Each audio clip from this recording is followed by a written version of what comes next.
Woman, Her Sex and Love Life. Chapter 1. The Paramount Need of Sex Knowledge for Girls and Women. Why sex knowledge is of paramount importance to girls and women. Reasons why a misstep in a girl has more serious consequences than a misstep in a boy. The place love occupies in woman's life. Woman's physical disabilities. All are agreed, I mean all who are capable of thinking, and have given the subject some thought, that for the welfare of the race, and for his own physical and mental welfare, it is important that the boy be given some sex instruction. All are not agreed as to the character of the instruction, its extent, the age at which it should be begun, and as to who the teacher should be, father, the family physician, the school teacher, or a specially prepared book. But as to the necessity of sex knowledge for the boy, there is now substantial agreement among the conservatives as well as among the radicals. No such agreement exists concerning sex 26 knowledge for the girl. Many still are the men and women, and not among the conservatives only, who are strongly opposed to girls receiving any instruction in sex matters. Some say that such instruction, except a few hygienic rules about menstruation, is unnecessary, because the sex instinct awakens in girls comparatively late, and it is time enough for them to learn about such matters after they are married. Others fear that sex knowledge would destroy the mystery and romance of sex and would rob our maidens of their greatest charms, modesty and innocence. Still others fear that sex instruction would tend to awaken the sex instinct in our girls prematurely, would direct their thoughts to matters about which they would not think otherwise, and they argue that the warnings about venereal disease, prostitution, etc., which are an integral part of sex instruction, tend to create a cynical, inimical attitude towards the male sex, which may even result in hypochondriac ideas and antagonism to marriage.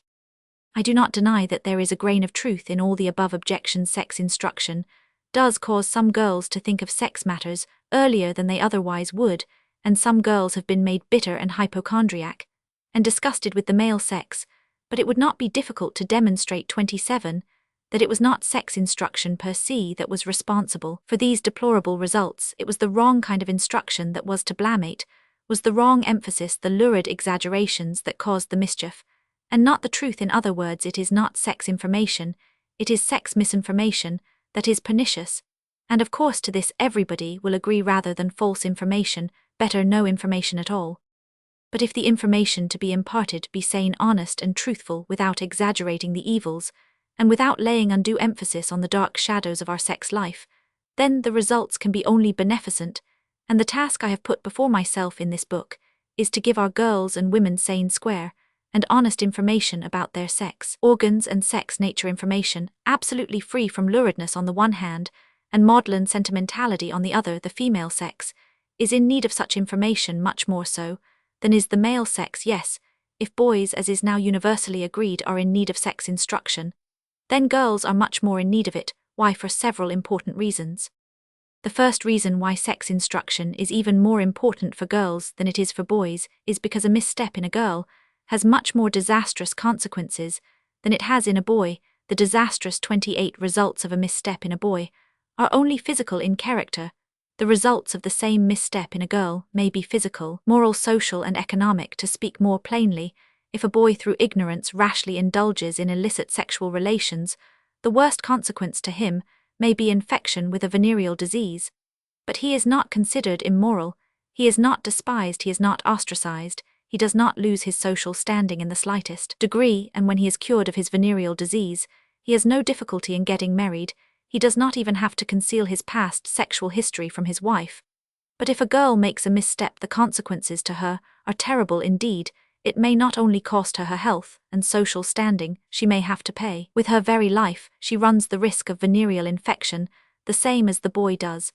But in addition, she runs the risk of becoming pregnant, which in our present social system is a catastrophe. Indeed, to save herself from the disgrace of an illegitimate child, she may have an abortion produced. The abortion may have no bad results, but it may, if performed bunglingly, leave her an invalid for life, or it may kill her outright if she is so unfortunate as to be unable to get anybody to produce an abortion. She gives birth to an illegitimate child, which she is forced in most cases to put away in an institution of some sort. 29, where she hopes and prays it may die soon, and in general it does. If it does not die, she has for the rest of her life a Damocles sword hanging over her head, and she is in constant terror lest her sin be found out. She does not permit herself to look for a mate, But if she does get married, the spectre of her antematrimonial experience is constantly before her eyes after years and years of married life. The husband may divorce her if he finds out that she had sinned before she knew him, and unless the husband is a broad-minded man and loves her truly, and unless she made a clean breast of everything to him before marriage, her life is continuous torture. But even if the girl escaped pregnancy, the mere finding out that she had an illicit experience deprives her of social standing, or makes her a social outcast, and entirely destroys or greatly minimizes her chances of ever marrying and establishing a home of her own. She must remain a lonely wanderer to the end of her days. The enormous difference in the results of a misstep in a boy and a girl is clearly seen, and for this reason alone, if for no other, sex instruction is of more importance to the girl than it is to the boy. But there are other important reasons, and one of them is beautifully and truthfully expressed by Byron in his two well-known lines. Man's love is of man's life a thing apart.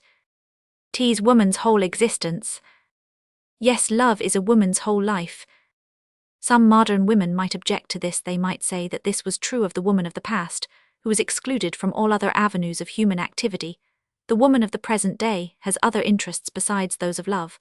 But I claim that this is true of only a small percentage of women, and in even this small minority of women, social, scientific, and artistic activities cannot take the place of love, no matter how busy and successful these women may be. They will tell you, if you enjoy their confidence, that they are unhappy if their love life is unsatisfactory.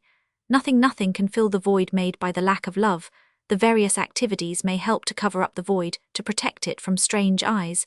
They cannot fill it, for essentially, woman is made for love, not exclusively, but essentially, and a woman who has had no love in her life has been a failure. The few exceptions that may be mentioned only emphasize the rule.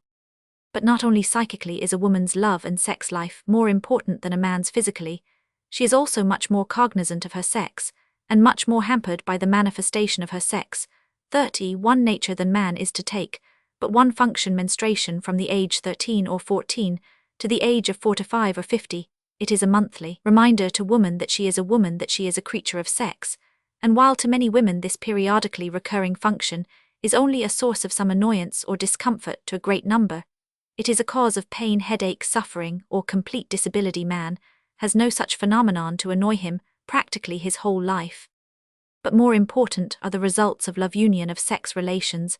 A man after a sexual relation is just as free as he was before. A woman, if the relation has resulted in a pregnancy, which is generally the case, unless special pains are taken, it should not so result, has 9 troublesome months before her, months of discomfort, if not of actual suffering.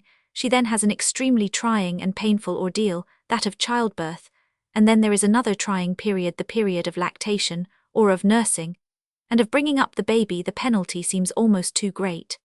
And when the woman is on the point of ceasing to menstruate, she does not do so smoothly and comfortably. She has to go through a period called the menopause, which may last 1 or 2 years, and which may bring discomforts and dangers of its 32 own. Man does not have to go through such a distinct period of demarcation, separating his sexual from his non-sexual life altogether. It cannot be denied that woman is much more a slave of her sex nature than man is of his. Yes, nature has handicapped woman much more heavily than she has man. In short, both in view of the fact that sexual ignorance with its possible missteps has much more disastrous consequences for the girl than it has for the boy, and in view of the fact that the sex instinct and its physical and psychic manifestations occupy a much more important part in woman's life than they do in the life of man, we consider the necessity of sex instruction much greater in the case of woman than in the case of man. I do not wish to be misunderstood as underestimating the need of sex instruction for the male only. I consider the need even greater in the case of the female. Chapter 2. The female sex organs, their anatomy. The internal sex organs, the ovaries, the fallopian tubes, the uterus, the divisions of the uterus, anteversion, anteflexion, retroversion, retroflexion, of the uterus, endometritis, the vagina, the hymen, imperforate hymen, the external genitals, the vulva, labia majora, labia minora, the mons veneris, the clitoris, the urethra, the breasts, the pelvis, the difference between the male and female pelvis. The organs which primarily distinguish one sex from the other are the sex organs. It is by the aid of the sex organs that children are begotten and brought into the world, that the race is reproduced and perpetuated. It is for this reason that the sex organs are also called the reproductive organs. The first thing we must do is to become familiar with the structure and location of the sex organs. In other words, we must get a fair idea of their anatomy. The female sex organs, also called the reproductive or generative organs, are divided into internal and external. The internal are the most important and consist of the ovaries, fallopian tubes, uterus 34 or womb, and vagina. The external sex organs of the female are the vulva, hymen, and clitoris. Among the external organs are also generally included the mons veneris and the breasts or mammary glands. Subchapter A. The internal sex organs. The ovaries are the essential organs of reproduction, for it is they that generate the eggs or ova or ovules, which after becoming fertilized or fecundated by the spermatozoa of the male develop into children. Without the ovaries of the female, the same as without the testicles of the male, to which they correspond, no children could be begotten, and the entire human race would quickly disappear from our planet. The ovaries are 2 in number, are embedded in the broad ligaments, which support the womb in the pelvis, 1 on each side of the womb. They are of a greyish or whitish pink colour, and are about 1.5 inches long, 3/4 of an inch wide, and 1/3 of an inch thick. They weigh from 1/8 to 1/4 of an ounce. Their surface is either smooth or rough and puckered. Think of a large blanched almond, and you will have a pretty fair idea of the size and shape of an ovary. Ovary. The fallopian tubes, so called from Fallopius, a great anatomist, who discovered them, also called oviducts, egg conductors, because they conduct the eggs from the ovary into the uterus, are 2 very thin tubes extending one from each upper angle of the womb to the ovaries. But at their ovarian end, they expand into a fringed and trumpet-shaped extremity. The fringes are referred to as fimbria. They are about 5 inches long, and only about 1/16 of an inch diameter. The function of the tubes is to catch the ova as they burst forth from the ovaries, and to convey them to the uterus, taking into consideration the very narrow lumen or caliber of the fallopian tubes. It is easy to understand why even a very slight inflammation is apt to clog them up, to seal their mouths or openings, thus rendering the woman sterile, or incapable of having children, for if the fallopian 36 tubes are clogged up, the eggs, or ova, have no way of reaching the uterus. The Greek name for the fallopian tube is salpinx. Salpinx in Greek means tube. An inflammation of the fallopian tube is therefore called salpingitis. A salpingitis has the same effect in causing sterility in the female as has an epididymitis in the male. Salpingectomy is the cutting away of the whole or of a piece of the fallopian tube, corresponds to vasectomy in the womb. Openings into the fallopian tubes. Mouth of the womb. The uterus or womb is the organ in which the fertilized ovum or egg grows and develops into a child.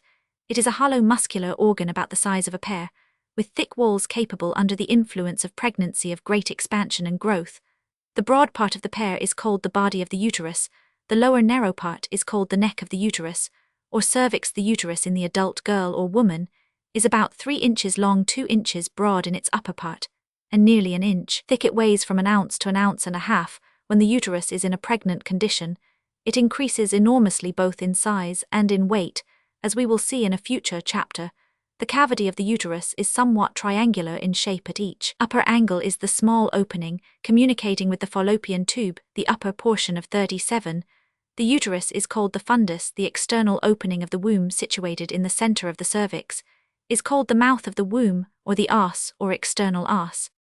The uterus is situated in the center of the pelvis between the bladder and the rectum. It is supported by certain ligaments, the chief of which are the broad ligaments.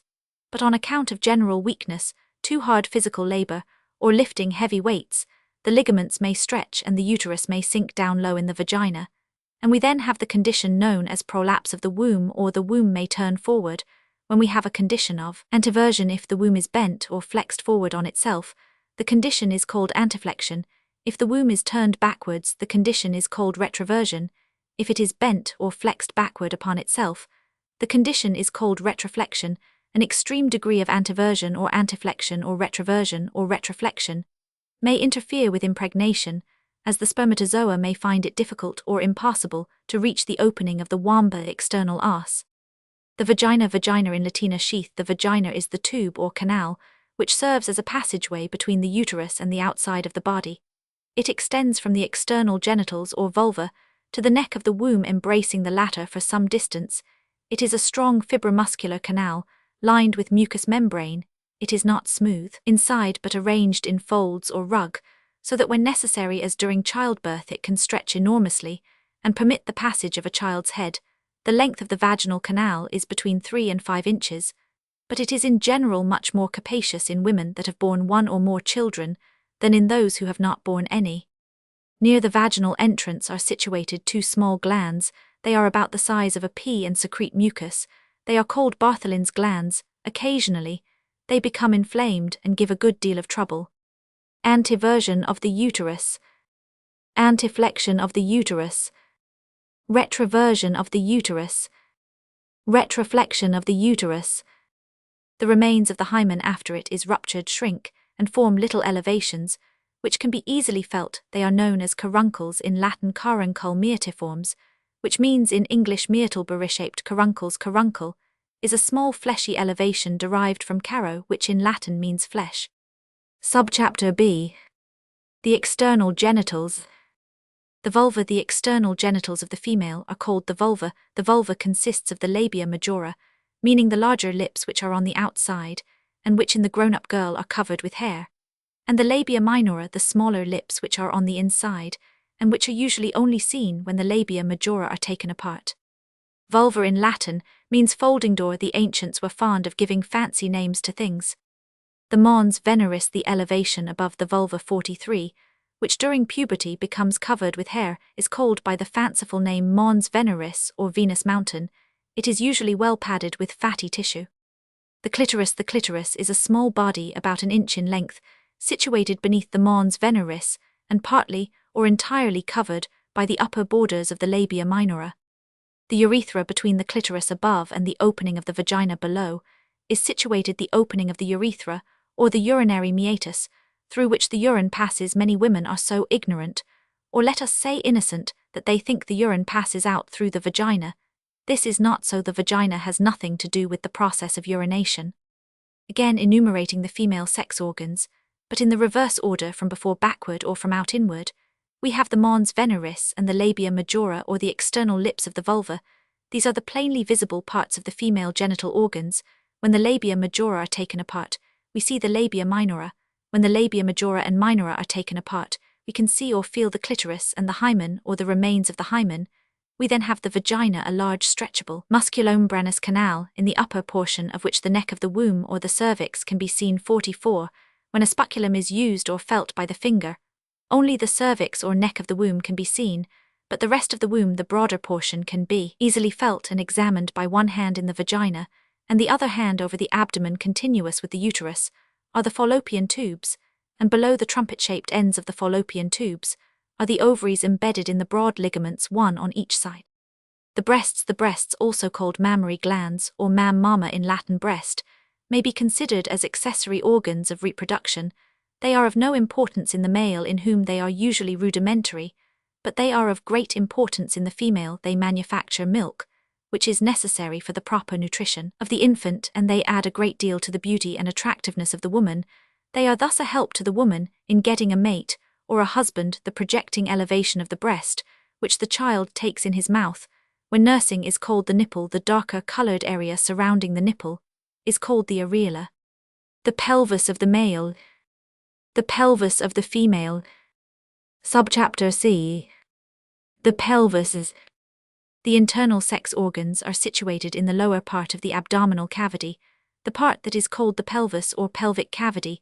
The meaning of the word pelvis in Latin is basin. The pelvis, also referred to as the pelvic girdle or pelvic arch, forms a bony basin and is composed of 3 powerful bones, the sacrum consisting of 5 vertebrae fused together and constituting the solid part of the spine or vertebral column in the back, and the 2 hip bones, 1 on each side. The 2 hip bones meet in front, forming the pubic arch. The hip bones are called in Latin the ossa innominata, nameless bones, and each hip bone is composed of 3 bones, the ilium, the ischium, and the os pubis. The thighs are attached to the hip bones, and to the hip bones are also attached the large gluteal muscles, which form the buttocks or the seat. The pelvis of the female differs considerably from the pelvis of the male. The female pelvis is shallower and wider, less massive. The margins of the bones are more widely separated, thus giving greater prominence to the hips. The sacrum is shorter and less curved, and the pubic arch is wider and more rounded. All this is necessary in order to permit the child's head to pass through. If the female pelvis were exactly like the male pelvis, a full-term living child could never pass through it. The two illustrations show the differences between the male and female pelvis very clearly. Note particularly the differences in the pubic arches in the male pelvis. It is really more of an angle than an arch. Also note how much longer and more solid the sacrum with its attached bone, called the coccyx too, is in the male pelvis. The differences in the pelves, the plural of pelvis, is pelves of the male and female, become fully marked at puberty, but they are present as early as the 4th month of intrauterine life. Chapter 3. The physiology of the female sex organs. Function of the ovaries. Internal secretion of the ovaries. Function of the internal secretion. Number of ova in the ovaries. The Graafian follicles. Ovulation. Corpora lutea. Function of the fallopian tubes. Function of the vagina. Functions of the vulva, clitoris, and mons veneris. Function of the breasts. Besides secreting milk, breast has sexual function. The orgasm. Pollutions in women. Secondary sex characters. Differences between woman and man. The importance of an organ depends upon its function, upon what it does, and not so much upon what it is. It is important to know the size, structure, and location of an organ, but it is still more important to know its function. In other words, for our purpose, it is more important to know the physiology than the anatomy of the sex organs. Subchapter A. Function of the ovaries. Like the testicles in man, so the ovaries in woman are the essential sexual organs. They are the fundamental organs without which the other sexual 50 organs are useless. Also, like the testicles in man, the ovaries have two distinct functions, manufacturing two distinct substances. One function is to manufacture eggs. This, called the eugenetic or egg-producing function, is its racial function. Without it the race could not perpetuate itself. But the ovary has also an individual function. Besides the ova, the ovary manufactures what we call an internal secretion, which is absorbed by the blood, and which is of the greatest importance to the woman herself. While the manufacture of ova begins only at puberty, with menstruation, and closes at the menopause, the manufacture of the internal secretion lasts throughout the woman's entire life. This secretion, which consists of various chemical substances, has a tremendous influence not only on the development of the woman's body, but also on her feelings. First of all, it is necessary for the development of the woman's special characteristics, or secondary sexual characters. Without that internal secretion of the ovaries, a woman would look more or less like a man. She would not develop her beautiful rounded form, her pretty long hair, her breasts, her broad pelvis, her feminine voice, etc. Second, the secretion is necessary to the proper development of her other sexual organs. If the ovaries are cut 51 out, then the uterus and the vagina, and even the vulva shrivel up. Third, it is that internal secretion that excites in woman's sexual desire, and makes her enjoy relations with the male sex. If the ovaries are cut away, particularly if it is done early in life, the woman has no sexual desire and no enjoyment. Fourth, it contributes to the general health, well-being, energy, and mental alertness of the. You see the importance of the internal ovarian secretion, and you will readily understand why, when the ovaries are removed by operation, the woman, particularly if she is young, undergoes such marked changes.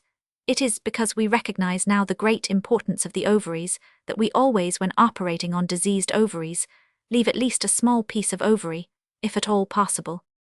Number of ova. When the female infant is born, her ovaries contain as many ova or eggs as they ever will contain. In fact, they contain more than they will at puberty, for it is estimated that at birth each ovary contains about 100,000 ova. The majority of these, however, disappear, so that at the age of puberty each ovary contains only about 30,000 ova, as only one ovum ripens each month from the time of puberty to the time of the menopause. Roman 1e, about 300 to 400 ova at the utmost during 52a lifetime, and as only a dozen or two ova would be necessary for the propagation of the race, it seems a superabundance of ova an unnecessary lavishness, but nature is lavish where the propagation of the species is concerned. A portion of an ovary, or of both ovaries, might become diseased, and thousands of ova might become unfit for fertilization. Nature therefore puts in an extra reserve supply. We see a still more striking example of this extreme extravagant lavishness. In man, only one spermatozoon is necessary to impregnate the ovum, and only one spermatozoon can penetrate the ovum. Nevertheless, each normal ejaculation of semen contains between 1/4 and 500,000 spermatozoa. The Graafian follicles, each primitive or primordial ovum 3, is embedded in a little vesicle or follicle, which is generally known as Graafian follicle. And there are as many Graafian follicles as there are over. The Graafian follicles were first described about 250 years ago in 1672 by a Delft physician named de Graaf, hence the name. Until puberty, that is the commencement of menstruation, the Graafian follicles with the oocytes or primitive 53 ova are in a more or less dormant condition, but with the onset of puberty, there commences a period of intense activity in the ovaries. This period of activity is repeated regularly once a month, and it constitutes the process of ovulation and menstruation. The two processes are closely though not causally connected. Ovulation consists in the monthly maturation and extrusion of a ripe ovum. Menstruation, which will be further discussed in a separate chapter, consists in the monthly discharge of blood, mixed with mucus, from the inside lining of the uterus. Every 28 days from the 54 time of puberty to the time of the menopause, a Graafian follicle bursts and an ovum is extruded from the ovary. Before the follicle bursts, it swells and enlarges and reaches the surface of the ovary. The whole follicle is congested with blood, but at one point near the surface of the ovary, it is pale and thin, and here the rupture takes place. Section of ovary. Graafian follicle in the earliest stage. 2, 3, 4 follicles in more advanced stages. 5, 7 almost mature follicle. Follicle from which the ovum has escaped. Corpus luteum. Corpora lutea after the Graafian follicle has burst, and the ovum has been pushed out. The cavity that is left does not remain empty and functionless. There is a further process going on there. There is a growth of cells of a yellowish color, and the follicle becomes filled with a yellowish body, which on account of its color is called the corpus luteum, plural corpora, lutea luteum in Latin yellow, corpus body. This corpus luteum grows in size until it sometimes occupies as much as 1/3 of the ovary. But there is considerable difference between the corpora lutea of non-pregnant and pregnant women.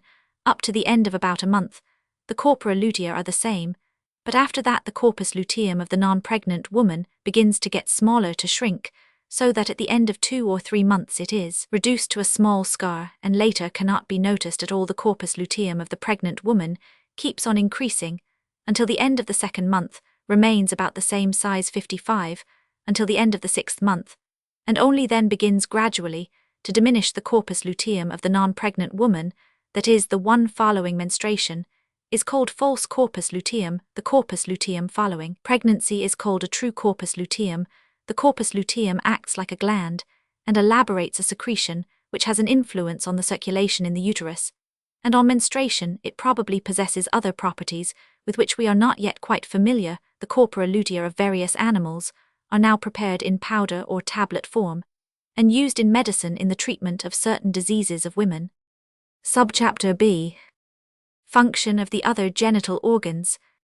Function of the fallopian tubes. The function of the fallopian tubes, or oviducts, as they are sometimes called, is to catch the ovum as it bursts through the ovary, and to conduct it from the ovary into the uterus.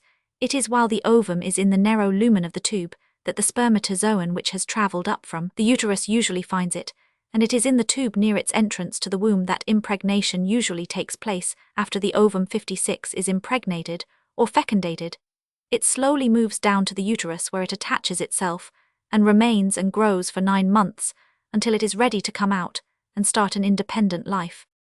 The uterus or womb is the house of the embryo almost from the moment of conception to the moment of birth. Within the thick, warm, sheltered walls of the uterus, the child grows, develops, eats and breathes, until all its organs and functions have reached such a stage of perfection that it can live by itself and for itself, and this may be said to be the sole function of the uterus, or at least its sole useful function. For the other function of the uterus, menstruation, cannot be said to be a necessary or a useful function. It is a normal function, because it occurs regularly in every healthy woman during her childbearing period. But not every normal function is a necessary or useful function. Not everything that is right or useful. Function of the vagina. The vagina is the canal in which sexual intercourse takes place. It receives the male organ penis during the sexual act, and serves as a temporary repository for the male semen.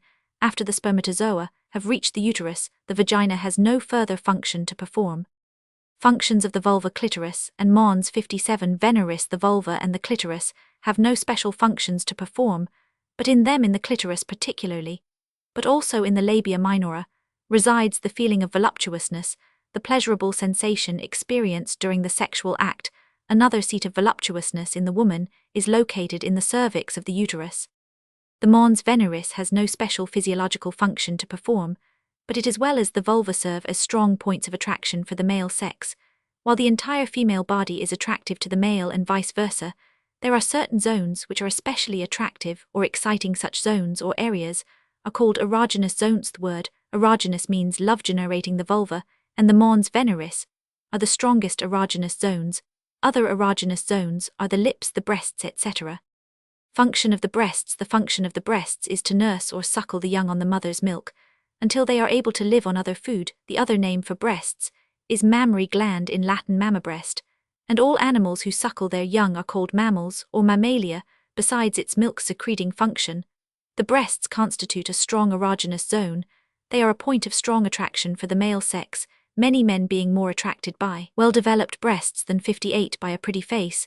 There is a good biological reason for this. Well-developed breasts indicate that the other sexual organs are well-developed, and that the woman will make a satisfactory wife and satisfactory mother. Considering then the importance of the breasts in attracting a husband and their function in nursing the young, also their erogenous properties, it is perfectly proper to class them among the reproductive organs.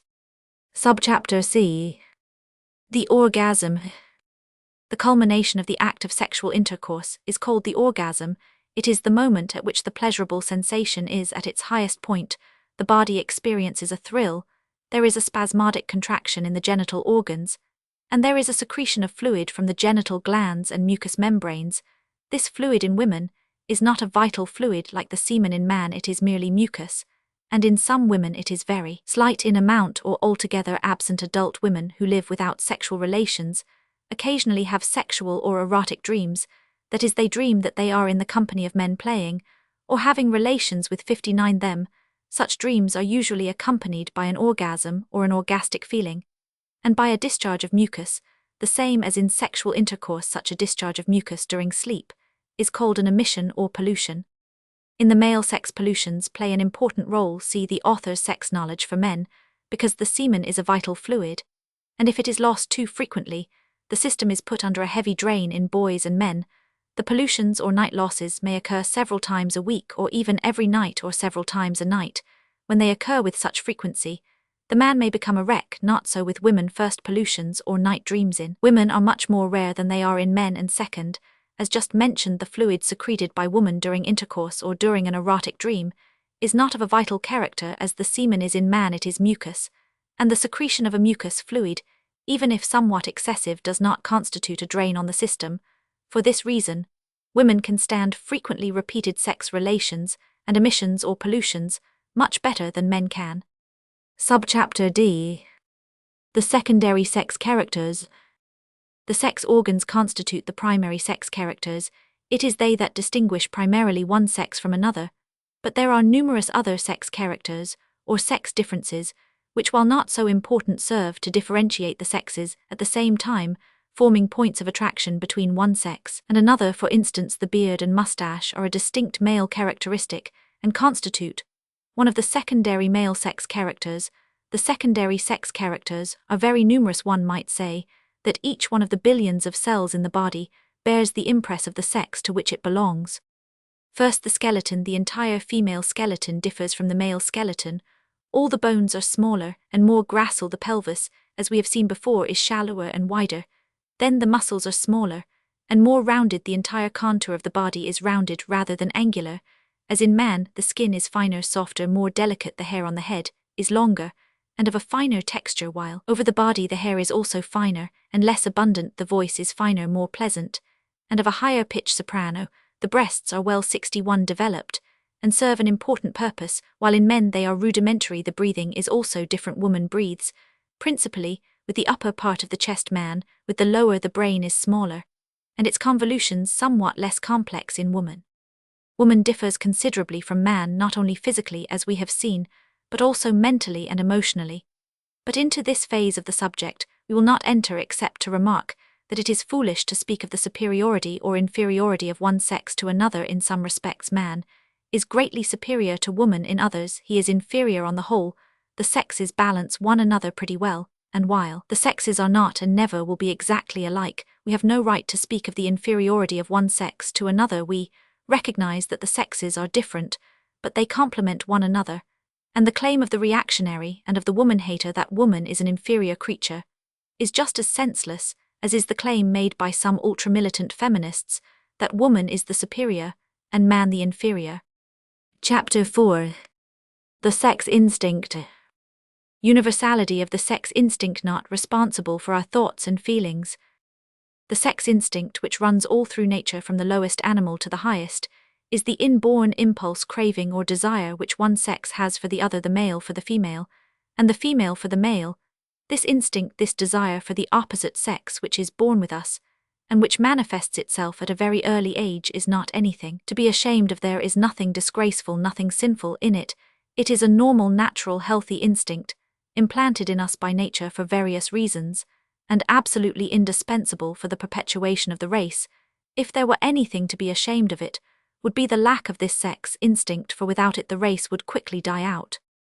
Not responsible for thoughts and feelings, it is necessary to impress this point, because many girls and women whose minds have been perverted by a vicious so-called morality worry themselves to illness, brood, and become hypochondriac, because 63 they think they have committed a grievous sin in experiencing a desire for sexual relations, or for the embrace of a certain man altogether. It is necessary to impress upon the growing girl, when the occasion presents itself, that a thought or a feeling can never be sinful. An action may be, but a thought or a feeling cannot. Why? Because we are not responsible for our thoughts and feelings. They are not under our control, though it does not mean that, when they do arise, we are to give them full sway. We should attempt to combat them and drive them away. But there is nothing to be ashamed of, because for their origin we are not responsible. Responsible for actions. Our actions are under our control to a certain extent at least, and if we do a bad or injurious act we have committed a sin, and are morally responsible. The desire for the sexual act is no more sinful than the desire for food is when one is hungry, but the performance of the act may, under certain circumstances, be as sinful as the eating of food which the hungry man obtained by robbing another fellow being, just as poor as himself. I am not preaching to you, but I am not an extremist nor a hypocrite. I am advocating neither asceticism nor licentiousness. One is as bad or almost as bad as the other. For I believe that wrong, perverted views of the physiology and hygiene of the sex act, and of sex morality, that is, the proper relationship of the sexes, are responsible for untold misery, for incalculable suffering. Both sexes suffer, but the female sex suffers more. The woman always pays more. This is due to her natural disabilities, menstruation, pregnancy, lactation, to her age-long repression, to the fact that she must be sought but never seek, and to her economic dependence. For the above reasons, sex instruction is a matter of double importance to woman. This fact has been emphasized in the first chapter, but woman's disabilities impose upon us another duty, because she carries the heaviest burden, because she always pays more dearly than the man. It becomes incumbent upon man to treat her with special consideration, with genuine kindness and chivalry. Chapter 5. Puberty. Physical changes in puberty. Physical changes in the genital organs and in the rest of the body. Psychic changes. Puberty and adolescence. Nobility. Puberty is the most wonderful, the most significant period in a girl's life. Important as it is in a boy's life and development, it is still more so in a girl's. At this period, there are often laid the foundations which either make or mar the girl's future life. The meaning of the word puberty is maturity. It is the period at which the girl and the boy reach sexual maturity. In other words, the period at which the sex glands of the boy begin to generate spermatozoa, and the sex glands of the girl begin to mature and expel eggs or ova. With the girl, puberty is marked by an additional phenomenon which has no analogue in the boy, namely menstruation. Physical changes. The word puberty is derived from the word puber, which in Latin means mature, ripe, but the word puber is itself derived from the word pubis, which in Latin means fine hair. 66 or down 4. At this period of maturity, all mammals, that is, animals which have breasts and nurse their young, begin to develop a growth of hair. You know that our entire body, with the exception of the palms of the hands and the soles of the feet, is covered with innumerable hair follicles, and from our birth our entire body, with the exception named, is covered with fine hair. The hair may be too delicate to be seen, but it is there, and with a magnifying glass you can see it without any trouble. But at puberty, the hair increases in thickness and in quantity, and becomes abundant in places where it was hardly noticeable before, at the upper lip and face in boys and the armpits, and lower part of the abdomen in both boys and girls. And so the first apparent physical sign of puberty in a girl is the gradual appearance of hair in the armpits on the mons veneris and the labia majora, but all the genital organs are undergoing rapid development, the vulva, the vagina, the uterus, and the ovaries become larger, and the ovaries, which up to that time were elaborating an internal secretion, only now also begin to manufacture ova. In other words, the monthly process of ovulation is begun synchronously with the process of ovulation. There commences the monthly function of menstruation. The breasts also increase in size, assume 67, the characteristic contour, develop their glandular substance, and become capable of secreting milk for the use of any possible offspring. During this period of development, they are often very sensitive to the touch or feel painful without being touched. But not only the genital organs undergo growth and development, entire body participates in the process. The growth in height is the most rapid at this period. The greatest growth takes place in the limbs, legs and arms. The pelvis becomes broader, and the chest or thorax also becomes broader and larger. The muscles become larger and rounder, and finally give the girl the beautiful womanly form. Psychic changes, but the changes are not only physical. The changes that take place in the girl's psychic sphere during the pubertal years are also highly important. That is the period of the development of the emotions. She is overflowing with emotion. She becomes sensitive in her relations with boys and men. She becomes self-conscious. Distinct sexual desire, fortunately, does not make its appearance in the girl at this period, as it does in the boy, but she becomes filled with vague, undefined and undefinable longings. It is the period of crushes, when the girl is apt to bestow her overflowing emotion on a friend. There is nothing 68 reprehensible in these crushes. The act as a safety valve, and only in rare cases are they apt to lead to abnormal development. This is also the period of daydreaming and of romancing. The girl likes to read love stories and novels in which she identifies herself with the heroine, and it makes quite some difference as to what the girl reads during this period, for literature has a strong influence on the young in the most plastic period of their lives, and it is important that older persons see to it that those in their care spend their time on books of noble ideals and high artistic value. Girls of a highly sensitive or so-called nervous temperament, especially if there is nervousness in the family, must be particularly looked after, for it is during the years of puberty and adolescence that any neurotic traits are apt to develop and become emphasized. It is also the period when bad sexual habits, masturbation, are apt to develop, and the careful mother will devote special attention to her girls in their years of puberty and guard them as much as possible against physical and emotional shocks. The age of puberty in girls is by many writers considered as synonymous or synchronous with the onset of menstruation, which in this country in the majority of cases occurs between the ages of 69-13 and 14. The year of gradual development before the onset of menstruation is by some referred to as the prepubertal year, and the first year after the onset of menstruation is the postpubertal year. The period from puberty to full sexual maturity is called adolescence, and this term is applied generally to the period between 13 and 18, for at 18 the boy and the girl have reached full maturity. Mentally we acquire things as long as we live, and even physically the body gets larger for some years after 18, but sexually both boys and girls are fully mature at 18, though in order to become parents, it is best for various reasons to wait to the ages of 20 or 25. Nubility. Nubility is the age or state when a boy or a girl is fit for marriage.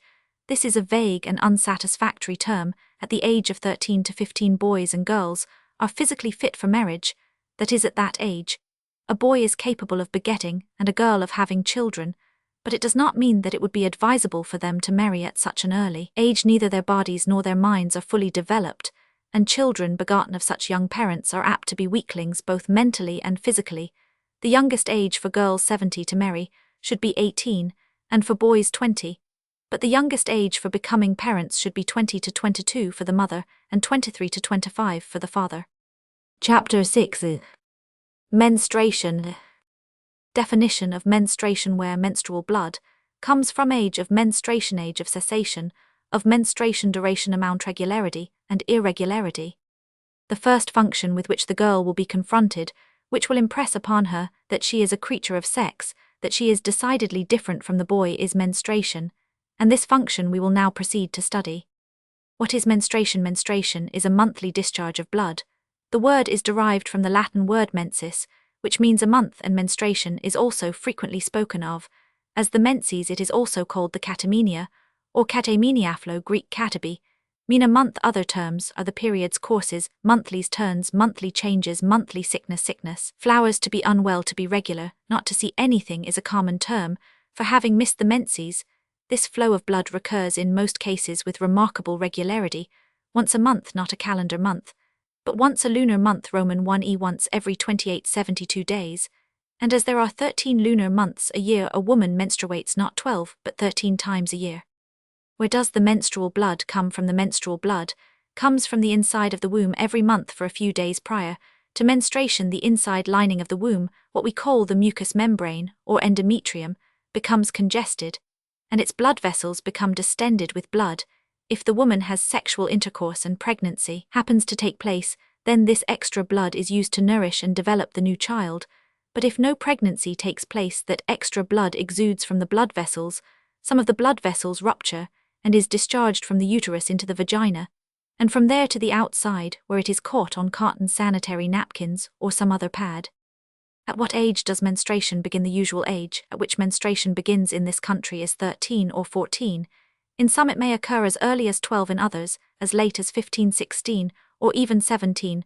For menstruation to begin earlier than 12 or later than 17 is in this country a rare exception, but in cold northern climates the age of 18 is not rare, and in the hot southern climates menstruation often starts at the ages 73 of 10 or 11. Change of climate, or of country, will often have an influence on the menses in the early years of his medical practice.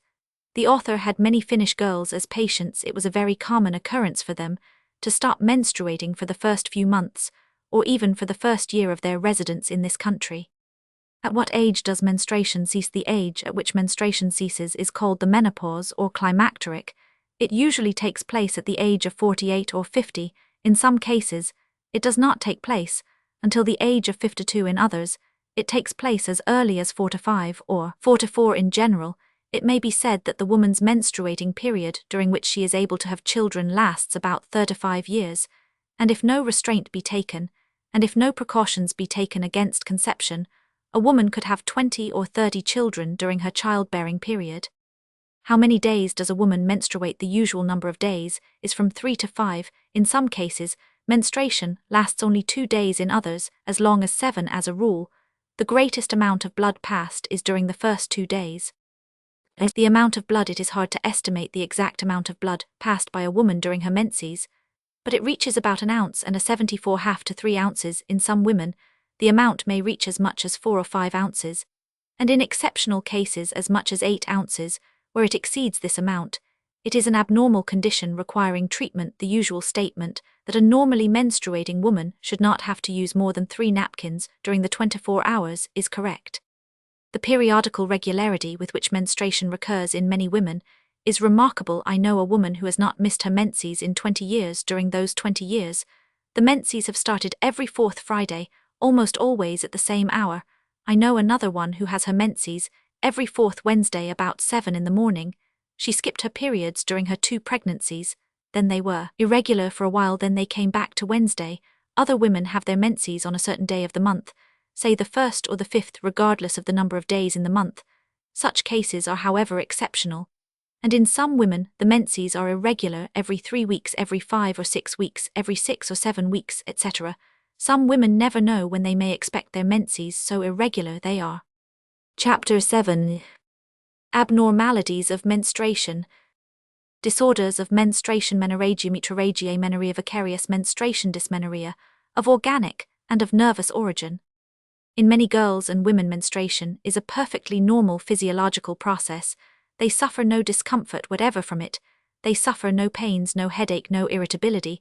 They have no admonition of its onset until they feel the blood oozing or trickling out. But unfortunately, this is true only of a small percentage. The majority of women have some unpleasant symptoms. Some have a headache for a day or 2, some complain of a dragging down sensation, some are irritable, feel depressed or quarrelsome, some have no appetite, no ambition, no desire for work or company, while some girls have such severe pains and cramps that they are obliged to go to bed for a day or 2 and call in medical aid. When the menstruation is very profuse, resembling more a hemorrhage than normal menstruation, it is called menorrhagia, If the hemorrhage from 76 the uterus occurs out of the regular menstrual periods, it is called metrorrhagia when the menses are skipped, or when they are so scanty that you can hardly notice any blood. We use the term amenorrhea in a few rare cases. The menstruation, instead of coming normally from the uterus, comes from some other part of the body, for instance the nose. Some women have a hemorrhage from the nose every month. In some, a bloody discharge may come from the breasts to such a substitute menstruation. We apply the term vicarious menstruation. Such cases, however, are rare and are mere curiosities. Dysmenorrhea. I mentioned before that in some girls and women, the menses are accompanied by pains and cramps. This affliction, which is the lot of millions of women, and from which men are entirely free, is called dysmenorrhea. Dysmenorrhea means painful and difficult menstruation. A slight pain, or at least a feeling of discomfort, is present in most cases of menstruation, but in many cases the pain is so severe, so excruciating, that the sufferer, girl or woman, is incapacitated for any work, and must go to bed for a day or two. In some cases, the pain is so severe as to necessitate the use of morphine, and as it is a very bad thing to have to give morphine every 3 or 4 weeks, 77, every endeavor should be made to find out the cause of the trouble, and to remove it. It is a mistake, however, to think that all or even most cases of dysmenorrhea are due to some local trouble, that is, to an inflammation of the ovaries, or a displacement of the womb. Many cases of dysmenorrhea are of nervous origin. The cause resides in the central nervous system, and not in the genital organs themselves. It is therefore not advisable to undertake any local treatment unless a competent physician has made a thorough examination and has decided that local treatment is advisable. As to the percentage of dysmenorrhea, a recent statistical examination of 4,000 women showed that dysmenorrhea of some degree was present in over one half, namely 52%. Chapter 8. The hygiene of menstruation. Lack of cleanliness during menstrual period. Superstitious beliefs. Hygiene of menstruation. The hygiene of menstruation can be expressed in 2 words: cleanliness and rest. Common sense would suggest these 2 measures, and as far as rest is concerned, many women do rest or take it easy. While they are unwell, some are forced to do it, because if they don't, their dysmenorrhea is worse, and the amount of blood they lose is considerably increased. The same cannot be said of cleanliness, due undoubtedly to the superstitious opinions about menstruation, which came over to us from the ages of long ago. Menstruation is still considered a nullime, and women are afraid to bathe, to douche, or even to wash during the periods, and if there is any period when a woman needs a douche, it is during menstruation. Any leukorrhea that a woman may be suffering from becomes aggravated around the periods. The menstrual blood of some women has a decided odor, and if no cleansing douche is taken during 479 or 5 days, some of the blood decomposes and acquires a decidedly offensive odor, which can be noticed at some distance, and to which some men and women are very susceptible. There are some women who never take a vaginal douche. Some consider it a useless and unnecessary luxury, while some orthodox puritanical women consider it an ungodly procedure, forgetting that cleanliness is next to godliness fit only for women of gay and questionable character. If these orthodox women knew what was good for them and for their health, they would take a douche at least during menstruation, if at no other time. Cleanliness. When the girl reaches the age of 12 or 13, the mother should explain to her the phenomenon of menstruation, and the likelihood of its making its appearance in a short time. Of course, she should be told that there is nothing shameful in it, that when it makes its appearance, she should at once tell her mother, who will instruct her what to do. She should be shown the use of sanitary napkins. Rags, unless recently washed and kept wrapped up and protected from dust, should not be used. Unclean rags may lead to infection. I have no doubt that many cases of leukorrhea date back their origin to unwashed rags. Every morning and every evening, the girl should wash the external genitals with warm water or plain soap and water. Married women should also take a douche once a day. The douche may consist of 2 quarts of water in which has been dissolved a teaspoonful of common table salt, or a tablespoonful of borax or boric acid. Such things like alum, potassium permanganate, carbolic acid, lactic acid, or tincture of iodine should only be used when there is leukorrhea present, and generally only under a physician's directions. Bathing is permissible, but it is safe to use only a lukewarm bath. Cold tub baths, cold shower baths, as well as ocean and river bathing are best avoided during the period, at least during the first 2 days. I do not give this as an absolute rule. I know women who bathe and swim in the ocean during their menstrual periods without any injury to themselves, but they are exceptionally robust women. Advice in books is for the average person, and it is always best to be on the safe side. Rest is just as important during menstruation as cleanliness, if not more so. Some women, as mentioned before, feel during their menses just as well as they do at other times, and do not need any special hygiene, but these are in the minority. Most girls and women do feel somewhat below par during that period, and it is very important that they take it easy, particularly during the first 281 days. It is an outrage that many delicate, weak girls and women must stay on their feet all day or work on a machine, when they should be at home in bed or lying down on a couch. The womb is congested during the period, is larger and heavier than normal, and it is then that there is often laid the foundation for some future uterine disease, the well-known womb trouble or female disease. It is not necessary that work be given up altogether, but there certainly should be less of it, and there should be as much rest as possible for delicate and sensitive girls. It is always best to stay away from school during the first and second days, speaking again of the average, and not the exception. It is best that dancing, bicycle riding, horseback riding, rowing, and other athletic exercises be given up altogether during the menses. Automobile riding and railroad and carriage traveling prove injurious in some instances, greatly increasing the flow of blood, but these are the exceptions at the other extreme. Chapter 9. Fecundation or fertilization. Fecundation or fertilization, process of fecundation when the ovum matures. Fate of ovum, when no intercourse has taken place. Entrance of spermatozoa. As result of intercourse, the spermatozoa in search of the ovum. Rapidity of movements of spermatozoa. Absorption of spermatozoon by ovum. Activity of impregnated ovum in finding place to develop pregnancy in the fallopian tube, and its dangers. Twin pregnancy. Passivity of ovum and activity of spermatozoon foretell the contrasting roles of the man and the woman throughout life. Fecundation and fertilization are important terms to remember. They stand for the most important phenomenon in the living world. Without it, there would be no plants and no animals, excepting a few very low forms of no importance, and of course no human beings. Fecundation or fertilization is the process of union of the female germ cell with the male germ cell. Speaking of animals, it is the process of union of the egg or ovum of the female with the spermatozoon of the male. When a successful union of these two cells takes place, a new being is started. The process of fertilization or fecundation is also 83 known as impregnation and conception. We say to fertilize chiefly, however, when speaking of plants, or to fecundate an ovum, or to impregnate a female or woman, and to conceive a child, we say the woman has become impregnated or has conceived. The process of fecundation is briefly as follows. An ovum becomes mature, breaks through its Graafian follicle in the ovary, and is set free. It is caught by the fimbriated or trumpet-shaped extremity of the fallopian tube, and moved by the wave-like motion of the cilia 4 of the lining of the tube, it begins its travel towards the uterus. If no sexual intercourse has taken place, nothing happens. The ovum dries up or dies, and either remains somewhere in the tube or womb, or is removed from the latter with the menstruation or mucus discharge. But if intercourse has taken place, thousands and thousands of the male germ cells or spermatozoa enter the uterus through its opening or external arse, and begin to travel upward in search of the ovum. The spermatozoa are capable of independent motion, and they travel pretty fast. It is claimed that they can travel an inch in 7 minutes, which is pretty fast when you take into consideration that a spermatozoon is only 841,300 of an inch long. Many of the spermatozoa, weaker than the others, perish on the way, and only a few continue the journey up through the uterus to the tube.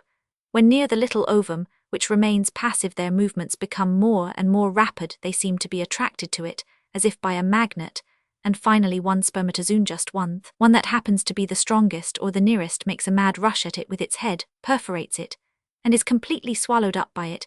As soon as the spermatozoon has been absorbed by the ovum, the opening through which it got in becomes tightly sealed. Eupocoagulation takes place near it so that no other spermatozoa can enter the ovum, for if 2 or more spermatozoa got into the same ovum, a monstrosity would be apt to be the result.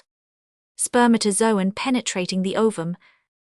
What becomes of all the other spermatozoa? They perish. Only one is needed, but in the ovum that has been impregnated, and which is now called an embryo, a feverish activity commences. First of all, it looks for a fixed place of abode. If the ovum 85 happened to be in the uterus when the spermatozoon met and entered it, it remains there. It becomes attached to some spot in the lining of the womb, and there it grows and develops, until at the end of 9 months it has reached its full growth, and the womb opens, and it comes out into the outside world if the ovum is in the fallopian tube when the spermatozoon meets it. As is usually the case, it travels down to the uterus and fixes itself there. Extrauterine pregnancy, the tube is a bad place for the ovum to grow and develop, because the tube cannot stretch to such an extent as the uterus can, nor can it furnish the embryo such good nourishment as the uterus can occasionally. However, it happens that the impregnated ovum remains in the tube and develops there. We then have a case of what we call extrauterine outsideoutherus or tubal pregnancy. Extrauterine pregnancy is also called ectopic pregnancy or ectopic gestation. Unless diagnosed early and operated upon, the woman may be in great danger, for after a few weeks or months, the tube generally ruptures. From the moment the spermatozoon has entered the ovum, a process of division or segmentation commences. The ovum, which consists of one cell, divides into two, the 2 into 4, the 4 into 8, the 8 into 16, these into 32, these into 6 to 4, 128, 256, 512, 1024. Until they can no longer be counted. This mulberry mass of cells arranges itself into 2 layers with a cavity in between, and from these layers of cells there develop gradually all organs and tissues, until a fully formed and perfect child is the result. If 2 ova are impregnated at the same time by 2 spermatozoa, the result is twins 5. I might mention here that the moment the ovum is impregnated, Roman 1e joined by a spermatozoon, it is called technically a zygote. It is also called embryo, and this name is applied to it until the age of 5 or 6 weeks. Some use the term embryo up to 2 or 3 months after that. Until it is born, it is called fetus. A study of the development of the embryo and the formation of the various organs from one single cell, the ovum vitalized or fecundated by another single cell, the spermatozoon, is the most wonderful and most fascinating of all studies, but that belongs to the domain of embryology, which is a separate science. What we see in the process of fecundation is a foreshadowing of the future man and woman. The 87 ovum has no motion of its own. It is moved along by the wave-like motions of the lining cells of the fallopian tube, and throughout the entire act it remains passive. The spermatozoon, on the other hand, is in a state of continuous activity from the moment it has been ejaculated by the male until it has reached its goal, the ovum, and as the spermatozoa carry in them the entire impress of the man and the ova of the woman, they foretell us the fates of the future boy and girl. The woman's role throughout life is a passive, and the man's an active one. And in choosing a mate, the man will always be the active factor or pursuer. So biology seems to tell us whether education, using the word in its broadest sense, will affect a radical change in the relation of man and woman remains to be seen. A change putting the man and the woman on a footing of equality would be desirable, but whether biological differences having their roots in the remotest antiquity can be obliterated is a question the answer of which lies in the distant future. As Geddes and Thompson so well said, the differences between the sexes may be exaggerated or lessened, but to obliterate them, it would be necessary to have all the evolution over again on a new basis. What was decided among the prehistoric protozoa cannot be annulled by Act of Parliament. Chapter 10. Pregnancy. Period of pregnancy in human female. Physiologic process of pregnancy. Growth of embryo from moment of conception. Pregnant woman provides nourishment for 2. Her excreting organs must work for 2.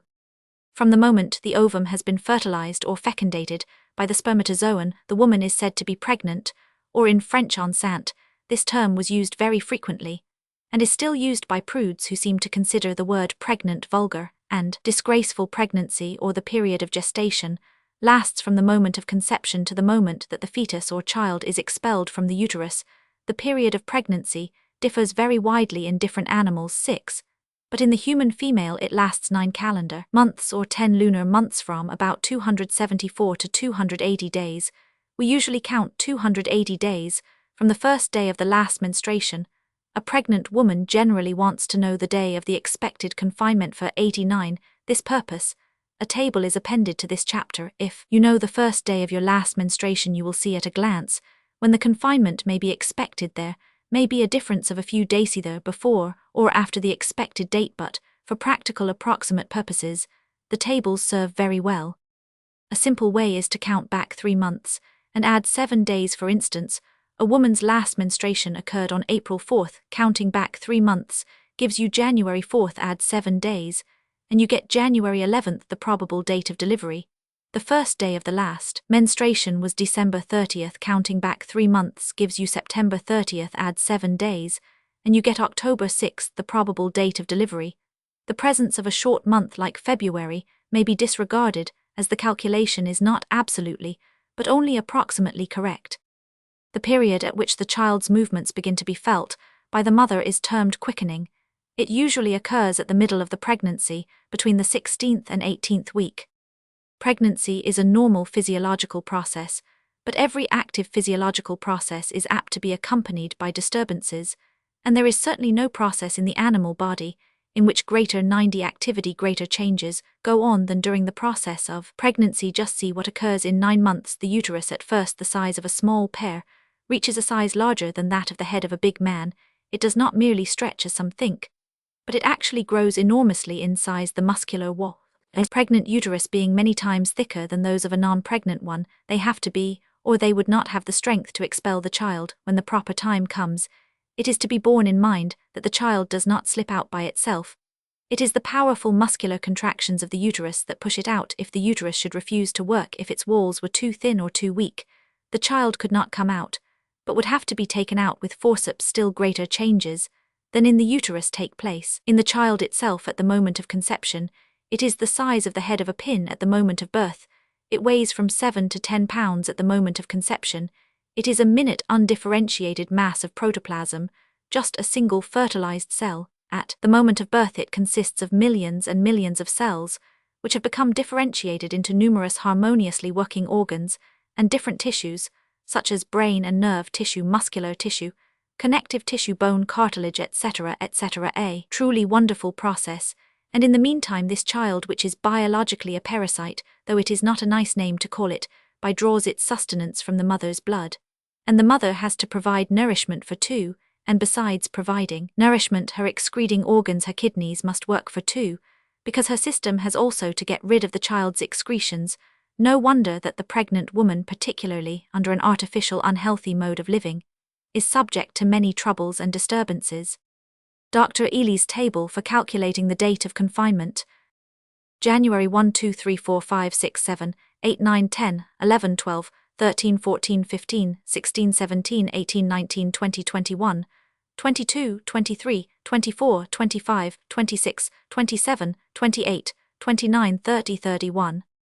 October 8, 9, 10, 11, 12, 13, 14, 15, 16, 17, 18, 19, 20, 21, 22, 23, 24, 25, 26, 27, 28, 29, 30, 31, 1, 2, 3, 4, 5, 6, 7, Nav.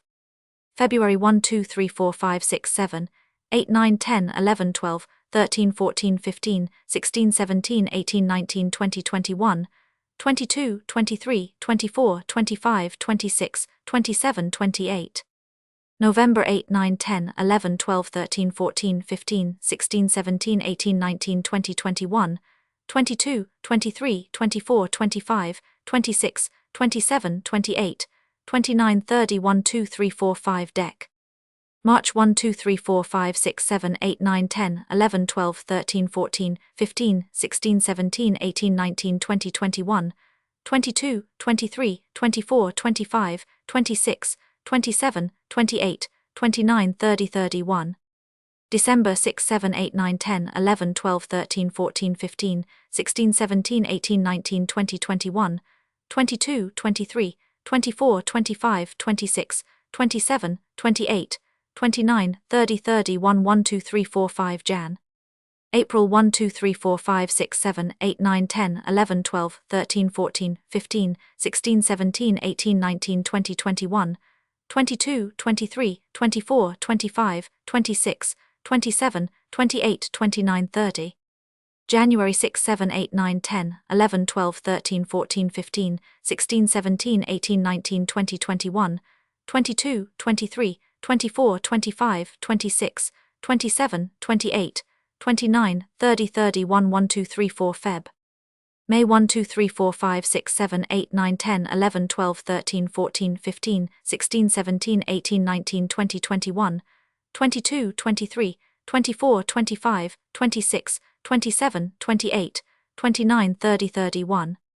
February 5, 6, 7, 8, 9, 10, 11, 12, 13, 14, 15, 16, 17, 18, 19, 20, 21, 22, 23, 24, 25, 26, 27, 28, 1, 2, 3, 4, 5, 6, 7, Mar.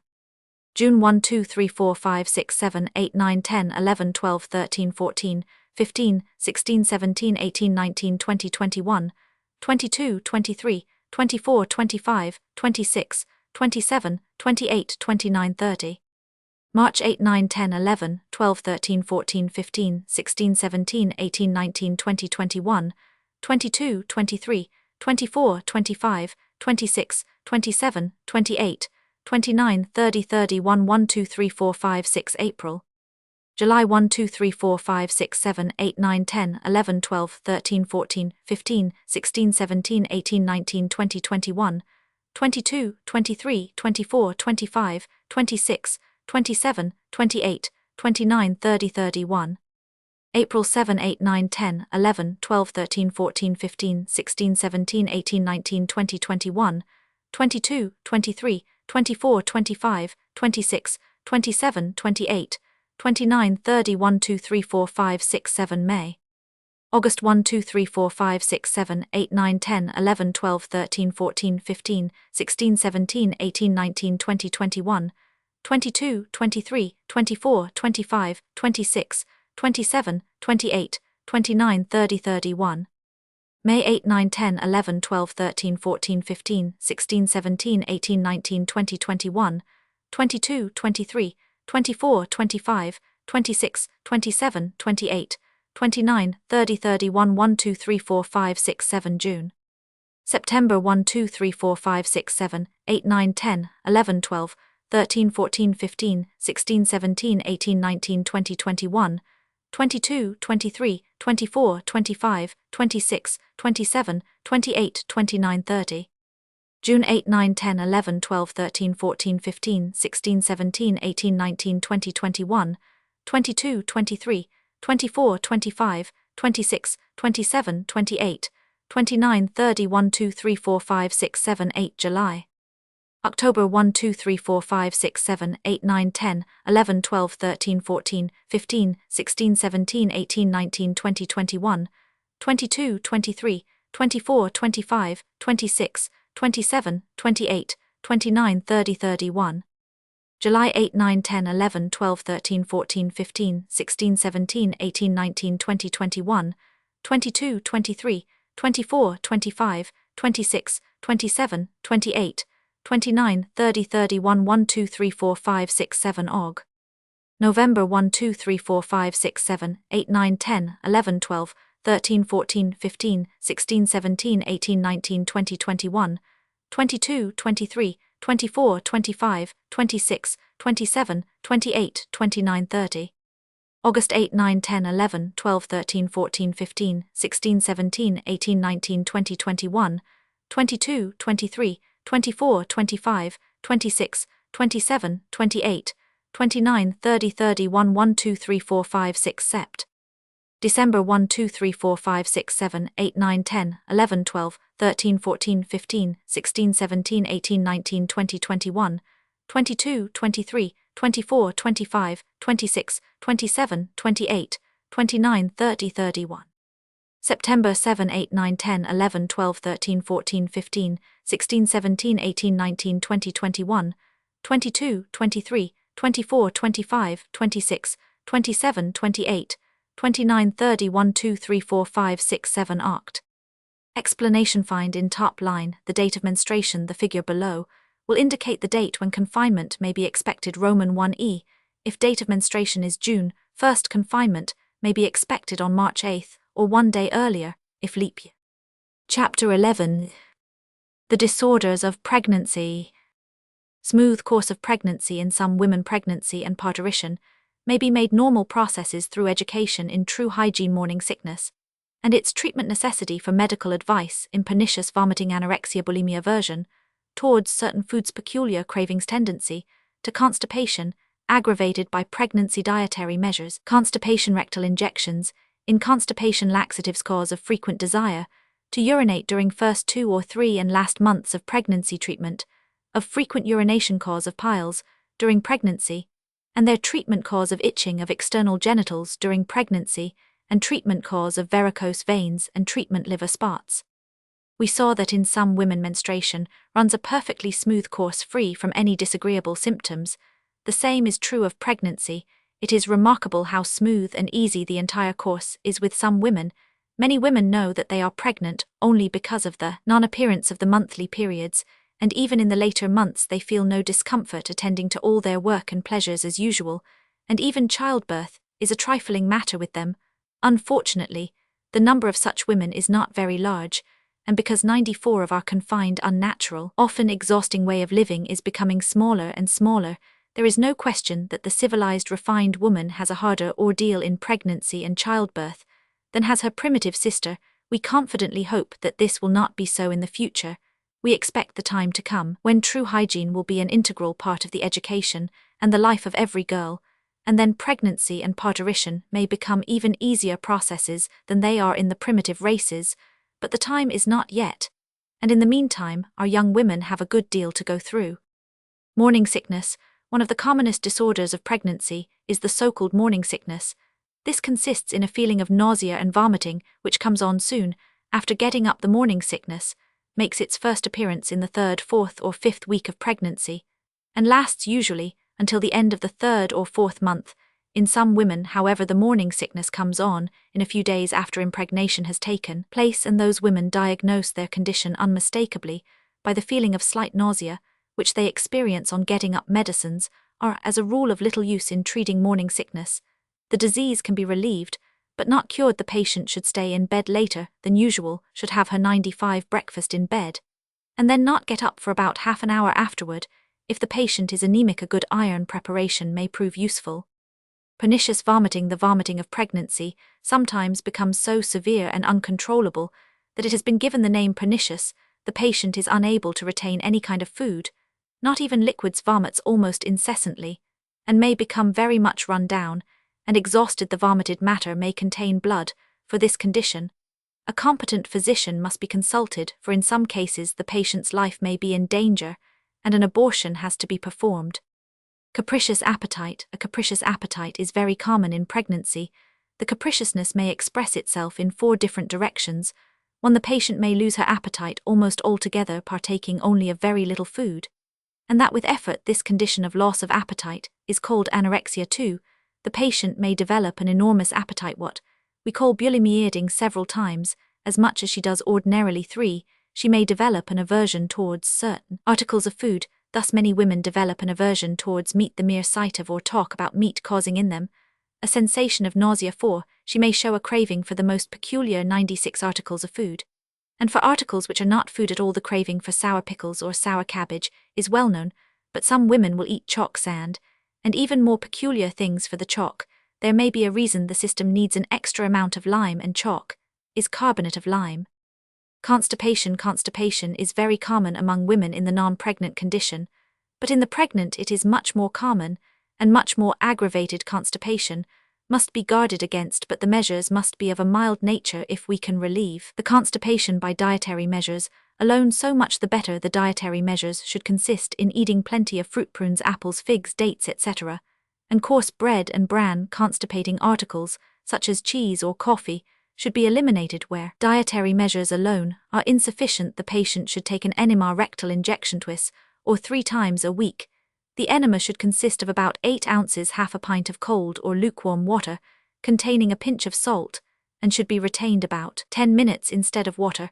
We may advise an occasional enema of 2 to 4 drams of glycerin, or instead of a glycerin enema, a glycerin suppository may be used. If internal laxatives are to be used, only the mildest and non-griping 97 preparations should be employed. The best are a good mineral oilone or 2 tablespoonfuls on going to bed, or fluid extract of cascara sagrada 1/2 to 1 teaspoonful on going to bed.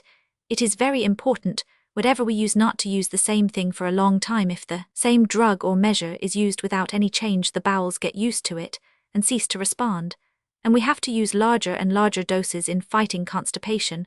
We must therefore constantly change our weapons. One night we use mineral oil, the next night cascara sagrada, the 3rd night an enema, the 4th night a glycerin injection or suppository the 5th night, perhaps nothing at all the 6th night, a blue mass pill the 7th morning, a Seidlitz powder, then a rest for a day or two, then a repetition of the same measures, but always remember first try to get along without any drugs. At all many cases can get relieved of their constipation by a proper change in diet alone, and where this is impossible, then use mild laxatives, and use them interchangeably.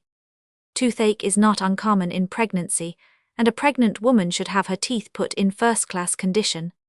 Difficulty in urination. Pregnant women often suffer with frequency and urgency of urination. Some have to urinate while they are on their feet 98 every few minutes. This is due to the fact that during the first 2 or 3 months of pregnancy, the uterus is not only enlarged, but is also anteverted, that is turned forward and presses down upon the bladder. When the woman is lying down, the pressure on the bladder is relieved, and she does not have to urinate frequently. This pressure lasts only the first 2 or 3 months, because after that the growing womb lifts itself out of the pelvis, rising into the abdominal cavity. It is no longer anteverted, and the pressure on the bladder is relieved during the last months of the pregnancy. There is again frequent urination, because then the heavy uterus sinks again into the pelvic cavity and presses upon the bladder. The treatment for this frequent urination consists in wearing a well-fitting abdominal belt or corset which raises the uterus and prevents pressure on the bladder. Sometimes a pessary which prevents the anteversion is efficient in all cases. Lying down and resting is useful. In short, keeping off one's feet is the most efficient remedy for the treatment of frequent urination in pregnant women.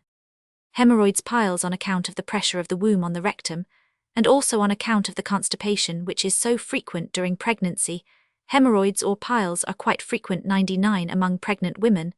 The treatment of hemorrhoids consists in removing the cause, wearing a well-fitting abdominal belt, and relieving the constipation. Injecting into the rectum about half a pint of cold water 3 times a day is very useful for the intolerable itching sometimes present in hemorrhoids. The following ointment will be found very grateful: menthol, 5 grains calomel, 10 grains bismuth subnitrate, 30 grains resorcin, 10 grains oil of cade, 15 grains cold cream, 1 ounce. The piles, the hemorrhoids, are to be well cleansed with hot water, and this ointment is to be well smeared over. A little is pushed into the rectum, and a piece of cotton is put over the anus.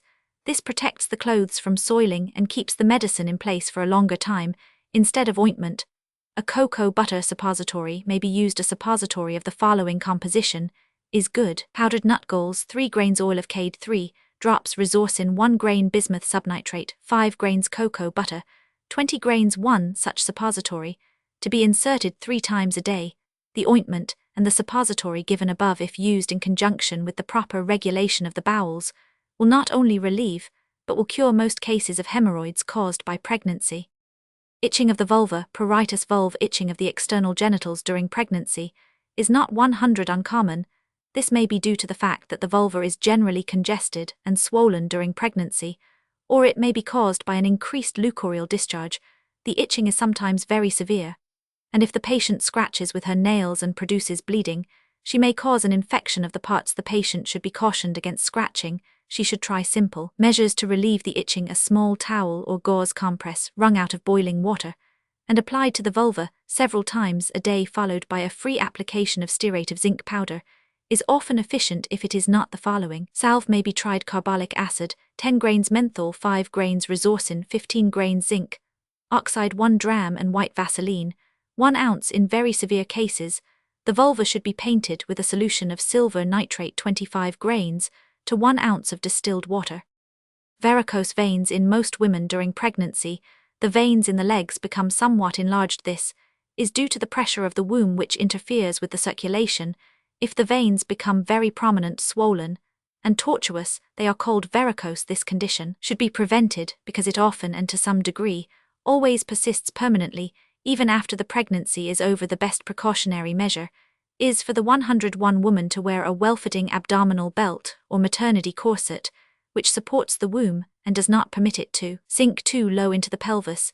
If varicose veins have been permitted to develop, the woman should wear well-fitting rubber stockings, or at least have the legs bandaged with woven elastic bandages. The bandage must be applied by a competent person uniformly, and not too tightly. Constipation has also a bad effect in making varicose veins. Worse, the bowels should therefore also be looked after in some severe cases. All measures are of little value, unless the patient at the same time stays in bed or on a couch for a few days with the legs elevated. Swelling of the feet should be at once attended to. It may be a trifling matter, due only to pressure of the womb. Then again, it may be due to some kidney trouble. The physician will determine the true cause and prescribe the appropriate treatment. Liver spots, chloasma in some cases, irregular brownish patches or splotches develop on the skin around the breasts, on the sides, or on the face. These patches are known popularly as liver spots, or in medical language, as chloasma. Nothing can be done for them, but they generally disappear after the pregnancy is over. A few patches here and there may remain permanently. Chapter 12. When to engage a physician. Necessity for the pregnant woman immediately placing herself under care of physician and remaining under his care during entire period. The disorders and disturbances described above are, with the exception of pernicious vomiting of a minor nature, they are annoying, may cause considerable discomfort and suffering, but they do not endanger the life of the woman or of the child. Occasionally, however, fortunately not very often, the kidneys become affected, and for this condition treatment by a physician is absolutely necessary. In fact, the correct and safe thing for a woman to do is to consult a physician as soon as she knows she is pregnant and have him take care of her during the entire pregnancy.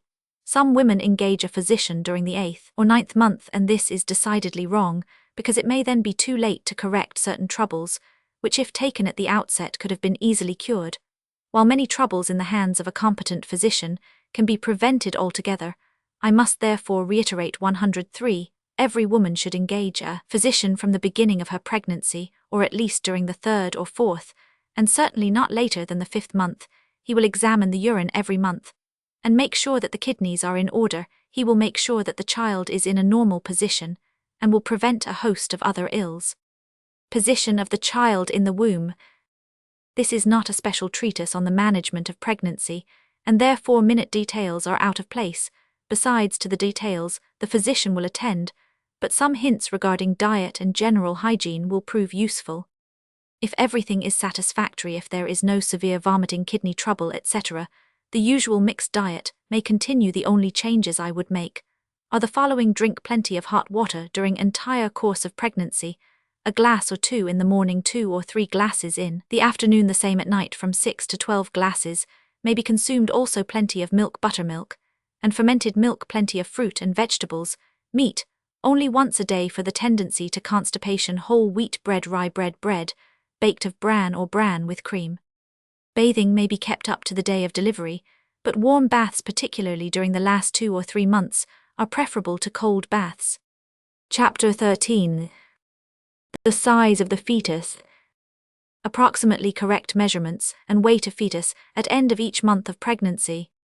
Men and women are always interested to know how large the fetus is and how far it is developed during the various months of pregnancy. Absolutely exact measurements cannot be given, but the following approximate measurements are correct. Embryo growths. Embryo between 1 and 2 weeks old. Embryo about 4 weeks old. Embryo about 6 weeks old.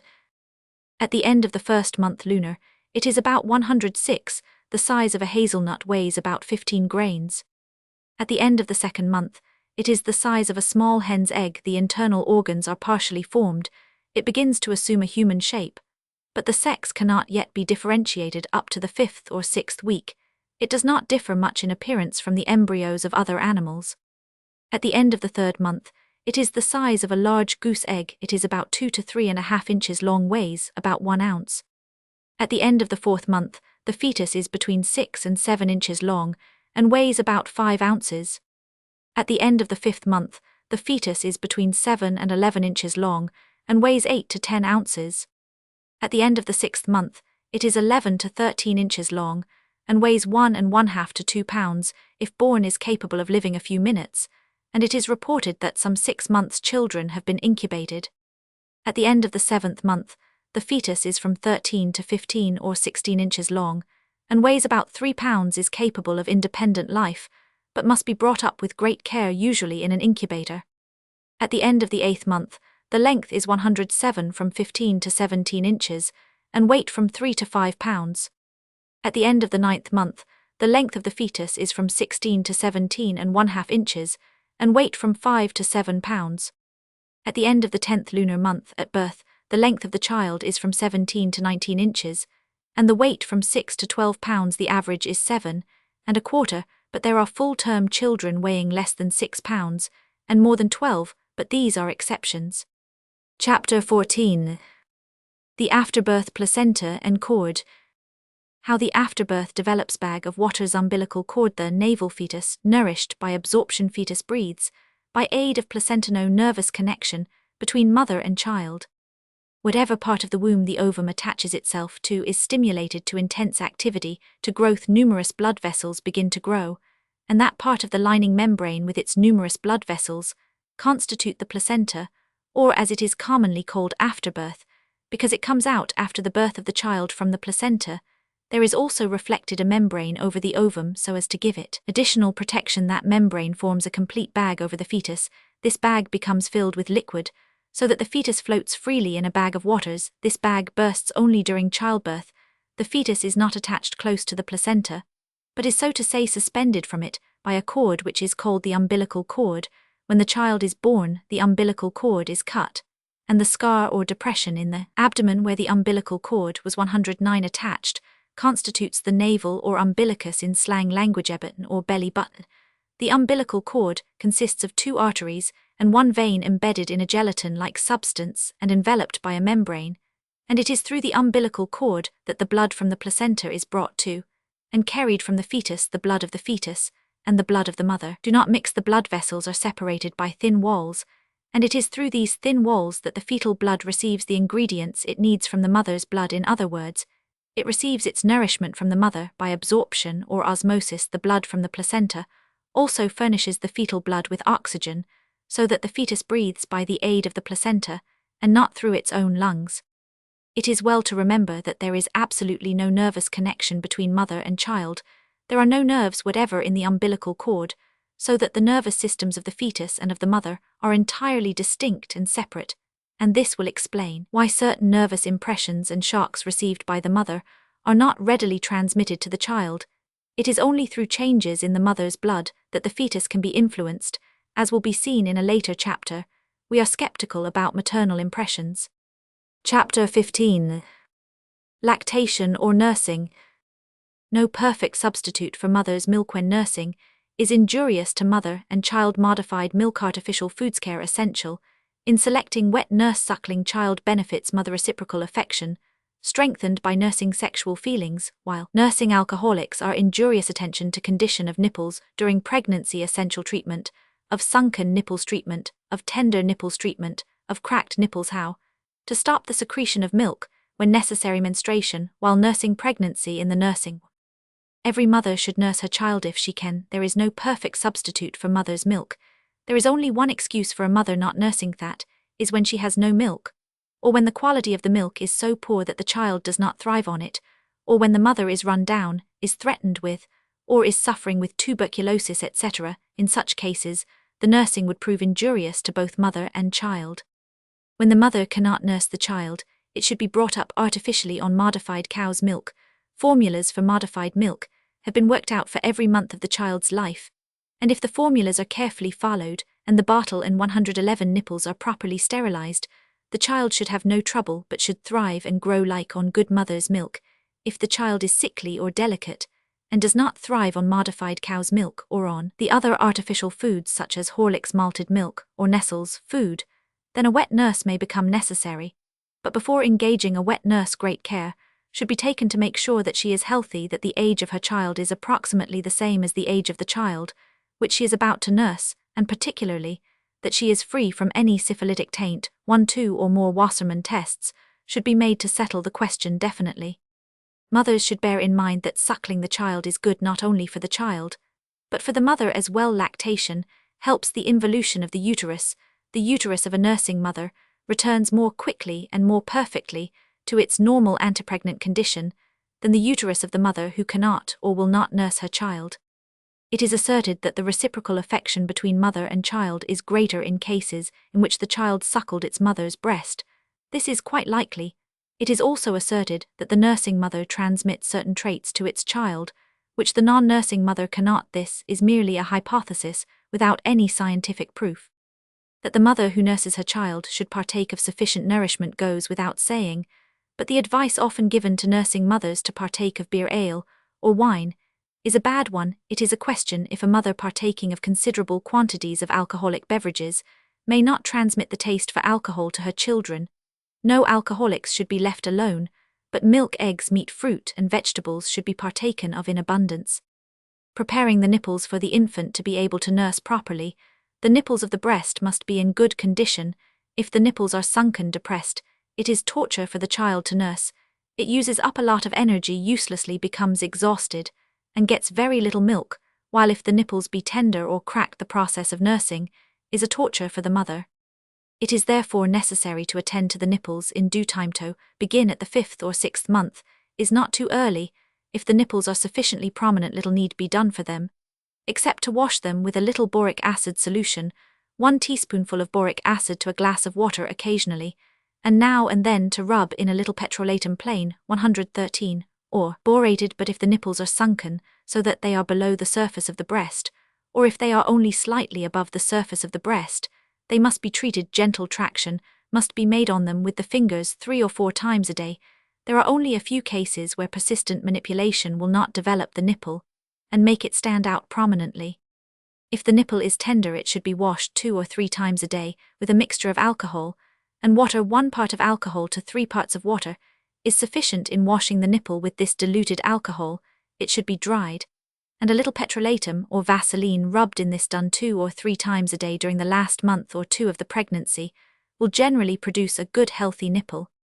The treatment of cracked nipples. If the care of the nipple has been neglected, and it develops cracks or fissures, so that the nursing of the child causes the mother severe pain, the nursing should be done through a nipple shield, and in the meantime between the nursings the nipple should be rubbed with the following preparation, which is excellent, and which I can fully recommend: thymol, iodide 12 dram, olive oil 12 ounce. This should be applied every hour to the nipple, and covered with a little cotton before each nursing. However, it must be 114 well washed off with warm water or warm boric acid solution. When the nipples are cracked, the infant's lips should also, before nursing, be carefully wiped out with boric acid solution, for the baby's mouth contains bacteria, which while harmless in themselves may, if they get into the cracks of the nipple, set up an inflammation of the breast or mastitis, and cause an abscess. If the cracks are excruciatingly painful, as they sometimes are, it is necessary to give the one breast a rest for 24 hours, and have the child nurse at the other until the cracks have partially healed.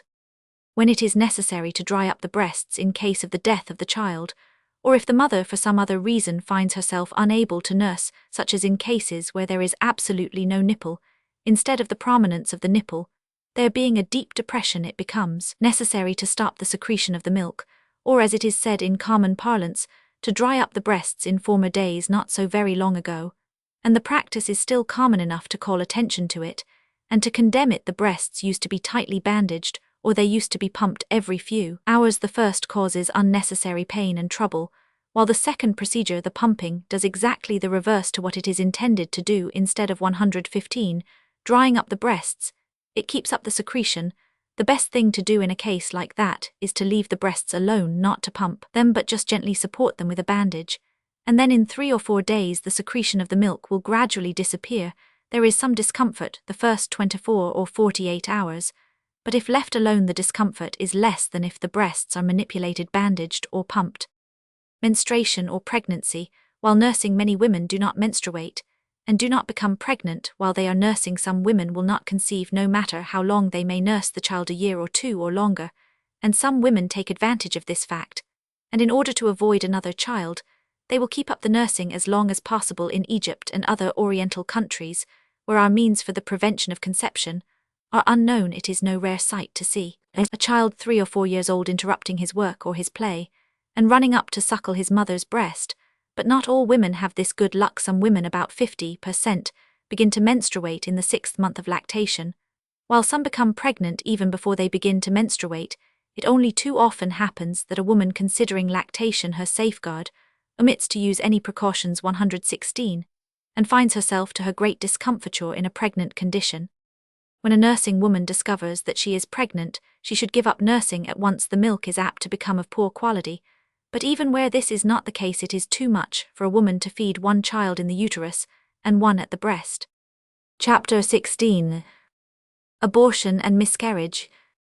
Definition of word abortion. Definition of word miscarriage: spontaneous, abortion induced, abortion therapeutic, abortion criminal, abortion missed, abortion habitual, abortion syphilis, as cause of abortion and miscarriage, dangers of abortion, abortion, and The word abortion, used somewhat loosely, signifies the premature expulsion of the fetus, the expulsion of the fetus from the womb before it is viable, Roman 1e, before it is capable of living independently. Used in a stricter sense, the word abortion is applied to the expulsion of the fetus up to the end of the 16th week, to the expulsion of the fetus between the 16th and the 28th week. The term miscarriage is applied, and when the expulsion of the fetus takes place after the 28th week, but before full term, we use the term premature labor. The laity does not like the term abortion, as it is under the impression that the term always signifies criminal abortion.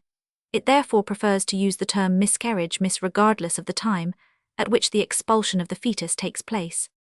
When the fetus for some reason dies in its mother's womb, it is generally expelled within a few hours or days. Sometimes this is not the case, and the dead fetus is retained for several weeks or months, or even years. To such a phenomenon, we apply the term missed abortion. Some women suffer from what might be called the abortion habit. They can hardly ever carry a child to full term, but lose it in the same month or even in the same week of gestation during each pregnancy. We call this habitual abortion. And this habitual abortion may 119 be independent of disease, such for instance as syphilis. The terms threatened, imminent, and inevitable abortion require no further explanation. The causes of abortion outside of the abortion habit, which may be due partly to heredity or be caused by a diseased condition of the lining membrane of the uterus.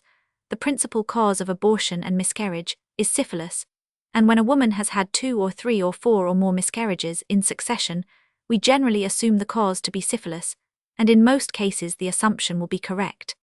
When an abortion is performed by an experienced physician with the observance of the utmost cleanliness, asepsis and antisepsis, then the abortion is accompanied with very little or no danger. But when performed carelessly by incompetent, non-conscientious physicians and midwives, operation is fraught with great danger to the patient's health or to her very life, and abortion is a great cause of premature death and chronic invalidism among women. And as long as the people will remain ignorant of the proper means of regulating their offspring, so long will abortion thrive. While I recognize that there are cases in which the performance of an abortion is perfectly justifiable from a moral standpoint, for instance in cases 120 of rape, or where the mother is unmarried, nevertheless abortion must be recognized as an evil, a necessary evil now and then, but an evil nevertheless. It is never to be undertaken lightly or to be considered in a frivolous spirit, and it is the duty of all serious-minded and humanitarian men and women to do everything in their power to remove those conditions which make abortion necessary and unavoidable. Chapter 17. Prenatal care. Meaning of the term: misleading information by quasi-scientists, exaggerated ideas regarding prenatal care, nervous connection between mother and child cases, under author's observation, effects on offspring, advice to pregnant women, germplasm of chronic alcoholic, a glass of wine, and the spermatozoa statements, cases of violence and accidents during pregnancy. By prenatal care, we understand the care taken during pregnancy before the child is born. Used in a wider sense, the term includes the care which both parents should take of themselves even before the child is conceived. Of course, the father and the mother should be in the best possible physical and mental condition during the time of conception, and even before conception, and the mother should take the very best care of herself, should be in good health, and as calm a spirit as possible during the entire period of gestation, for the general health and condition of the mother does influence the child. And still I feel impelled to say something which may meet with violent opposition in some quarters. 122. The trouble is there are too many half-baked scientists in our midst. They spread misleading information, and the public at large is too apt to take every statement that has a quasi-scientific seal for something absolute, for something positive, for something that admits of no exceptions. I have seen so much misery caused by wrong prenatal care teaching, and by the foolish exaggerated ideas on the subject, that I consider it my duty to say something in order to counteract those erroneous notions. I consider it my special mission to destroy error, mysticism, and superstition, and the prenatal care teaching, as imparted by some, unfortunately partakes of all three of the above. Of course, I repeat, the mother should try to be in the best possible condition while she is carrying the child. Nevertheless, it is foolish to imagine if the mother is not quite well, or is worried about something, or has a fit of anger, that it is invariably going to be reflected on the child. The child, as we know, has no nervous connection whatever with the mother, and it is only very violent or prolonged shocks that are apt to have an injurious influence.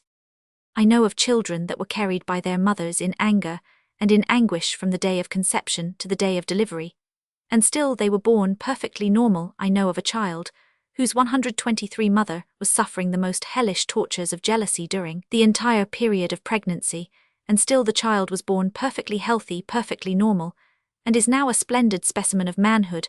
I know children whose mothers went through severe attacks of pneumonia, typhoid fever, etc., and still they were born perfectly healthy and perfectly normal. I know children whose mothers were using every means to abort them, took all kinds of internal medicines, until they were deathly sick, and still they were born perfectly healthy and normal. I know children whose mothers tried to abort them by mechanical means, who went to abortionists, who made one or more attempts to induce the abortion. I know even cases where the mothers bled as a result of such attempts, and, nevertheless, the children were born perfectly healthy, developed normally physically and mentally. Of course, these are not things that I would advise women to do or to undergo.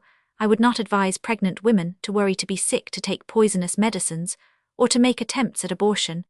But I merely bring up these points to emphasize to my readers not to take the necessity of prenatal care in too absolute a sense, and not to worry themselves unnecessarily if the conditions during their pregnancy are not all that could be desired. The child 124 is not necessarily going to be affected. The condition of the germplasms, Roman 1e, the condition of the ovum and the spermatozoa at the time of conception, is more important than all subsequent care during gestation. As there are foolish people who possess a peculiar knack of misinterpreting and misunderstanding everything, I wish to emphasize that hygiene during pregnancy should not be neglected. Everything possible should be done to put the mother in the best possible physical and mental condition.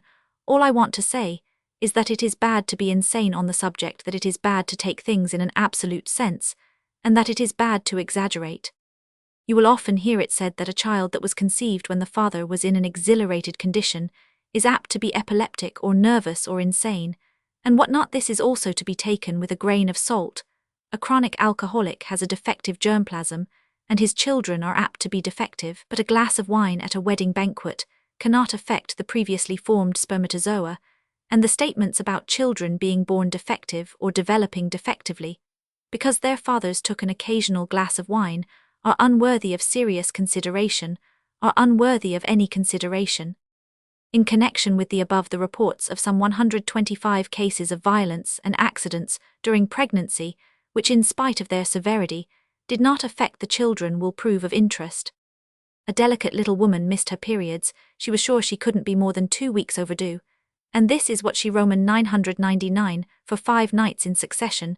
She took hot mustard baths, and she took them so hot that each time she nearly fainted and came out from them like a broiled lobster. No effect. She then took a box of pills which cost her $2. No effect except causing diarrhea. She then took 2 boxes of capsules which upset her stomach and made her fearfully nauseous. No other effect. She then ate 1/2 a colocynth, which made her terribly sick, causing a bloody diarrhea. She had to stay in bed for 3 or 4 days. She then took burning vaginal injections with some ipecac in them. No effect except making her feel raw so that she needed large amounts of cold cream. She then took secale cornutum and radix gossypi. No effect except giving her a headache, making her sick to her stomach, and completely destroying her appetite, so that within a very short time she lost nearly 10 pounds. She was then told that long walks might be efficient. She took walks of 6 and 7 miles at a time, coming home more dead than alive. No effect. She then heard that jumping off 126A table is a very efficient means. She did it a dozen times in succession, so that she was completely fagged out and out of breath. 8.5 months later, she gave birth to a perfectly healthy, well-formed boy weighing 8 pounds. The following case was reported by Brelod Lojardiere. A farmer who was responsible for the condition of a servant of his household conceived the idea of riding horseback with her in order to bring about an abortion, and pushing her off when the horse was running at great speed. This he repeated several times. The woman gave birth to a perfectly normal infant at full term. Hoffman reports that another farmer under similar circumstances brutally kicked the woman in the abdomen repeatedly, until she lost consciousness. The pregnancy continued to full term notwithstanding. In another case of Hoffman's, a woman allowed a heavy door to fall upon her, but the pregnancy was not affected. Dr. Gibout relates that a German woman living with her husband in California, being pregnant, wished to return to Munich, her hometown, to be delivered. The train in which she traveled through Panama collided with another train, threatened abortion, required her to take a rest. She took a steamer, and after a very rough passage reached 127 Portsmouth. From there, she went to Paris. Here she fell down a flight of stairs in the hotel where she was stopping again. She was threatened with abortion, but after a rest was in good condition and continued her journey. She finally reached home and was delivered at full term of a normal infant. Vibert reports the case of a woman who was in a train accident, which injured her severely, killed 2 of her children, but did not affect her pregnancy. She was delivered at the proper time of a normal baby. Chapter 18. The menopause or change of life. Time of menopause, cause of suffering during menopause, reproductive function and sexual function, not synonymous. Increased libido during menopause, change of life in men. In the chapter on menstruation, I referred briefly to the menopause. I will consider it here somewhat more in detail. The menopause, also called the climacteric, and in common language change of life, is the period at which woman ceases to menstruate. The average age at which this occurs is about 48, but while some women continue to menstruate up to the age of 50-52, and even 55, others cease to menstruate at the age of 45 or even 42. Between 44 and 52 are the normal limits. Anything before or beyond that is exceptional. Just as the beginning of menstruation may set in without any trouble of any kind, and just as some women have not the slightest unpleasant symptoms during the entire period of their menstrual life, so 129, the menopause occurs in some women without any trouble, physical or psychic. The periods between the menses become perhaps a little longer or a little irregular. The menstrual flow becomes more and more scanty. Then one or several periods may be skipped altogether, and the menopause is permanently established. Many women, however, the majority, probably suffer considerably during the transitional year or years of the menopause. Symptoms are both of a physical and of a psychic character, but the psychic symptoms predominate. There may be headache, capricious appetite, or complete loss of appetite, considerable loss of flesh, or on the contrary, very sudden and rapid putting on of fat, great irritability, insomnia, profuse perspiration, hot flashes throughout the body, and particularly in the face, which make the face blushing and congested, are particularly frequent. Then the woman's character may be completely changed from gentle and submissive. She may become pugnacious and quarrelsome. Jealousy, without any grounds for it, may be one of the disagreeable symptoms, making both the wife and the husband very unhappy. In some exceptional cases, a genuine neurosis or psychosis may develop. Cause of suffering during menopause. It is my conviction, and I have had this conviction for many 130 years, that many, if not most, of the distressing symptoms of the menopause are due not to the menopause itself, but to the wrong ideas about this period that have prevailed for so many centuries. We know the influence of the mind over the body and the pernicious effect which wrong ideas may exercise over our feelings. The generally prevalent opinion among women and men, for that matter, and not only of the laity, but unfortunately of the medical profession as well, is that the menopause is the end of woman's sexual life. Every woman is laboring under the erroneous impression that with the establishment of the menopause, with the cessation of the menses, she ceases to be a woman, and as she does not become a man, she becomes something of a neuter being, neither woman nor man, and she has the idea that after the menopause she can have no further attraction for her husband, or for other men. Naturally, such an idea has a very depressing effect on any human being. Any human being fights to the last to retain all its human functions, especially the function which is considered as important, as is the sexual function. Reproductive function and sexual function, not synonymous of course with the permanent cessation of the menses. The woman's reproductive function is at an end, but the reproductive function is 131, not synonymous with the sexual function. I must insist again and naturally, until this erroneous idea is dispelled, much unnecessary misery will be the lot of our women if women in general will learn that with the establishment of the menopause they do not cease to be women, if they will learn that the sexual desire in women lasts long beyond the cessation of the menopause, many women being as passionate at 60 as at 30, if they will learn that their attractiveness or non-attractiveness to the male sex does not depend upon the menopause, But upon their general condition, if they will learn that many women at 50 and 60 are much more attractive than some women at half that age, they will not take the onset of the menopause so tragically, and they will thereby avoid the greater part of their mental and emotional suffering. The actual atrophy of the ovaries, uterus, external genitals, and the breasts can of course not be prevented, but that atrophy is a slow and gradual process, and is not in itself the cause of the various distressing symptoms that we have enumerated. The treatment of the menopause, if the symptoms are at all disagreeable or distressing, should be in the hands of a competent physician, a little wholesome. Advice may be more efficient than gallons of medicine and bushels of pills. In general, the woman 132 should try to lead as calm and peaceful a life as possible. Warm baths daily are beneficial. Constipation should be guarded against. Hot vaginal douches are often efficient against the disagreeable flushes. And last but not least, the husband should, during this critical period, be doubly kind and doubly considerate of his wife. It is during the years between 45 and 55 that the wife is most in need of her husband's sympathy and support. Increased libido during menopause.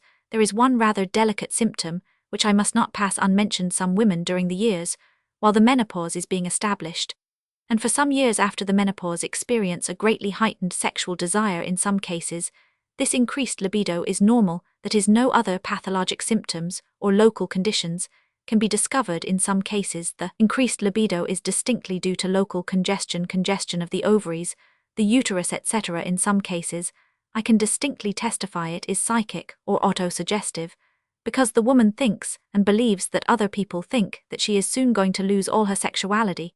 She unconsciously works herself up into a sexual passion, which sometimes may be of long duration, and may even lead to disastrous results.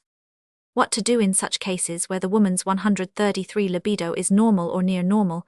Then naturally, it should be normally gratified, but if the libido seems to be abnormally strong, and the demands for sexual gratification are too frequent, then the woman should be treated, and sexual gratification should not be indulged in, because in such cases, as a rule, sexual gratification only adds fuel to the fire, and the woman's demands may become more and more frequent, more and more insistent. In exceptional cases, it may even reach the intensity of nymphomania. In such cases, the aid of a tactful physician is indispensable. Change of life in men. To people not familiar with the subject, it sounds rather strange to speak of change of life in men. Man possessing no menstrual function cannot have any menopause, but still sexologists and psychologists who have studied the subject carefully are convinced that between the ages of 45 and 55 men also undergo a certain change, which may be spoken of as the change of life, or the male climacteric.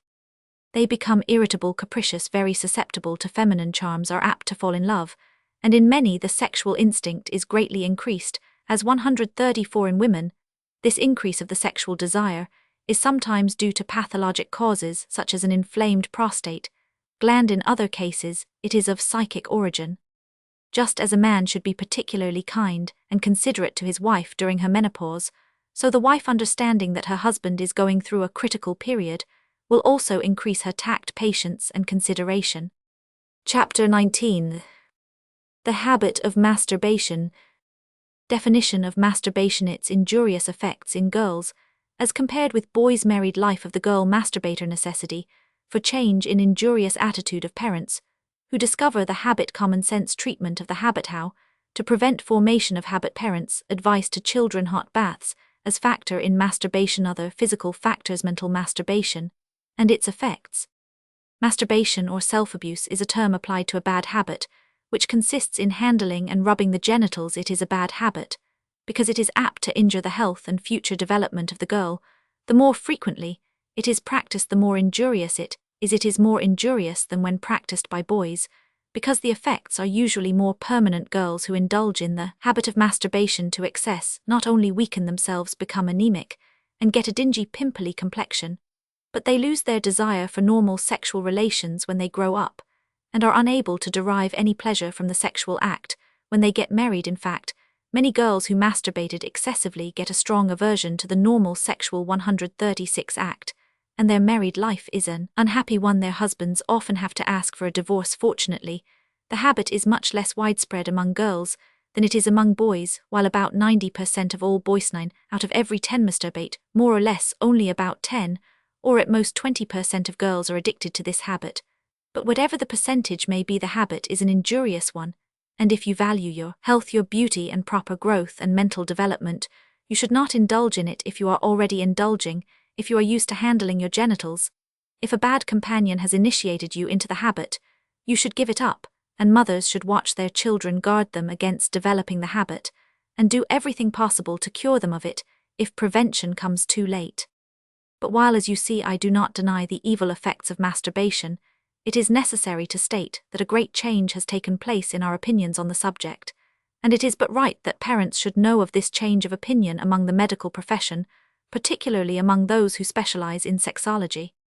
Wrong behavior of parents: when parents make the awful discovery that their child is fondling its genitals, or is indulging in masturbation, they 137 feel as if a great calamity had befallen them.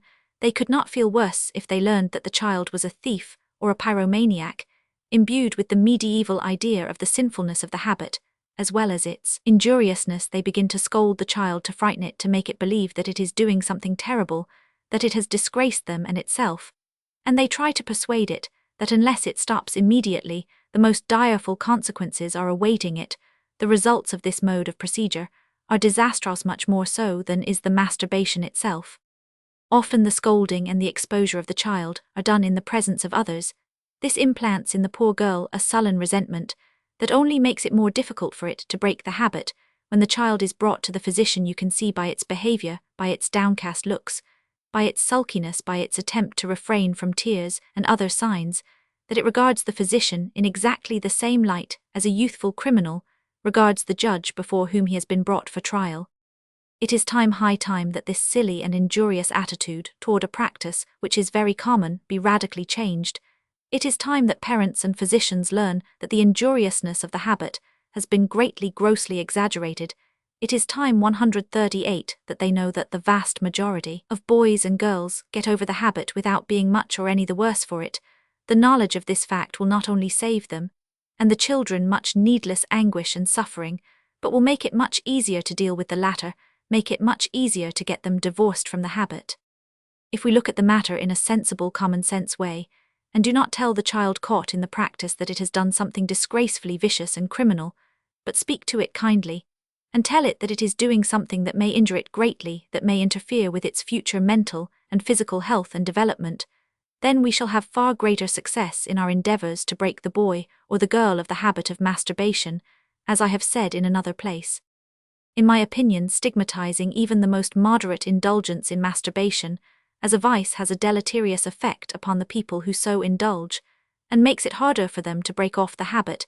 Every thinking physician and sexologist can tell you that picturing the masturbatory habit in too lurid colors and stigmatizing it with too strong epithets has as a rule the contrary effect to the one expected. The victims of the habit consider themselves degraded, irretrievably lost. They lose their 139 self-respect, and it is on account of that harder for them to break themselves of the habit.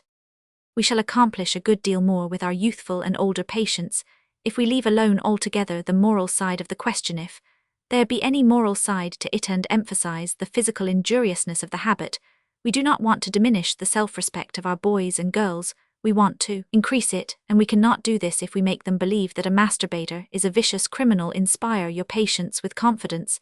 Tell them that indulgence in the habit jeopardizes their future growth, both physical and mental, their health and happiness, and you will find them easier to control. I am not trying to minimize the danger of masturbation, for if indulged in from an early age and to great excess, the results may be disastrous. But even if I were to minimize the evil consequences, that would be less of a sin than to exaggerate them the way it has been done for so many years by so many people in the profession, and out of it, the evil results of exaggerating the influence of masturbation have been so great in the past that if now the pendulum were to swing to the other extreme, I am sure it would not be a bad thing at all. Prevention of the habit of masturbation. The keynote of preventing the habit is carefully to watch the child from its earliest infancy. We know that not infrequently stupid or vicious nursemaids, wet nurses, and even governesses ignorantly or deliberately induce the habit in children under their charge. This, of course, must be prevented. Even children of the age of 9, 10, 11 years should not be left alone, but always be under supervision. Too close friendship between boys or girls, particularly of different ages, should be looked upon with suspicion. A number of girls never should sleep in the same room without supervision by an older person. The sleeping together of two in the same bed, whether it be two children or a grown person, and a child, should not be permitted under any circumstances. I admit of no exceptions to this demand. It makes no difference whether the other person is a mother, a father, a brother, or a sister, leaving out of the question any deliberate element. The thing is dangerous, for very often unintentionally 141, unwittingly masturbation, is initiated by this intimate contact. The child boy or girl should sleep alone on a rather hard mattress. The covering should be light. A coverlet may be put over the feet. The child always should sleep with the arms out upon the cover or blanket, never under the same. If this is done from childhood on, it is very easy to get used to this way of sleeping, and many a case of masturbation will thus be obviated. The child should not be permitted to loll in bed. It must be taught to get up as soon as it awakes in the morning. The general bringing up must be of a strengthening, hardening character, and this applies both to the body and the will. When the children reach the age of 9, 10, 11, 12, or 13 years, we must use discrimination and judgment, for some children of 9 are as developed as are others of 13. We must tell them that it is bad and injurious to handle one's genitals, and we must warn them to shun any companions who wish to initiate them into any manipulations of these parts, or who show an inclination to talk about the sexual organs and sex matters. Hot baths are very injurious for young children in their influence in this direction. There is no question that a hot bath has a very decided stimulating effect upon the sexual desire of adults, as well as of 142 children, both male and female. In fact, I have had several patients of either sex tell me that their first masturbatory act was committed while they were in a hot bath. Of course, the sensation having been pleasurable, they kept on repeating the experience. Every factor liable to give rise to the habit should be removed. Thus, for instance, eczema about the genitals, strongly acid urine, seatworms, and the like should be treated until cured. That anything having a tendency prematurely to awaken the sexual instinct should be rigorously avoided goes without saying. Mental or psychic masturbation. Some girls and women will abstain from handling themselves with their hands, manual masturbation, but will practice what we call mental masturbation. That is, they will concentrate their minds on the opposite sex, will picture to themselves various lascivious scenes until they feel satisfied. This method is extremely injurious and exhausting, and is very likely to lead to neurasthenia and a nervous breakdown. You should break yourself of it by all means, if you can, for it is even more injurious than the regular habit. Chapter 20. Leukorrhea whites. Misconception regarding the meaning of the term leukorrhea. A common complaint. Severe cases. Reasons for resistance to treatment. Proper local treatment of the disorder. Sterility due to leukorrhea. Causes of leukorrhea. Tonic medicines. Local treatment. Formol for douching. Leukorrhea means literally a white running, and is applied by the laity to any whitish discharge coming from the vagina. This is wrong because some white discharges may be of little importance, others may be of a serious character, and not be leukorrhea at all. Leukorrhea is one of the banes of the modern girl and woman. It is very frequent, probably at least 25%, some say 50 or 75% of all women suffer with it, in a greater or lesser degree in some cases. It is only an annoyance necessitating the frequent changing of napkins, but in others it causes a great deal of weakness, backache, erosions, itching and burning. It is very resistant to treatment, particularly in girls. The reason it is so resistant to treatment is because the 144 discharge, while coming from the vagina, does not usually originate in the vagina. It originates in the neck of the womb, and the hundreds and hundreds of injections that women take for their leukorrhea only reach the vagina. They cannot penetrate into the womb, and it is only by treating the cavity of the cervix, which can only be done by a physician through a speculum, that the root of the trouble can be reached, and if any erosion or ulcer is noticed, it can be directly touched up with the necessary application, and it is for this reason that in girls leukorrhea is so much more difficult to treat. For fear of having the hymen ruptured, the girl objects to a thorough examination and to local treatment, and the leukorrhea is permitted to proceed until perhaps a chronic inflammation of the womb and the fallopian tubes is established. There is no doubt that many cases of sterility or childlessness in women are due to long-neglected leukorrhea in girlhood. What is the cause of leukorrhea? We can answer simply the cause of leukorrhea is catarrh in any part of the female genital tract. But this is no real answer. What are the causes of the catarrh? The causes of catarrh are many. The most common cause is a cold wetting the feet, and getting chilled particularly during the menses may set up a catarrh in the cervix. Long standing on one's feet, lifting 145, and carrying heavy bundles, dancing in overheated rooms, and then going out scantily clad in the chill night air, prolonged ungratified sexual excitement, lack of cleanliness in the external genital soul. These are factors in setting up a catarrh of the cervix with a resultant leukorrhea. A general rundown condition, worry, overwork, too hard study, lack of fresh air, and a general scrofulous condition also favor the development of catarrh of the womb and leukorrhea. It will therefore be seen that the treatment of leukorrhea to be successful must be general and local. General treatment. The general treatment consists in general hygienic measures, and in common sense the patient should not be on her feet more than she can help, and she should not walk until exhausted or fatigued. It is better to take several short walks than one long one. The corset she wears, if she wears any at all, should be of the modern kind, not one that presses the womb and the other abdominal organs down, but one that supports the abdominal walls, and rather raises the abdominal organs up. The lacing or buttoning must be from below up and not from above down. That it should not in any way interfere with the freedom of respiration goes without saying. Constipation, if any to be treated, must be treated intelligently by mild measures. See constipation in the chapter on 146 pregnancy. And care must be taken that the bowels move at regular hours where the leukorrhea is due to or is aggravated by anemia and general weakness. A good iron preparation, such as 1 Blaud's 5-grain pill 3 times a day, or a tonic of iron, quinine and strychnine, will do good. A daily cold bath or cold sponge, followed by a brisk dry rubbing with a rough towel, is also useful. Local treatment. Local measures consist of painting or swabbing the vagina and cervix with various solutions of tampons, suppositories, and douches. Local application to the vagina and uterus can be done satisfactorily by the physician or nurse. Only the insertion of a suppository or douching can be easily done by the patient herself. While it is always best and safest to consult a physician, and while self-medication is generally inadvisable, there are occasions when a physician is not available in some small places. A woman may, for various reasons, have a strong objection to gynecological examination and treatment, and some women may be too poor to pay the doctor. In such circumstances, self-treatment is justified, and there can be no objection to it if the remedies are harmless and are sure to do some good, that is, to improve the condition where they do not effect a complete cure. Chapter 21. The Venereal Diseases. Derivation of word venereal. 3. Venereal diseases, innocent contraction of syphilis, through various objects. The hygienic elimination of common sources of venereal infection, measures for prevention after sexual relations.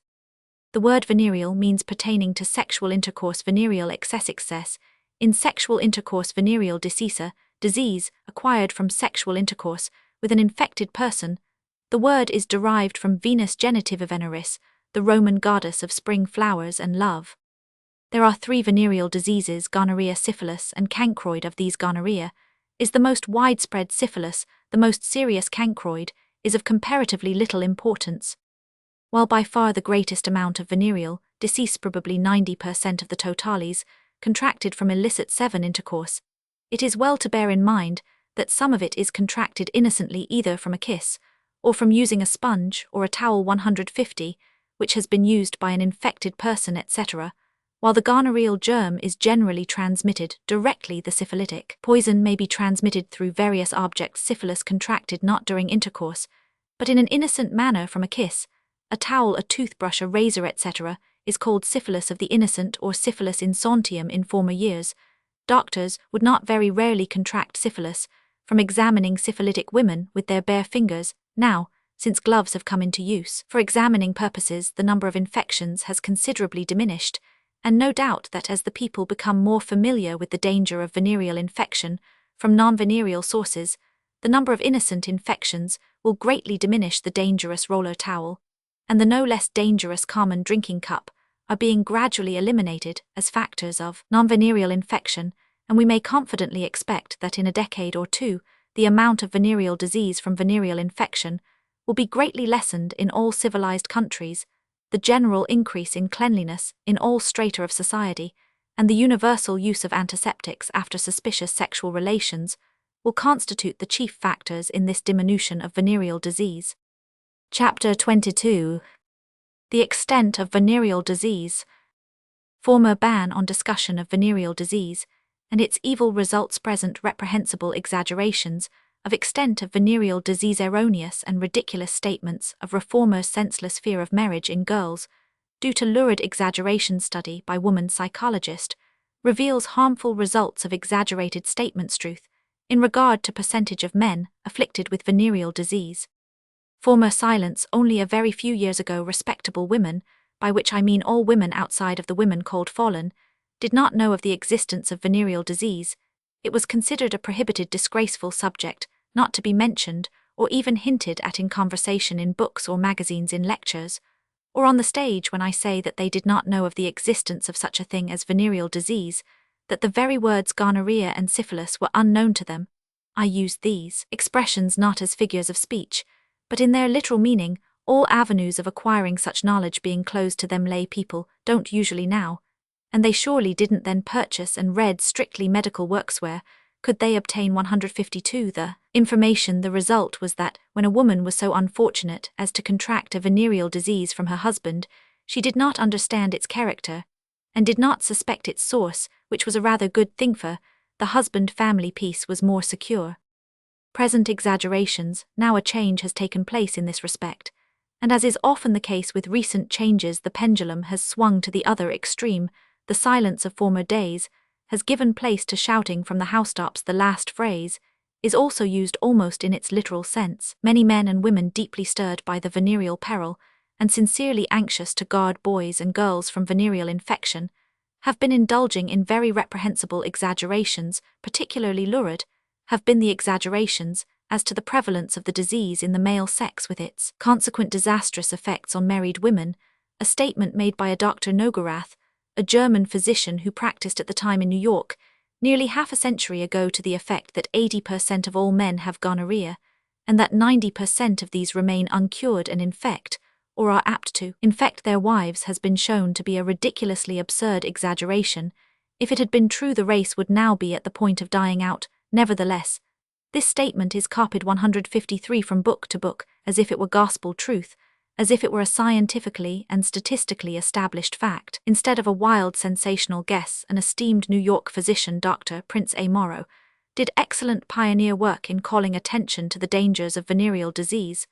But as is the case with so many reformers, he permitted his zeal to run away with him occasionally, and he made statements which caused, and are still causing, the judicious to grieve. The statement, for instance, that there is more venereal disease among innocent virtuous wives than among prostitutes, is one to cause the real honest investigator to weep over the human tendency to exaggeration, or to burst out in uproarious laughter. The ridiculousness of this statement becomes especially evident when we recollect that the same gentleman made the statement that every prostitute without exception was diseased at one time or another.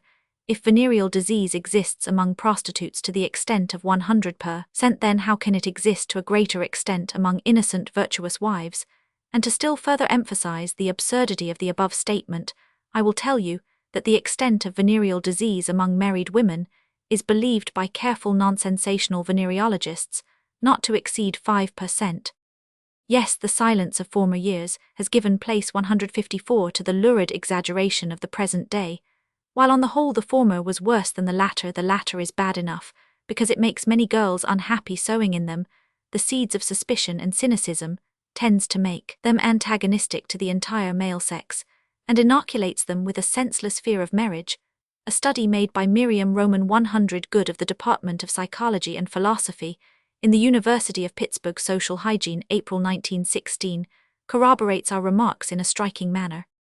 She has had confidential chats with 50 young girls with whom she has had some acquaintance. Of these 50, 25 were college students, and 25 were not. She asked them a number of questions, the purpose of which was to find out what psychologic effect, if any, their knowledge of prostitution and of venereal disease has had on them. She states in her conclusions that the histories reveal a large percentage of harmful results, such as conditions bordering upon neurasthenia, melancholia, pessimism, and sex antagonism italics, mind directly traceable to this knowledge. 11 of the girls interviewed developed a pronounced repulsion for men, although prior to their knowledge, they had enjoyed men's company, they now avoid association with them. And 6 have declared that they have totally lost faith 155 in the moral cleanness of men. 8 have already refused to marry or intend to do so because of their belief that the risk of infection was too great. If it were not for the existence of these diseases, they say, they would be glad to marry. All of these say their decision has rendered them more or less unhappy. In the laudable desire to keep our young women pure, and to protect them from infection in the endeavor to make them demand one moral standard for both sexes, our exaggerating reformers are condemning them to lifelong celibacy, which in the case of women often means lifelong neurasthenia and hypochondria. The truth of the matter here is the truth about venereal deceased truth, as I know it, without concealment on the one hand, and without exaggeration on the other. Exact figures are of course unobtainable anywhere, but results obtained from unbiased investigations of different classes of society, from hospital reports, from questionnaires among students, etc., tell us that probably about 20% of the adult male population are the victims of gonorrhea at one time or another, that probably 8 or 10% are not entirely cured when they enter matrimony, and 4 or 5%, some would say 2% of wives become infected with gonorrhea. This, I say, is terrible. 156 enough, and makes the greatest care and caution imperative, for if you should be one of the victims of the 2 or 5%, it would be little consolation to you that the other 98 or 95% of wives have escaped. Of course, the percentage of venereal disease among young men and afterwards among their wives will vary greatly with the stratum of society. Among the lower strata, you may find 50% of infection, with a very large percentage of those uncured, not because they are of a lower morality than the higher classes, but because the cheap class of prostitutes that they are obliged to patronize are frequently diseased, and because they cannot afford expert treatment or any treatment at all. Among these classes, you will naturally find a much larger percentage of diseased wives. But then, to counteract this, we must bear in mind that there are large classes of men in whom gonorrhea exists only to the extent of 5 or 10%, and we have large classes of wives among whom the victims of gonorrhea will come up only to a fraction of 1%. The above figures you see differ materially from the statements found in so many sex books that 80% of all married men in New York have gonorrhea, and that at least 3 out of every 5, 15,760% married women in New York have gonorrhea. Whenever you read or hear such a statement, treat it with a smile, with contempt, as all false statements should be treated. As to syphilis, the extent of the prevalence may be given as between 2 and 5%, which percentage differs considerable from the 75, 50 or 25% given us by some sex lecturers, but which is terrible enough as it is without any exaggerations. Chapter 23. Gonorrhea. Source of gonorrhea: mucous membrane of genital organs and of eye, principal seats of disease. Symptoms in men, and in women: vagina seldom, attacked in adults. Nobody inherits gonorrhea. Ophthalmia neonatorum: differences of course of disease in men and women. Gonorrhea less painful in women. Symptoms not suspected by woman. Necessity for the woman consulting a physician. Self-treatment when woman cannot consult physician. Formol for injections. The subject of gonorrhea and syphilis is treated pretty fully from a layman's point of view in the author's Sex Knowledge. For men, I do not intend to devote much space to a discussion of the details of these two diseases here, because the subject is not of such direct interest to women. Respectable girls and women do not indulge in illicit relations the same as respectable men and boys do, and their danger of contracting a venereal disease is insignificant as compared with men's liability. I will therefore touch upon only a few points, particularly insofar as the diseases differ in their course from the course pursued in men. Those, however, who are interested may read the chapters on the subject in 159, the author's Sex Knowledge for Men, and if they want still fuller details, they may study the author's treatment of gonorrhea and its complications in men and women. Gonorrheal germs. Gonorrhea is an inflammation caused by a germ called the gonococcus, discovered by Dr. A. Neisser of Breslau, Germany, in 1879. Any mucous membrane may be the seat of gonorrhea, but it attacks by preference the mucous membrane of the genital organs and of one other organ, the eye. Its principal symptoms are inflammation, pain, burning, and discharge in men. It attacks the urethra in women. It attacks the cervix, neck of the womb, urethra, And the vulva, the vagina, is seldom attacked in adult women because the mucous membrane of the adult vagina is rather tough and does not offer a good soil for the development of the gonococcus germ. The discharge that a woman has when she has gonorrhea comes principally, or exclusively, from the neck of the womb in little girls, however, in whom the lining of the vagina is tender, gonorrhea of the vagina, and the vulva is common. See chapter vulvovaginitis in little girls. Gonorrhea is a local disease 160, while in some cases, after the disease has lasted for some time, a certain poison is generated by the germs which circulates in the blood. And while the germs may occasionally wander into distant organs, still in 98% of all cases gonorrhea is a local disease, and if taken in time is cured without leaving any traces on the general organism. Gonorrhea not hereditary, then gonorrhea is not a hereditary disease. Nobody ever inherits gonorrhea. A child may be born with a gonorrheal inflammation of the eyes, ophthalmia neonatorum, but this inflammation is not inherited. It can only be acquired if the mother is suffering with gonorrhea. While the child is being born, some of the pus in the mother's birth canal gets into the child's eyes while it passes through the uterus and vagina. This is not heredity, this is simple infection, and can be avoided by keeping the mother's birth canal clean by antiseptic douches before childbirth. In short, I repeat, gonorrhea is essentially a local and not a constitutional disease, and is not hereditary, in which two respects it differs from syphilis, which is the most constitutional and most hereditary of all diseases. Course of gonorrhea in men and women. Gonorrhea runs an entirely different course in women than it does in men. When a man has gonorrhea, he 161 knows it immediately, first because the discharge tells him that there is something the matter with him, for a man is not used to having any discharge from the urethra unless there is something the matter with him. Second, the urine becomes at once burning and painful in women. The urethra is a separate canal from the vagina, and the urethra is very frequently not affected in gonorrhea.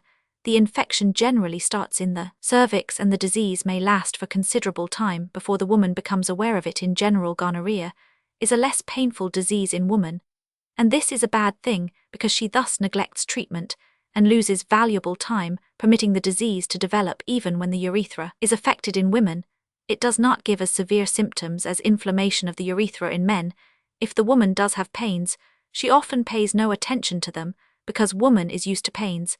As we have seen before, 50% of all women suffer more or less with dysmenorrhea. Many of them have a leucorrheal discharge of greater or lesser degree, and therefore if there is an increase in the pains or an increase in the discharge, little attention is paid to the matter. In fact, a woman may have a chronic gonorrhea for months or years without being aware that there is anything the matter with her.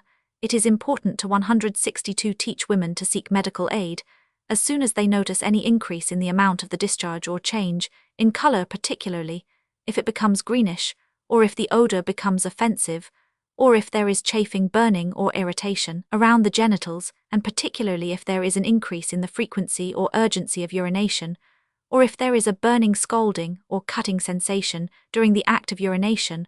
Also, whenever the sexual act becomes painful, if women consulted a physician as soon as they noticed any of the symptoms referred to above, they would save months and years of suffering and expense, because the disease would often be taken in hand while still limited to the cervix, and not, as is now often the case, after the inflammation has extended into the uterus and fallopian tubes.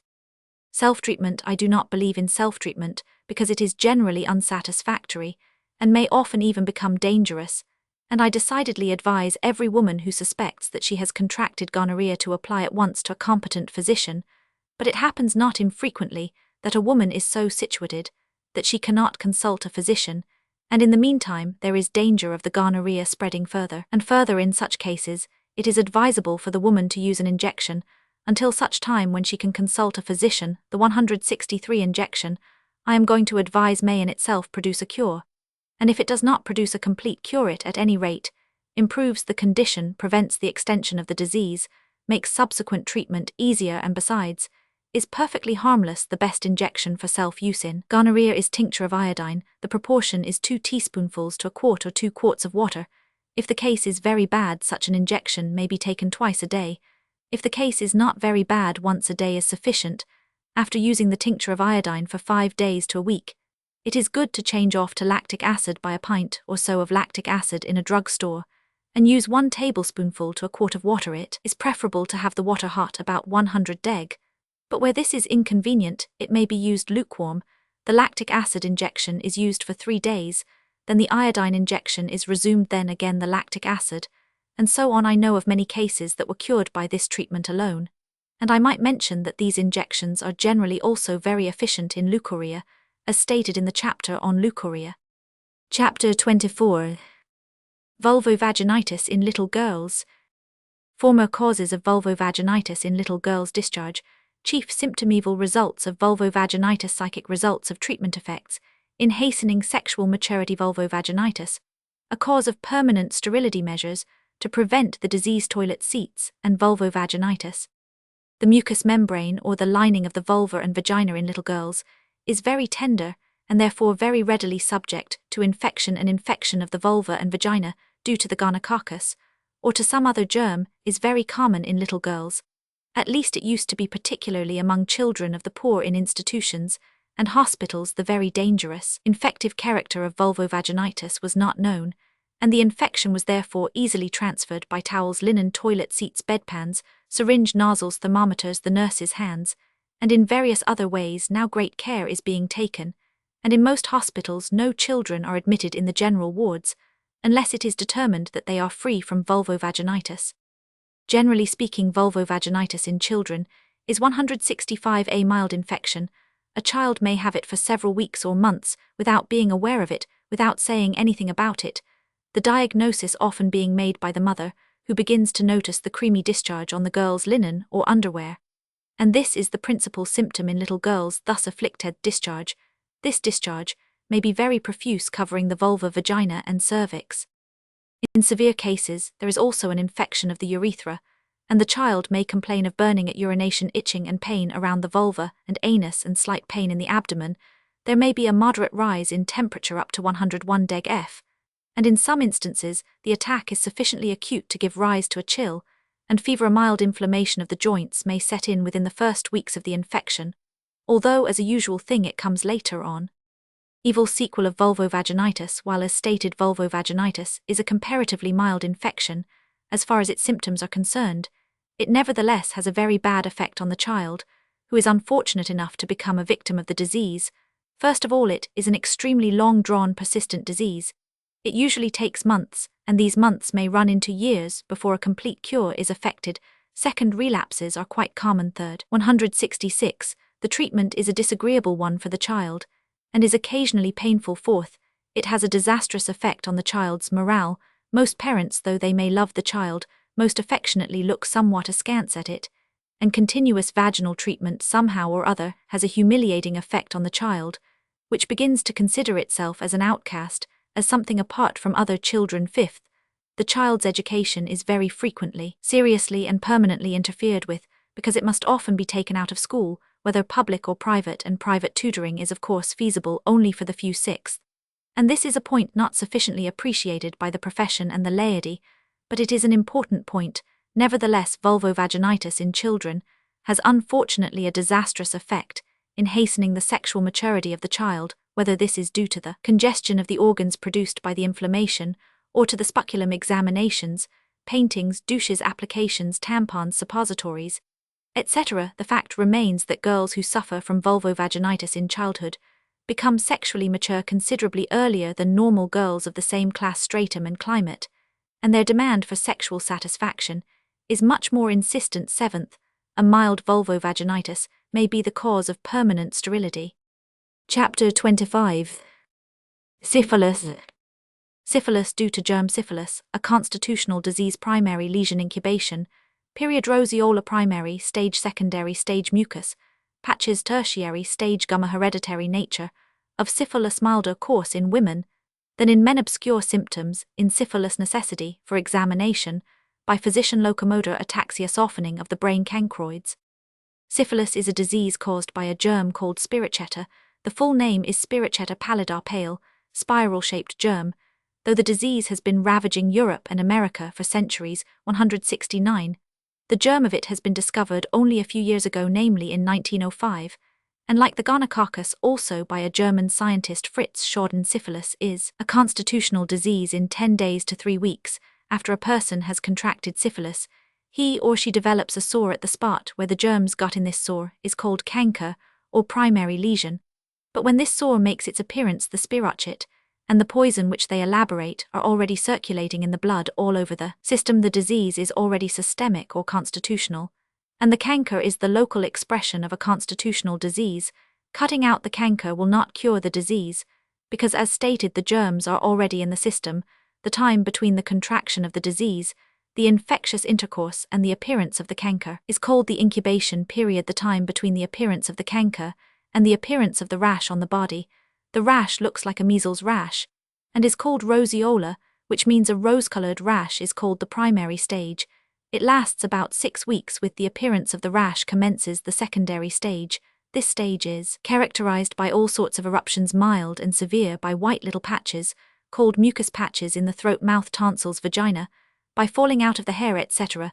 The length of this 170 secondary stage depends a good deal upon the sort of treatment the patient gets. Improperly treated, or not treated at all, it may last 2 or 3 years, or more properly treated it may be cut short at once in a few days, so that the patient may never again in his or her life get an eruption.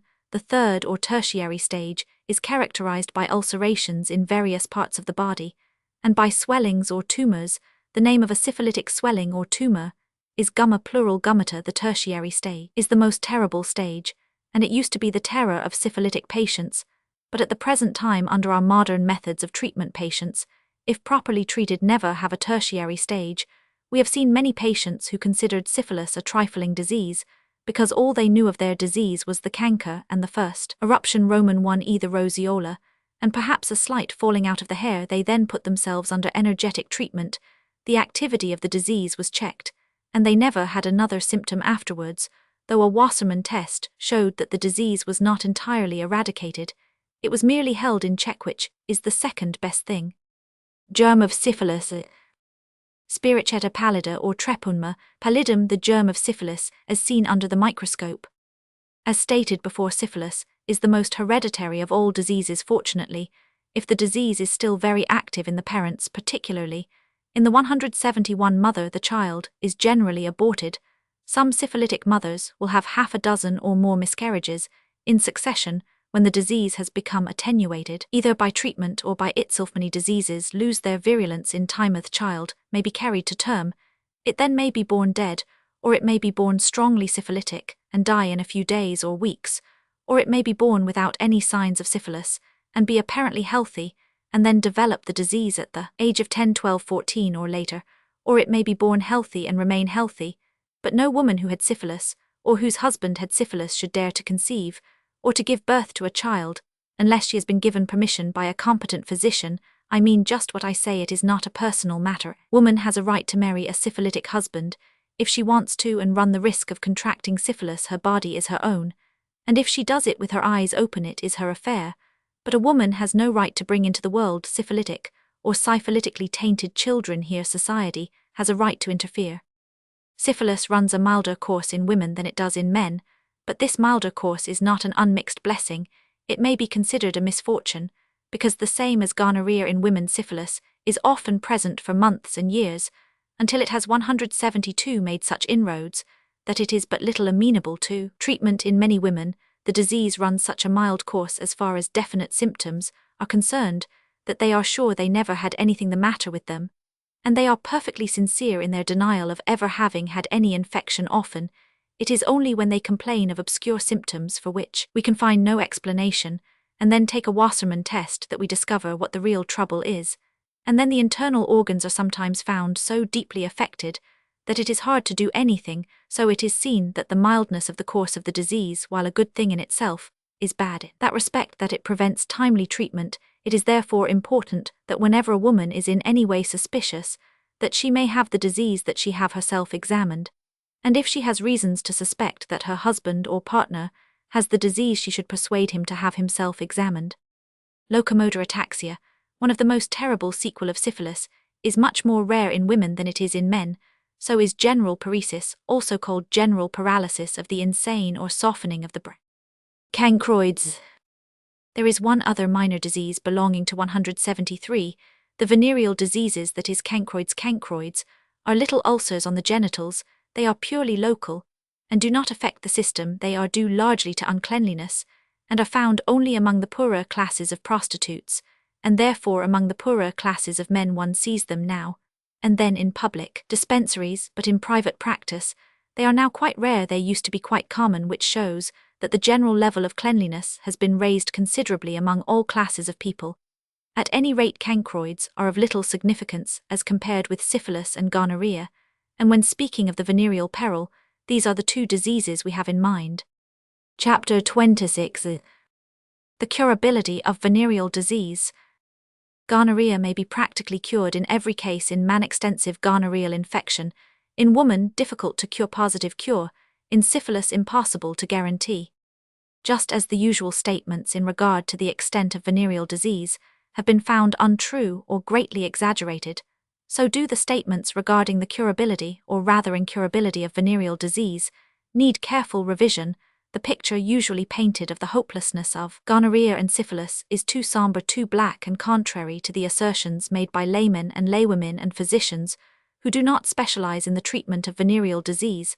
I wish to make the statement that every case of gonorrhea in man, without any exception, if properly treated, can be perfectly cured as far as practical purposes are concerned. I add the last phrase, because the cure may not be perfect in the scientific sense of the word.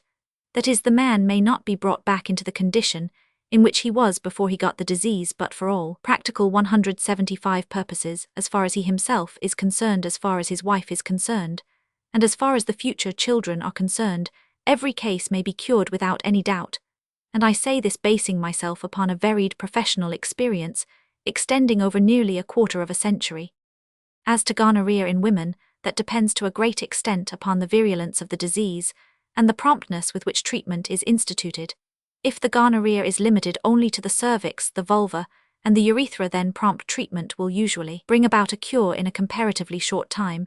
But if the gonorrheal inflammation has extended to the body of the uterus, or still worse to the tubes, then the treatment may become a very tedious one, and some cases may not be curable without an operation. With syphilis the matter is different. Since the introduction by Ehrlich of the various arsenic preparations, we have much better success in the treatment of syphilis, and we can positively render every case non-infectious to the partner. But as to guaranteeing a positive cure, that is, guaranteeing that the patient will never have an outbreak or relapse of his disease in the future, and that the children will be perfectly free from any taint, this we can do no more now than we could before the modern 176 treatment of syphilis was introduced. The decision, therefore, as to whether we may or may not permit a once syphilitic patient to marry will depend a great deal upon whether or no the husband or the wife or both desire to have children. If this is the case, we must often withhold our permission, but if the man and woman agree to get married and to get along without children, we will grant permission to the marriage. In the vast majority of cases, the subject of venereal disease and marriage will be further discussed in separate chapters. Venereal disease, I have to repeat, is terrible enough in itself, without any exaggeration, without picturing it in too black colors, and it is necessary that people should not have too black an idea of it. It is necessary that they know that there are thousands and tens of thousands of patients who suffered with gonorrhea or syphilis, and who were perfectly cured, who married, and whose wives remained perfectly well, and who gave birth to perfectly healthy, untainted children. Chapter 27. Venereal prophylaxis. Necessity for douching before and after suspicious intercourse. Formal for douches. Precautions against non-venereal sources of infection. Syphilis transmitted by dentists, instruments, manicurists, and syphilis promiscuous, kissing, a source of syphilitic infection. In his book Sex Knowledge for Men, the author treated the subject of prevention of venereal disease very thoroughly. Men need this knowledge, as men will indulge in illicit relations. We must teach them to guard themselves against venereal infection. We must do it not only for their own sake but for the sake of their wives and children, for infection in the man may mean infection in his wife and children.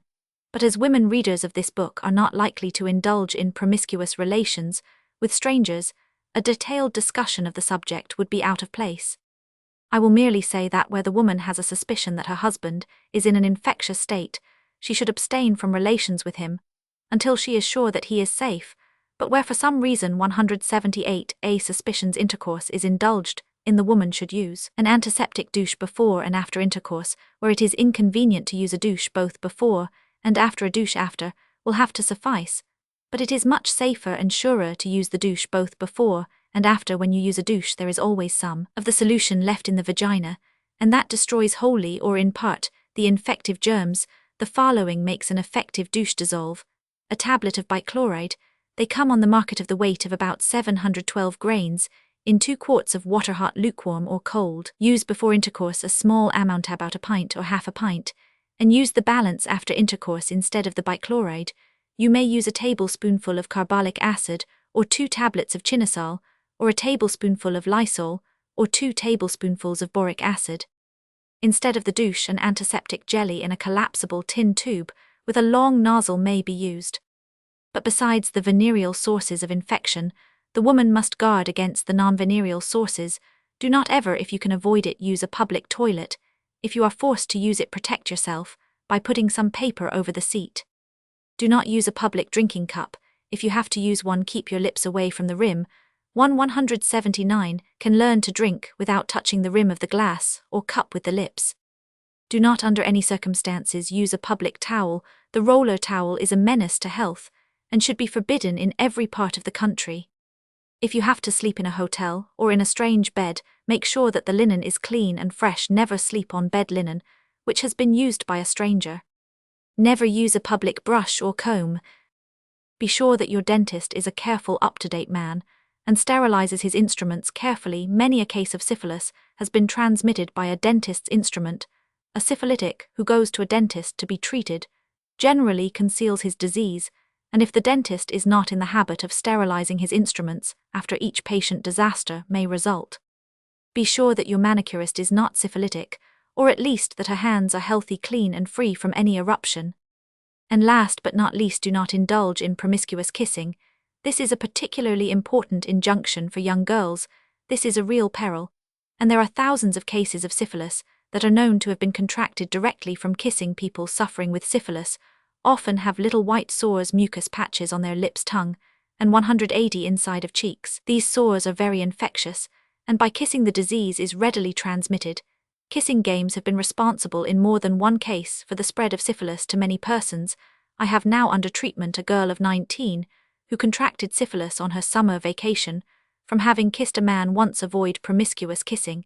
It is a bad practice for more than one reason. Chapter 28. Alcohol, Sex and Venereal Disease. Alcoholic indulgence and venereal disease. Champagne dinner and syphilis. Percentage of cases of venereal infection due to alcohol. Artificial stimulation of sex instinct in man and in woman. Reckless sexual indulgence due to alcohol. Alcohol as an aid to seduction.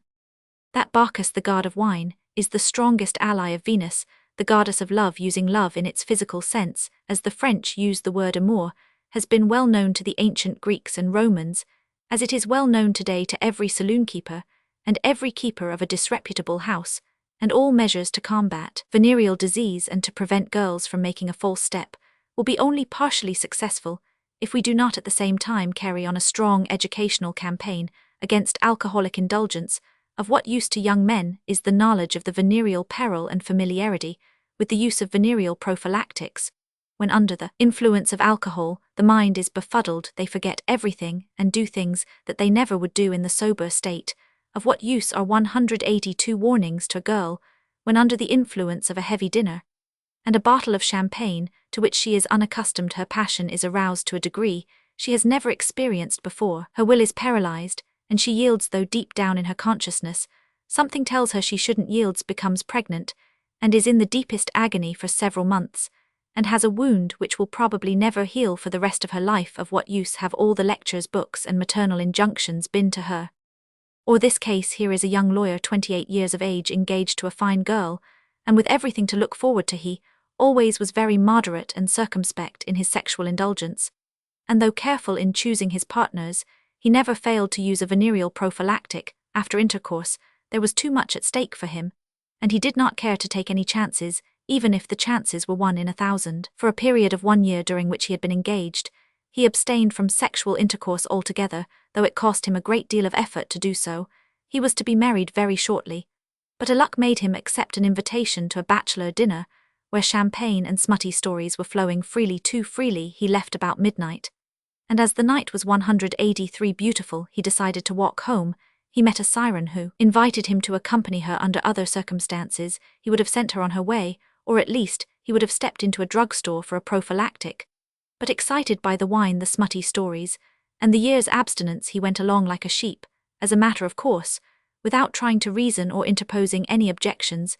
He remembers distinctly his feelings, and the state of his mind. He was not drunk only, exhilarated, but nevertheless, the whole thing seemed to him so normal, so natural, so expected, so matter-of-course, that he couldn't think of acting otherwise than accept her invitation, and he stayed 2 or 3 hours, and he used no prophylactic, and as a result 3 weeks later, he had a typical primary syphilitic lesion. How he felt, and what it all meant to him, the reader can imagine. This is far from being an isolated and exceptional case. From my own practice, I could cite a number of cases of venereal infection, in which alcohol was the direct primary factor. How many such cases there are altogether in the period of a year, nobody can say, but that they constitute a considerable percentage of the total venereal morbidity. Every investigating sexologist will testify for all claims that 76% of all venereal infection takes place. 184 under the influence of alcohol. Not theft, is more moderate, more discriminating in his statistics, and his claims are percent. An analysis of 1,000 cases of venereal infection, just published by Dr. Hugo Hecht. Venerish infection und alcohol ZBG vol. Roman 16, no 11, gives over 40%, and the saddest part of it is that among the infected were 75 married men. The author thinks there were more, but only 75 confessed to being married, and of these 45, equivalent to 60%, were under the influence of alcohol when they contracted their venereal disease, extramatrimonially of course. Alcoholic indulgence contributes to the spread of venereal disease directly and indirectly. First and foremost, it increases enormously the amount of intercourse indulged in. I certainly do not belong to those who believe that the sex instinct is merely a vicious appetite like the appetite for alcohol or drugs, which can easily and completely be suppressed by the exertion of willpower. I believe that the sex instinct can be suppressed only within reasonable limits. If an attempt is made to exceed these limits, dire results are apt to follow. But I also believe that the sex instinct can be stimulated artificially beyond the natural needs, and among the artificial stimulants of the sex instinct, alcohol occupies first place. And bear in mind that alcohol produces 185 even a stronger effect on women in exciting the sexual passion than it does on men. Women are more easily upset by stimulants and narcotics, and that is the reason why it is more dangerous for women to drink than it is for men.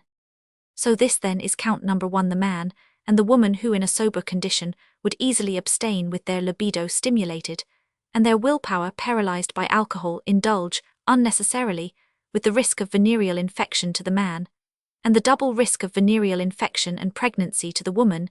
Count 2, the man who in the sober condition would use care and discrimination under the influence of alcohol, soon loses all his judgment, and sees an angel and a Helen of Troy in the worst and most impudent harlot, with the result that the chances of venereal infection are greatly increased. Count 3, where under ordinary circumstances the man would stay a few minutes to half an hour under the influence of alcohol, he stays several hours or all night, thus increasing his chances of infection 100-fold. Count 4, alcohol increases the congestion in the genital organs of both man and woman, and renders them much more susceptible to infection, all other factors being equal. A connection which will under strict sobriety remain without bad results may, when 186 or both partners are under the influence of alcohol, be followed by infection. Count 5, the man who is in the habit of using venereal prophylactics under the influence of alcohol becomes both careless and reckless. He looks with contempt at preventive measures, and the result is venereal disease. It is impossible to give statistics and exact or even approximate figures, but there is no question in my mind, in the mind of any careful investigator, that if alcoholic beverages could be eliminated, the number of cases of venereal infection would be diminished by about 1/2, and what is true of venereal disease is also true of seduction of young girls. Alcohol is the most efficient weapon that either the refined Don Juan or the vulgar pimp has in his possession. You cannot hope for complete success in eliminating venereal disease and seduction unless you also eliminate alcoholism, for Bacchus is the ally not only of Venus Aphrodite, but also of Venus Vulgavaga. Chapter 29. Marriage and Gonorrhea. Decision of physician regarding marriage of patients infected with gonorrhea or syphilis advisability of certificate of freedom from transmissible disease premarital examination, as a universal custom when a man who had gonorrhea may be allowed to marry when a woman who had gonorrhea may be allowed to marry antisepsis before coitus question of sterility, in the man who has had gonorrhea easily answered impossibility of determining whether the woman is fertile or not. For a man or a woman who has once suffered from gonorrhea or syphilis to enter matrimony without having secured a competent physician's opinion is a great responsibility, and a great responsibility rests upon the shoulders of the physician who is called upon to give such an opinion for a wrong decision. A wrong decision either way, that is permission to marry when permission should not have been granted, or refusal to give permission when permission should have been granted, may be responsible for much future unhappiness and much disease of the mother, and of the offspring. It may even be responsible for death. There is no easy short road to a positive opinion. 188. It requires a thorough, painstaking examination at the hands of an experienced physician, one thoroughly familiar with all the modern tests, to tell whether it is safe for a man who once suffered from venereal disease to enter the bonds of matrimony. Sometimes one examination is not sufficient and several examinations may be necessary, but the opinion of a conscientious, experienced physician may be relied upon, and if all men and women who once suffered from venereal disease would seek for and be guided by such an opinion, there would be no cases of marital infection, there would be no children afflicted with gonorrheal ophthalmia, there would be no cases of hereditary syphilis. I firmly believe that a time will come when all venereal disease will have disappeared from the face of the earth, but until that time comes, it would be for the benefit of the race and of posterity if people had to present a certificate of freedom from transmissible venereal disease as a prerequisite to a marriage license. Custom is often more efficient than law, and if a premarital examination should become a universal custom, and there are indications in this direction, no law would be needed. When may a man who had gonorrhea get married for a man who once suffered from gonorrhea? 189. To be pronounced cured and a safe candidate for marriage, the following conditions must be present. There must be no discharge. The urine must be perfectly clear and free from shreds. The secretion from the prostate gland, as obtained by prostatic massage, and from the seminal vesicles, as obtained by milking or stripping, the vesicles must be free from pus and gonococci. To make sure, it is best to repeat such examination at 3 different times. There must be neither stricture nor patches in the urethra. What we call the complement fixation test, which is a blood test for gonorrhea similar to the Wassermann blood test for syphilis, must be negative. Referring to conditions 1 and 2, it sometimes happens that the patient has a minute amount of discharge or a few shreds in the urine, and I still permit him to marry, but this is done only after the discharge and shreds have been repeatedly examined and have been found to be catarrhal in character and absolutely free from any gonococci or other germs. It sometimes happens that a patient comes to me for an examination a few days before the date set 190 for the wedding. I examine him and find that he is not in a safe condition to marry, and so advise him to delay the wedding. Sometimes he follows the advice, but in some cases he is unable to do so. He claims the wedding has been arranged, the invitation cards have been sent out, and to delay the wedding would lead to endless trouble and perhaps scandal. In such cases, I of course assume no responsibility. However, I do advise the man to use an antiseptic suppository or some other method that will protect the bride from infection for the time being while he, the husband, has an opportunity to take treatment. Until cured of the many cases in which I advised this method, I do not know of one in which infection has taken place. When may a woman who once had gonorrhea be permitted to marry? In the case of a woman, the decision may be harder to reach than in that of a man. Of course, the urine must be clear, and the urethra must be normal. However, we cannot insist that there must be no discharge. This, because practically every woman has some slight discharge, even if not all the time, then at least immediately prior and subsequent to menstruation. Of course, the discharge must be free from gonococci and pus. Also, the complement fixation tests must be negative, but even so we cannot be absolutely sure, because 191 gonococci may be hidden in the uterus or in the fallopian tubes. Here we have to go a good deal by the history given us. If the woman during the course of the gonorrhea had salpingitis, that is an inflammation of the fallopian tubes, then we can never say positively that she is cured. All we can say at best is presumably cured, and further, if she has no pains in the uterine appendages, either spontaneous or on examination, And if several examinations made within a day or two following menstruation are negative, then we may assume that she is cured. It is important, though, that this examination be made on the last day of menstruation, or on the first or second day following, for there are many cases in which no pus and no gynecology will show in the intermenstrual period, but will appear on those particular days, because if the gynecology are hidden high up, they are likely to come down with the menstrual blood and portions of mucous membrane that are shed during menstruation.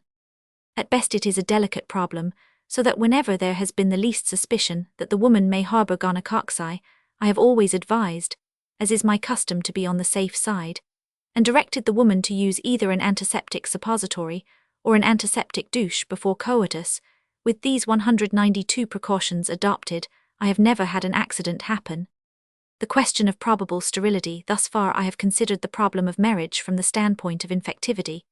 But we know that besides the effect on the individual gonorrhea, has also a far-reaching influence on the race, in other words, that it is prone to make the subjects both men and women sterile, and a candidate for marriage may, and often does, want to know whether besides being non-infective he or she is capable of begetting or having children.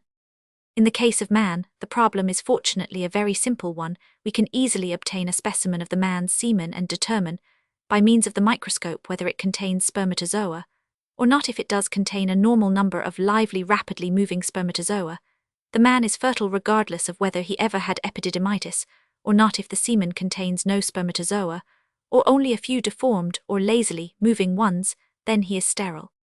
In the case of woman, it is absolutely impossible to determine whether the gonorrhea has made her sterile or not, because there is no way of expressing an ovum from the ovary. The woman may not have had any pain or inflammation in the fallopian tubes, 193, and yet there may have been sufficient inflammation to close up the orifices of the tubes. On the other hand, she may have had a severe salpingitis on both sides, and still be fertile, nor is there any way of telling whether the ovaries were so involved in the process as to become incapable of generating healthy ova, or any ova at all. In short, there is absolutely no way of telling whether a woman is sterile or fertile, can only surmise, and our surmise in this respect is liable to be wrong just as often as right. The only way the question can be decided is by experience, if the prospective husband is willing to take a chance. Well and good. While just as many girls marry as do young men, still in practice, we always shall have to examine an incomparably larger number of male than of female candidates. This is due not only to the fact that an incomparably larger number of men suffer from venereal disease, but also because very few women will confess to their fiancés that they ever entertained antimatrimonial relations, and what is still worse, were infected with venereal disease. This, of course, is owing to our double standard of morality, which looks upon as a trivial or no offence in the man what it condemns as a heinous crime in the woman. I have known hundreds of men who confessed freely to their fiancés that they had had 194 gonorrhea, but I have known only 2 girls who made a confession of the fact to their future husbands. They got married, however, and lived happily with their husbands ever after. Chapter 30. Marriage and Syphilis. Rules for permitting a syphilitic patient to marry. Rules more severe in cases where children are desired, where both partners are syphilitic. Danger of paresis in some syphilitic patients. A case in the author's practice. The problem of the syphilitic differs from the problem of the ex-gonorrheal patient. When a gonorrheal patient is cured so far as infectivity is concerned, and is not sterile, there is no apprehension as to the offspring. Gonorrhea is not hereditary, and the child of a gonorrheal patient does not differ from the child of a non-gonorrheal person. In the case of syphilis, it is different. The patient may be safe so far as infecting the partner is concerned, but yet there may be danger for the offspring. The rules for permitting a man or a woman who once had syphilis to marry, therefore, are different from those applied to the gonorrheal patient. Here are the rules. I would make it an invariable rule that no syphilitic patient should marry, or should be permitted to marry, before 5 years have elapsed from the 196th day of infection.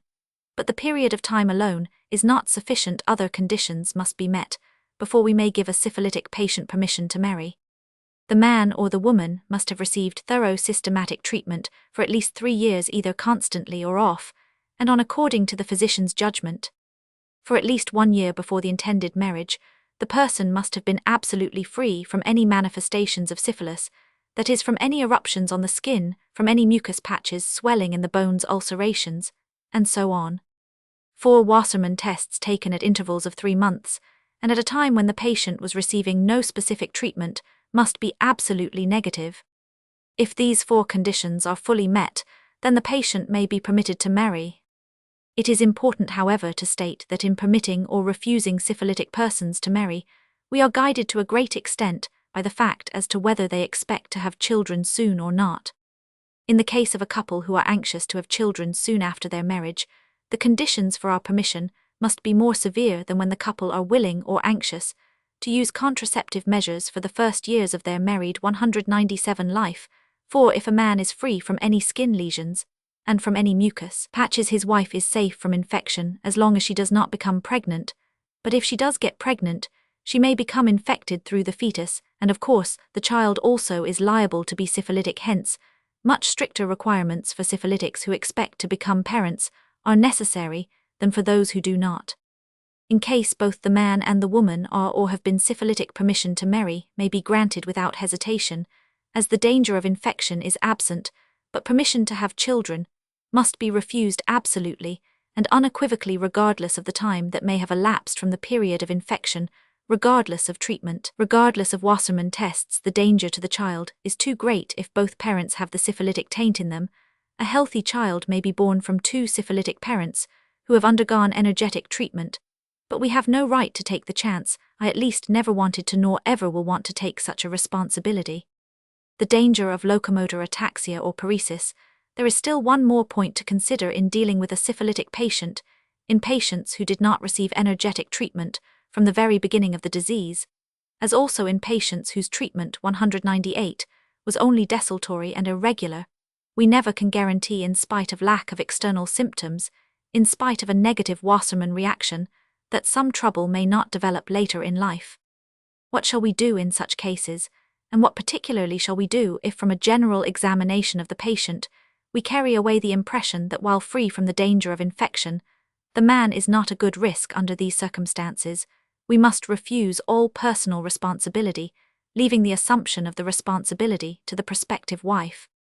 Here is a case in point. About 5 years ago, a man came to me for examination. He came with his fiancée. He had contracted syphilis 10 years, previously received irregular treatment by mouth off, and on for 5 years he had had no symptoms of any kind. He considered himself cured, but wanted to know, and his fiancée wanted to know whether he really was cured. There were no symptoms of any kind, and the Wassermann test was negative. Nevertheless, I could not give him a clean bill of health.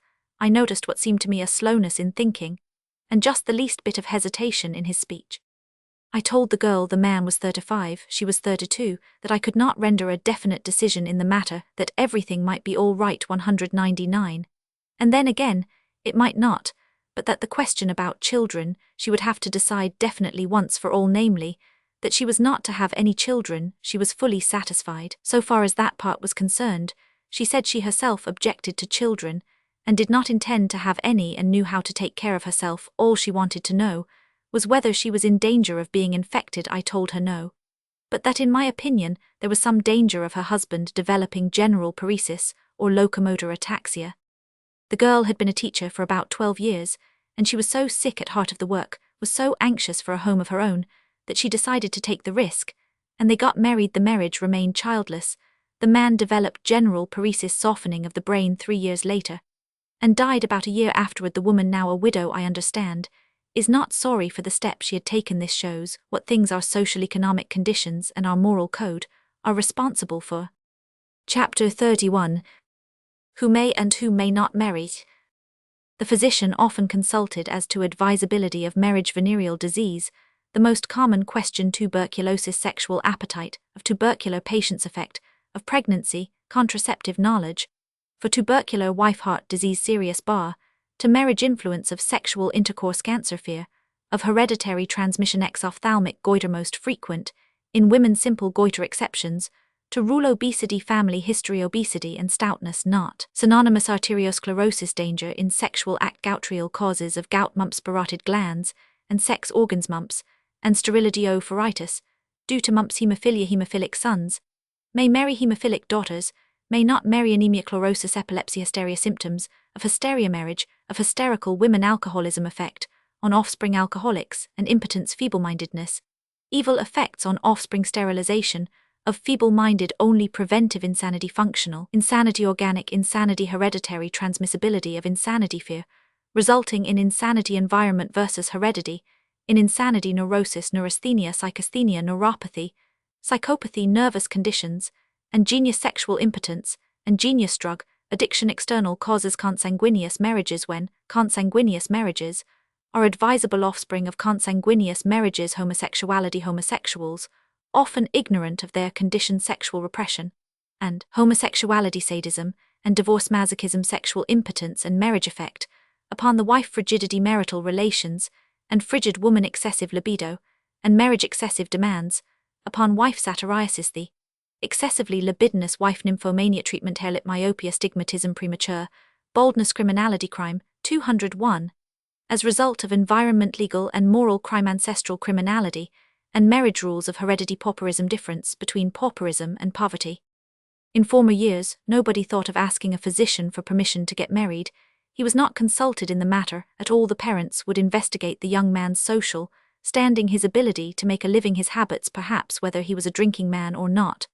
But to ask the physician's expert advice, he, as said, nobody thought of it. And how much sorrow and unhappiness, how many tragedies the doctor could have averted if he had been asked in time. Fortunately, in the last few years, a great change has taken place in this respect.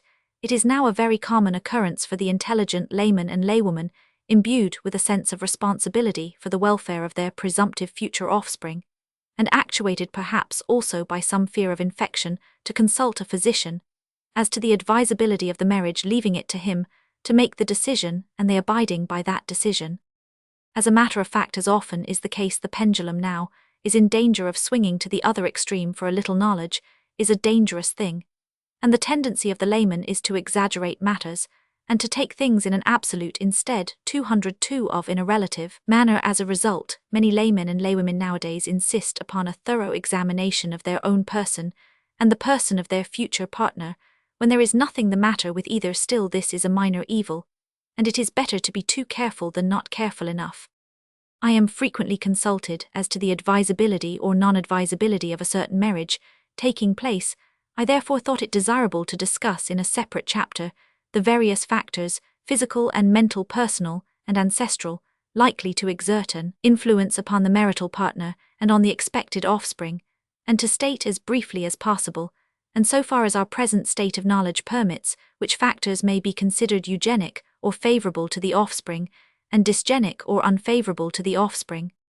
The questions concerning the advisability of marriage, which the layman as well as the physician have most often to deal with, are questions concerning venereal disease. On account of the importance of the subject, these have been discussed rather in detail under the headings gonorrhea and marriage, and syphilis, and marriage. Other factors affecting marriage, either in the eugenic or dysgenic sense, will be discussed more briefly in the 203 present chapter, and more or less in the order of their importance. Tuberculosis. Tuberculosis, which carries off such a large part of humanity every year, is caused by the well-known bacillus tuberculosis, discovered by Koch. The germ is generally inhaled through the respiratory tract, and most frequently settles in the lungs, giving rise to what is known as pulmonary consumption. However, many other organs and tissues may be affected by tuberculosis. Tuberculosis used to be considered the hereditary disease par excellence. Entire families were carried off by it, and seeing a tuberculous father or mother, and then tuberculous children, it was assumed that the infection had been transmitted to the children by heredity. As a matter of fact, the disease was spread by infection. In former years, little care was exercised about destroying the sputum. The patients would spit indiscriminately on the floor, and the sputum drying up would be mixed with the dust, and inhaled. Often the children crawling on the floor would introduce the infective material directly by putting their little fingers in their mouths. It is now known that tuberculosis is not a hereditary disease, that is, that the germs are not 204 transmitted by heredity. The weak constitution, however, which favors the development of tuberculosis is inherited, and children of tuberculous parents, therefore, must not only be guarded against infection, but must be brought up with special care so as to strengthen their resistance and overcome the weakened constitution which they inherited. That a person with an active tuberculous lesion should not get married goes without saying, but it is a good rule to follow for a tuberculous person not to marry for 2 or 3 years, until all tuberculous lesions have been declared healed by a competent physician. As a rule, a tuberculous patient is a poor provider, and that also counts in the advice against marriage. Then sexual intercourse has as a rule a strong influence on the development of the disease. Unfortunately, the sexual appetite of tuberculous patients is not diminished, but rather very frequently heightened, and frequent sexual relations weaken them and hasten the progress of the disease. As to pregnancy, that has an extremely pernicious effect on the course of tuberculosis, and no tuberculous woman should ever marry if such a one does marry, or if the disease develops after her getting married, means should be given her to prevent her from having children during the pregnancy. 205. The disease may not seem to be making any progress. Occasionally, the patient may even seem to improve, but after childbirth, the disease makes very rapid strides, and the patient may quickly succumb. In the early days of my practice, I saw a number of such cases. If precautions are taken against pregnancy, then permission to indulge in sexual relations may be given, provided it is done rarely and moderately. If a patient who has tuberculosis conceals the fact from the future partner, a fraud is committed, and the marriage is morally annulable. It has been declared legally annulable by a recent decision of a New York judge. Heart disease. Heart disease also is no longer considered hereditary. Nevertheless, heart disease, if at all serious, is a contraindication to marriage. First, because the patient's life may be cut off at any time. Second, sexual intercourse is injurious for people having heart disease. It may aggravate the disease or even cause sudden death. It is more injurious even than it is in tuberculosis. Third, and this concerns the woman on the pregnancy, has a very detrimental effect upon a diseased heart. A heart that with 206 proper care might be able to do its work for years, often is suddenly snapped by the extra work put upon it by pregnancy and childbirth. Sometimes a woman with a diseased heart will keep up to the last minute of the delivery of the child, and then suddenly will gasp and expire. In the first year of my practice, I saw such a case, and I never have wanted to see another. Women suffering from heart disease of any serious character should not under any circumstance be permitted to become pregnant. Cancer. No man will knowingly marry a woman, and no woman will marry a man afflicted with cancer. However, this question often comes up in cases where the matrimonial candidates are free from cancer, but where there has been cancer in the family. Cancer is not a hereditary disease, contrary to the opinions that have prevailed, and if the matrimonial candidate otherwise is healthy, no hesitation need be felt on the score of heredity. The fear of hereditary transmission of the disease has caused a great deal of mischief and unnecessary anxiety to people. Scientifically conducted investigations and carefully prepared statistics have shown that many diseases formerly considered hereditary are not hereditary in the least degree. Exophthalmic goiter. Bestow's disease. Exophthalmic goiter is a disease characterized by enlargement of the thyroid gland, protrusion of the eyeballs, and rapid beating of the heart. The disease is confined almost entirely, though not exclusively, to women, and I should not advise any exophthalmic woman to marry. Neither should I advise a man to marry an exophthalmic goiter woman. It is a very annoying disease, while sexual intercourse aggravates all the symptoms, particularly the palpitation of the heart. The children, if not affected by exophthalmic goiter, are liable to be very neurotic.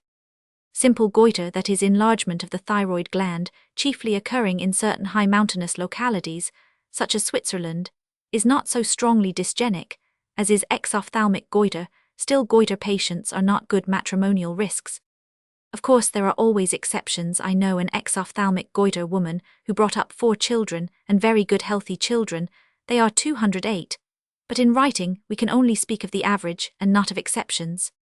Obesity.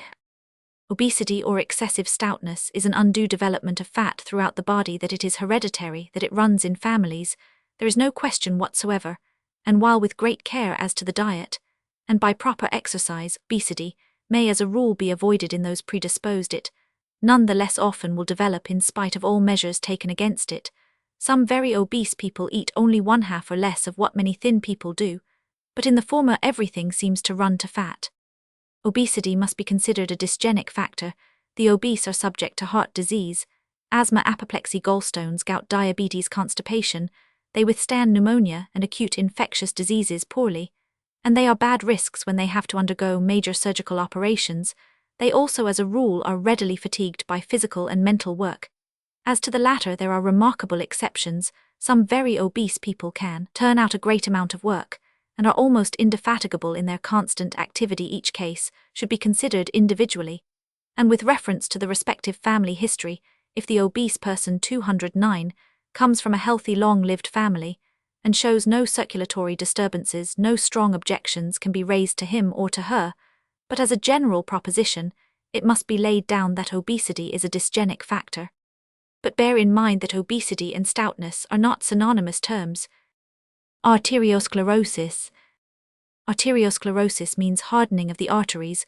All men over 50 are beginning to develop some degree of arteriosclerosis, but if the process is very gradual, it may be considered normal, and is not a danger to life when, however, it develops rapidly, and the blood pressure is of a high degree, there is danger of apoplexy. Consequently, arteriosclerosis and high blood pressure must be considered decided bars to marriage.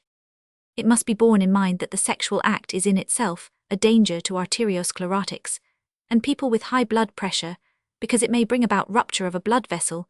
There are many cases of sudden death from this cause, of which the public naturally never learns. Married persons who find that they have arteriosclerosis or high blood pressure should abstain from sexual relations altogether, or indulge only at rare intervals and moderately. A consideration of gout in connection with the question of heredity will show how nearsighted people can be, how they can go on believing a certain thing for centuries without analyzing, until somebody suddenly shows them the absurdity of the thing. Gout was always considered a typical hereditary disease, for it was seen in the grandfather's father's children, grandchildren, and so on. So certainly it must be hereditary. It did not come to our doctors' minds to think that perhaps after all it was not heredity that was to blame, but simply that the same conditions that produced gout in the ancestors likewise produced it in their descendants. We know now that gout is caused by excessive eating, excessive drinking, lack of exercise, and faulty elimination. And since as a general thing children lead the same lives that their fathers did, they are likely to develop the same diseases as their fathers. Roman 999, a poor man who leads an abstemious life doesn't develop gout, and if his children lead the same abstemious lives, they do not develop gout. There are some cases of gout among the poor, but they are very rare. But if they should begin to gorge and live an improper life, they would be prone to develop the disease. Mumps. Mumps is the common name for what is technically called parotitis or parotiditis. Parotitis is an inflammation of the parotid glands. The parotid glands are situated one on each side, immediately in front and below the external ear, and they are between 1/2 and 1 ounce in weight. They belong to the salivary glands, that is, they manufacture saliva, and each parotid gland has a duct through which it pours the saliva into the mouth. These ducts open opposite the second upper molar teeth. We might be surprised to be told that these parotid glands can have anything to do with the sex organs, but there is no other remote organ that has such a close and rather mysterious relationship with the sex glands as have the parotids. When the parotid glands, either one or both, are inflamed, the testicles or ovaries are also liable to be attacked by inflammation. The inflammation of the testicles may 212 be so severe as to cause them to shrivel and dry up, or even when no shriveling, no atrophy of the testicles occurs, they may be so affected as to become incapable of producing spermatozoa. Moreover, in cases where the testicles of a mumps patient seemingly were not attacked, that is where the patient was not aware of any inflammation, having no pain and no other symptoms, testicles may have become incapable of generating spermatozoa. Besides the testicles, the prostate gland, the secretion of which is necessary to the fertility of the spermatozoa, may also become affected and atrophied. It is therefore a very common thing for men who had the mumps in their childhood to be found sterile. As to the sexual power of mumps patients, that differs. Some patients lose their virility entirely, others remain potent but become sterile. The same thing happens to girls attacked by mumps. They may have a severe inflammation of the ovaries, ovaritis or ophoritis, or the inflammation may be so mild as to escape notice. In either case, the girl, when grown to womanhood, may find herself sterile. A man who never had any venereal disease, but who has had mumps, should have himself examined for sterility before he gets married, as explained 213 in the chapter Marriage and Gonorrhea. We can, in the case of a man, easily find out whether he is fertile or sterile, but in the case of a woman we cannot. Time necessarily has to answer that question. In all cases, mumps reduces the chances of fertility, and no man or woman who once had mumps should get married without informing the respective partner of the fact. There should be no concealment before marriage.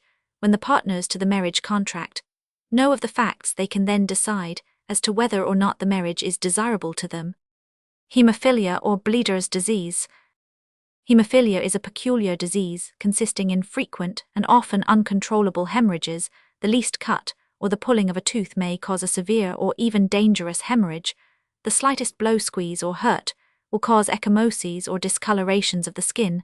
The peculiarity of this hereditary disease is that it attacks almost exclusively the males, but is transmitted almost exclusively through the female members. For instance, Miss A herself, not a bleeder, comes from a bleeder family she marries, and has 3 boys and 3 girls. The 3 boys will be bleeders.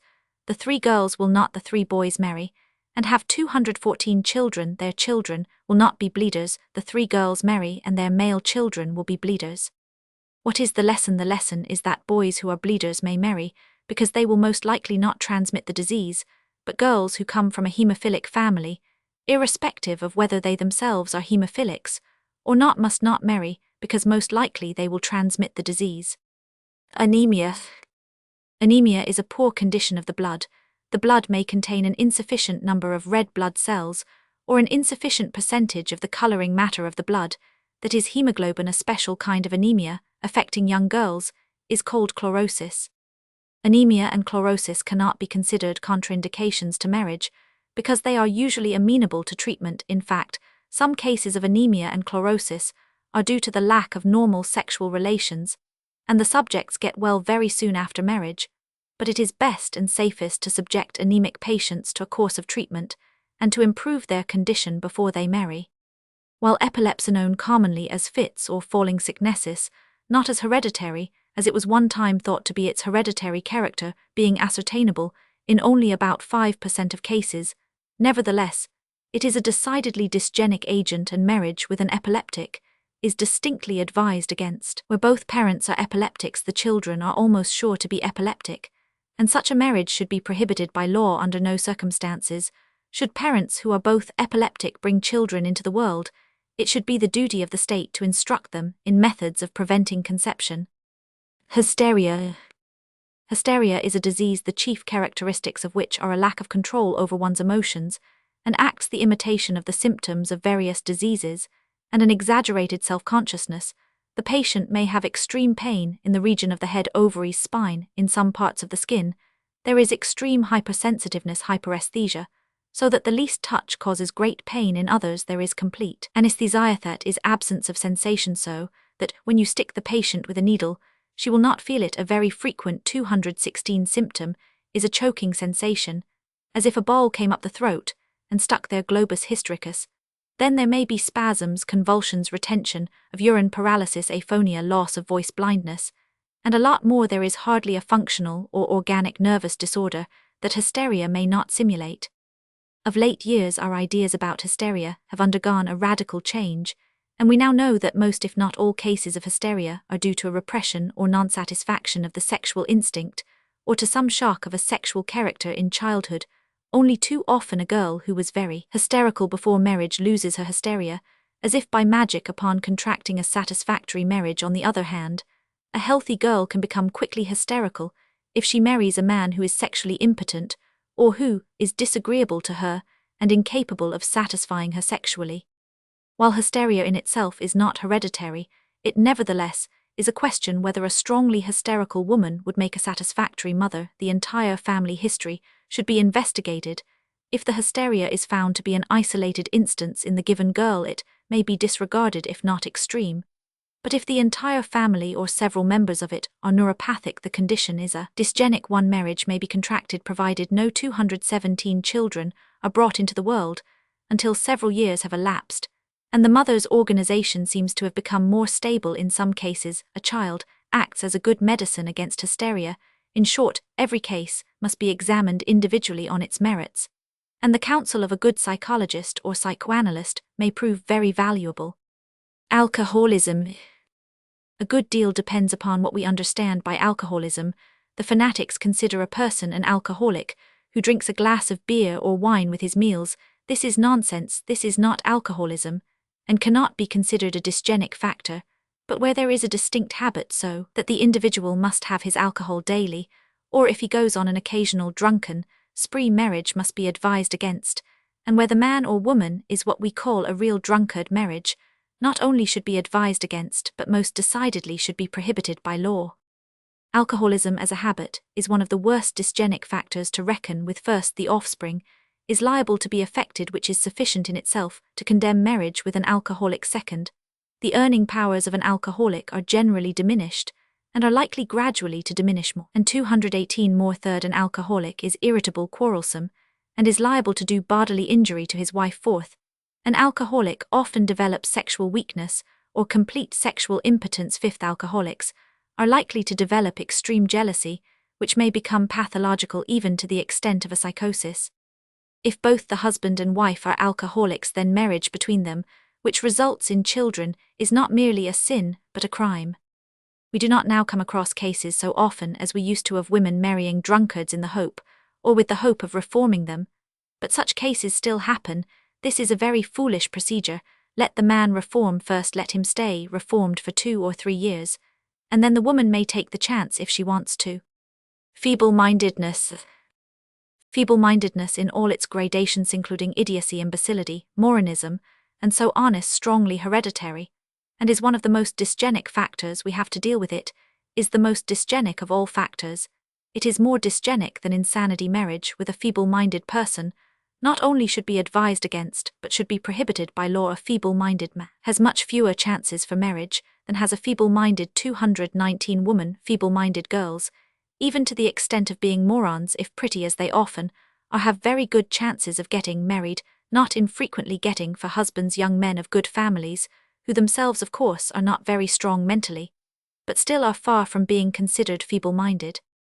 There are many cases of brilliant men, more than the public has any idea of, who married pretty, shy, demure, but withal feeble-minded girls, and the result has been in the largest percentage of cases very disastrous. In many cases, all the children are feeble-minded, or if not feeble-minded, so weak mentally that it is impossible to make them go through any college or school.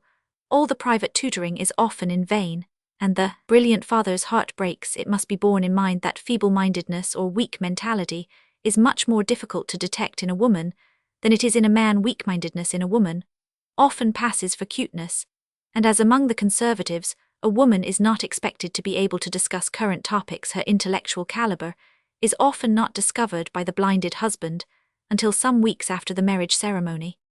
As any instruction in the use of contraceptives would be wasted on the feeble-minded, the only way 220 to guard the race against pollution with feeble-minded stock is either to segregate or to sterilize them. Society could have no objection against the feeble-minded marrying or indulging in sexual relations, provided it could be assured that they will not bring any feeble-minded stock into the world.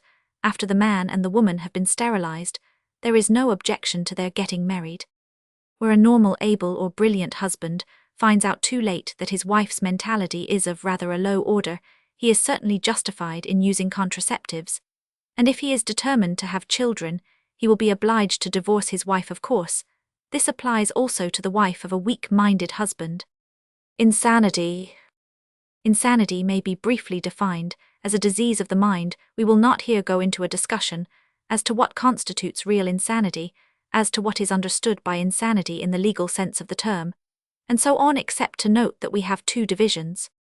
One is functional insanity. This may be temporary or periodical, and is due to some external cause, is curable, and is not hereditary. For instance, a person may get insane from a severe shock, from trouble, from anxiety, from a severe accident. 221, such as a shipwreck, from a sudden and total loss of his fortune, of his wife and children, by fire, earthquake, shipwreck, or railroad accident. Such insanities are curable and are not transmissible. Another example is what is known as puerperal insanity. Some women during childbirth, due probably to some toxic infection, become insane. This insanity may be extreme and maniacal in character. Still, it often passes away in a few days without leaving any trace and may never return again, or if it does return, it may return only during another childbirth. This kind of insanity is not transmissible. The second division is what we call organic insanity. This expresses itself in mania and melancholy, so-called manic-depressive insanity. This is due to a degeneration of the brain and nerve tissue, and is hereditary. But our entire conception as to the hereditary transmissibility of insanity has undergone a radical change. There is hardly another disease the fear of whose hereditary character is responsible for so much anguish and torture in former years, when there was an insane uncle or aunt or grandparent. That fact weighed like a veritable incubus on the entire family. Every member of the family was tortured by the secret anguish that maybe he or she 222 would be next to be affected by this most horrible of all deceased diseases of the mind. If an ancestral member of the family became insane at a certain age, every member of that family was living in fear and trembling until several years had passed after that critical age, and only then would they begin to breathe freely. Indeed, many people became insane from the very fear of becoming insane. It cannot be subject to any doubt that many people do become mentally unbalanced from the fear that they will become unbalanced. Fear has a tremendous influence on the purely bodily functions, but its influence on the mental functions is incomparably greater, and a person will often get that which he fears he is going to get. Now, the hereditary character of insanity is not taken in the same absolute sense in which it was formerly. While we still consider it a dysgenic factor, yet we recognize the paramount importance of environment, and we know that by proper bringing up, using the expression bringing up in its broadest sense, including a proper mental and physical discipline, any hereditary taint can be counteracted. In connection with this subject, the following very recent statistics will prove of interest. The families of 558 insane persons cared for in the London County asylums were investigated, and 223, according to reports received from the educational authorities, only 15 of these, less than 3%, had mentally defective children. As to the time of the birth of the children, whether before or after the attack of the insanity, we find the following figures: 56 out of 573 parents had children after their first attack of insanity, and 106 children were born after the onset of insanity in the parent, while the remaining 1259 children were born before the parent became insane. Altogether, as will be seen from a discussion of the various factors rendering marriage permissible or non-permissible, I am inclined to consider environment a more important factor than heredity. The purely physical characteristics bear the indelible impress of heredity, but the moral and cultural characteristics, which in the modern civilized man are much more important than the physical, are almost exclusively the results of environment. Neuroses, neurasthenia, psychasthenia, neuropathy, psychopathy. I will not attempt either exhaustive or concise definitions of the terms named in the caption for the simple reason that it is impossible to give satisfactory definitions of them. The conditions which these terms designate do not constitute definite 224 entities, and many different things are understood by different people. When these terms are mentioned, only brief indications of the meaning will be given. Neurosis is a functional disease of the nervous system. Neurasthenia is a condition of nervous exhaustion brought about by various causes, such as overwork, worry, fright, sexual excesses, sexual abstinence, and so on. The basis of neurasthenia, however, is often or even generally a hereditary taint, a nervous weakness inherited from the parents. Psychasthenia is a neurosis or psychoneurosis, similar to neurasthenia, characterized by an exhaustion of the nervous system, also by weakness of the will, over scrupulousness, fear, and a feeling of the unreality of things. Neuropathy is a disease or disorder of the nervous system. Psychopathy is a disease or disorder of the mind. Of late years, we often hear people referred to as neurotics, neurasthenics, psychasthenics, neuropaths, or psychopaths. These are undoubtedly abnormal conditions, and taken as a general thing, they are dysgenic factors. But a dysgenic factor in an animal is a dysgenic 225 factor, and that is all there is to it. There are no two sides to the question. But if anything goes to show the difference between animals and human beings, and to demonstrate why principles of eugenics as derived from a study of animals can never be fully applicable to human beings, it is these considerations which we now have under discussion. To repeat, neuroses, neurasthenia, psychasthenia, and the various forms of neuropathy and psychopathy are dysgenic factors, but people suffering from these conditions often are among the world's greatest geniuses, have done some of the world's greatest work. And if we prevented or discouraged marriage among people who are somewhat abnormal or queer, we should deprive the world of some of its greatest men and women, for insanity is allied to genius, and if we were to exterminate all mentally or nervously abnormal people, we should at the same time exterminate some of the men and women that have made life worth living. And what is true of mentally abnormal is also true of physically inferior people. An inferior horse or dog is inferior, there is no compensation for the inferiority, but a man may be physically inferior.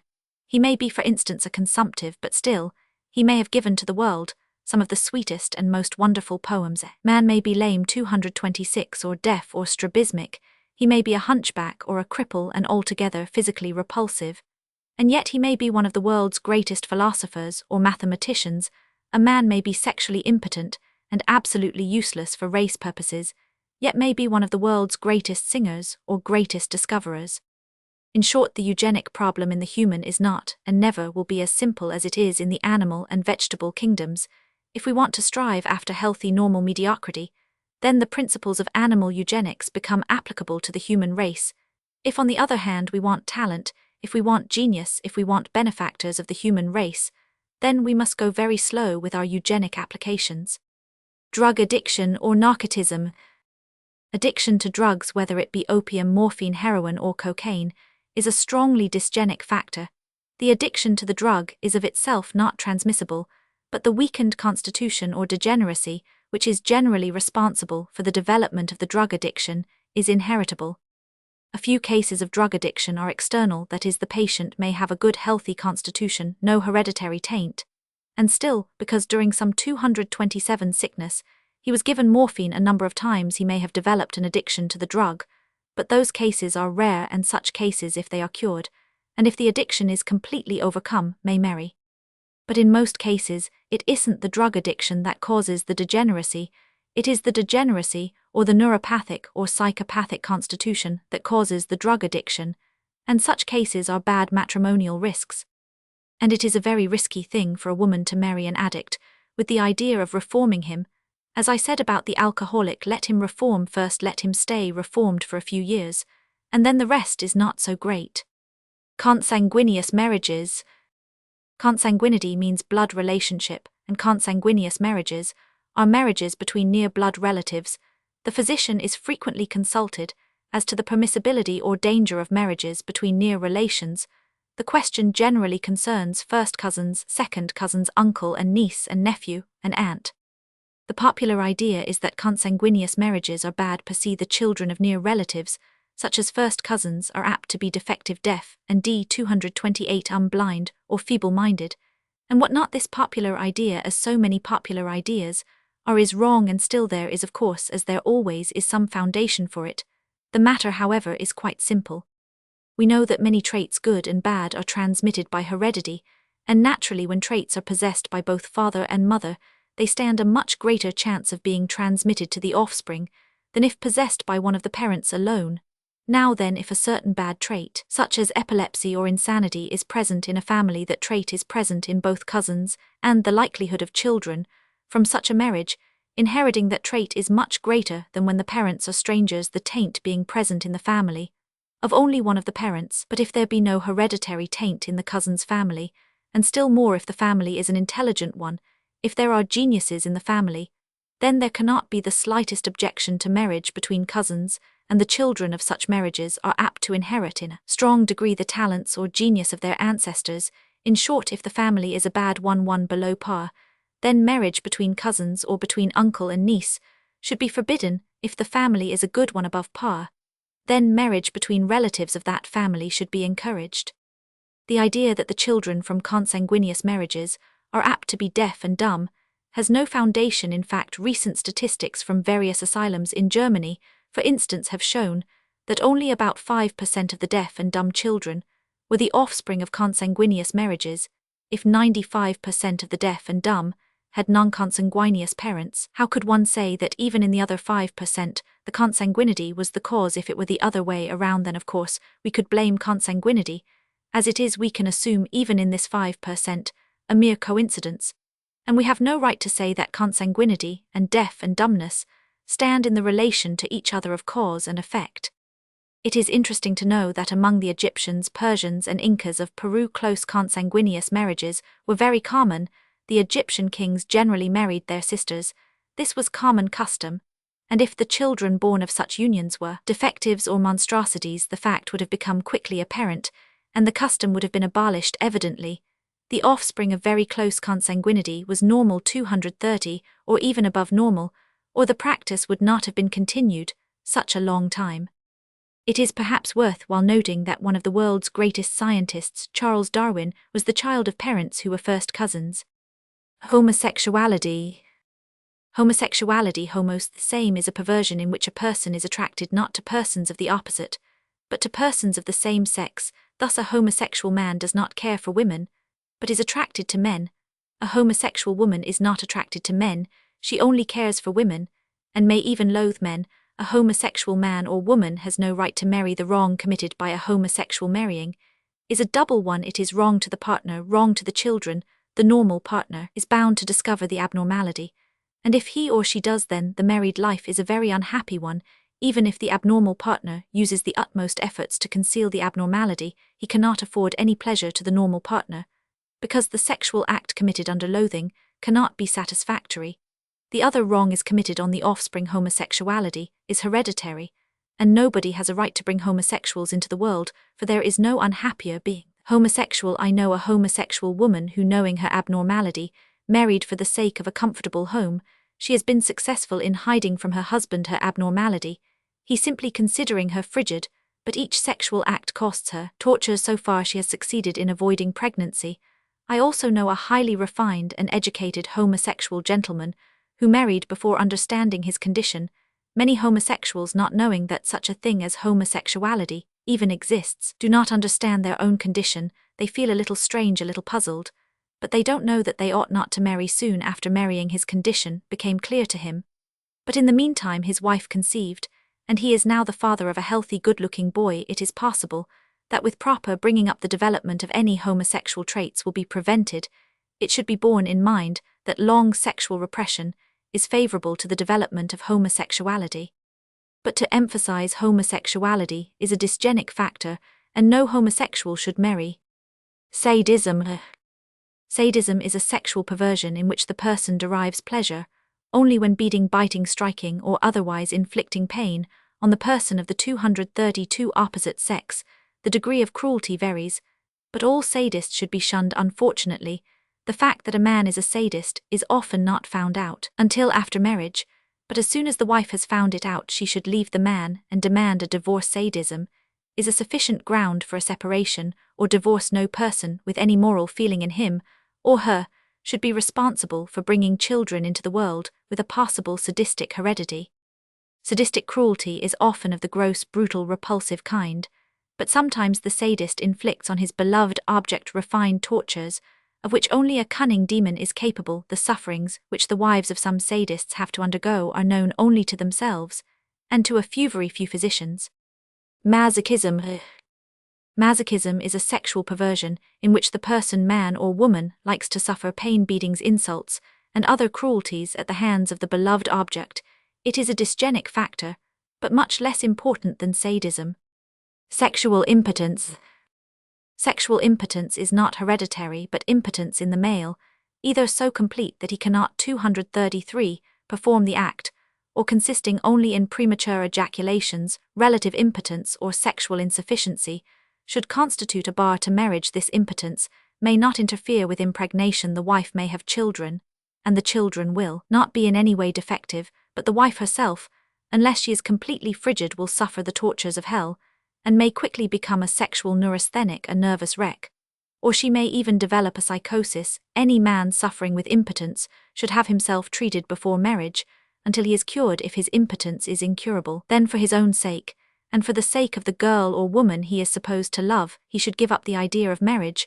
The only permissible exception is in cases in which the prospective wife knows the nature of her prospective husband's trouble, and claims that she does not care for gross sexual relations, and therefore does not mind the impotence. In case the wife is absolutely frigid, the marriage may turn out satisfactory, but I would always have my misgivings, and should the wife's apparently absent, but in reality only dormant libido suddenly awaken, there would be trouble for both husband and wife. It is therefore necessary to emphasize in all cases of impotence a caution. Frigidity, as we have explained in a previous chapter, is a term applied to lack of sexual desire or sexual enjoyment in women. Of course, many women before marriage are themselves ignorant of their sexual condition, having learned to restrain their impulses to repress any sexual stir. They themselves are often unable to say whether they have a strong or weak libido or any at all, and whether or no a given woman would derive any pleasure from the sexual act can only be found out after marriage. Many girls, however, know very well whether they are passionate or not, but they wouldn't tell. They are afraid to confess to a complete lack of passion. They fear they might lose a husband.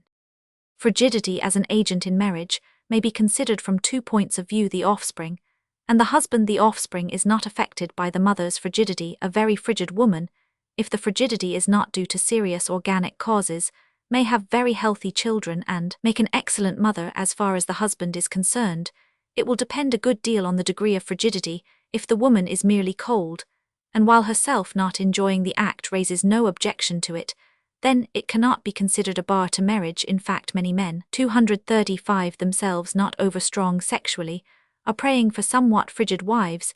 It must be stated, however, that to some husbands relations with frigid and non-participating wives are extremely distasteful, but when the frigidity is of such a degree that it amounts to a strong physical aversion to the act, it should be considered a bar to marriage. Such frigidity is often the cause of a disrupted home, often leads to divorce, and is legally considered a sufficient cause for divorce or for the annulment of marriage, the same as impotence in the man is. Excessive libido in men. We have seen that sexual impotence is a dysgenic factor, and if complete and incurable should constitute a barrier to marriage. The opposite condition is that of excessive libido. Libido is the desire for the opposite sex. A proper amount of libido is normal and desirable, a lack of libido is abnormal, and an excess of libido is also abnormal, but a good many men are possessed of an excessive libido.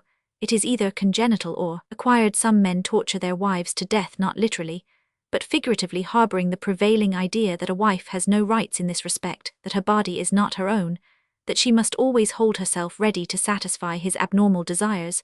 Such a husband, 236, exercises his marital rights without consideration for the physical condition or the mental feelings of his partner. Some husbands demand that their wives satisfy them daily from 1 to 5 or more times a day. Some wives who happen to be possessed of an equally strong libido do not mind these excessive demands, though in time they are almost sure to feel the evil effects. But if the wife possesses only a moderate amount of sexuality, and if she is too weak in body and in willpower to resist her lord and master's demands, her health is often ruined, and she becomes a wreck complete. Abstinence and excessive indulgence often have the same evil end results. Some men kill 4 or 5 women before the fury of their libido is at last moderated. Of course, it is hard to find out a man's libido beforehand, but if a delicate girl, or a woman of moderate sexuality, has reasons to suspect that a man is possessed of an abnormally excessive libido, she would do well to think twice before taking the often irretrievable step. I have spoken so far of excessive libido in normal men, that is, in men who are otherwise normal, sane, and can whenever necessary control their desires. There is a form of excessive libido in men called satyriasis, which reaches such a degree that the men are often not able to control their desires, and they 237 will satisfy their passion even if they know that the result is sure to be a venereal infection or several years in prison. Of course, satyriasis is a dysgenic factor.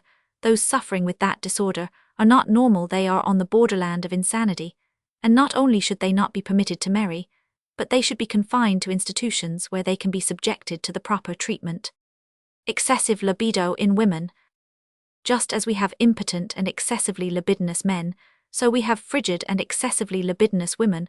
A wife possessed of excessive libido is a terrible calamity for a husband of a normal or moderate sexuality.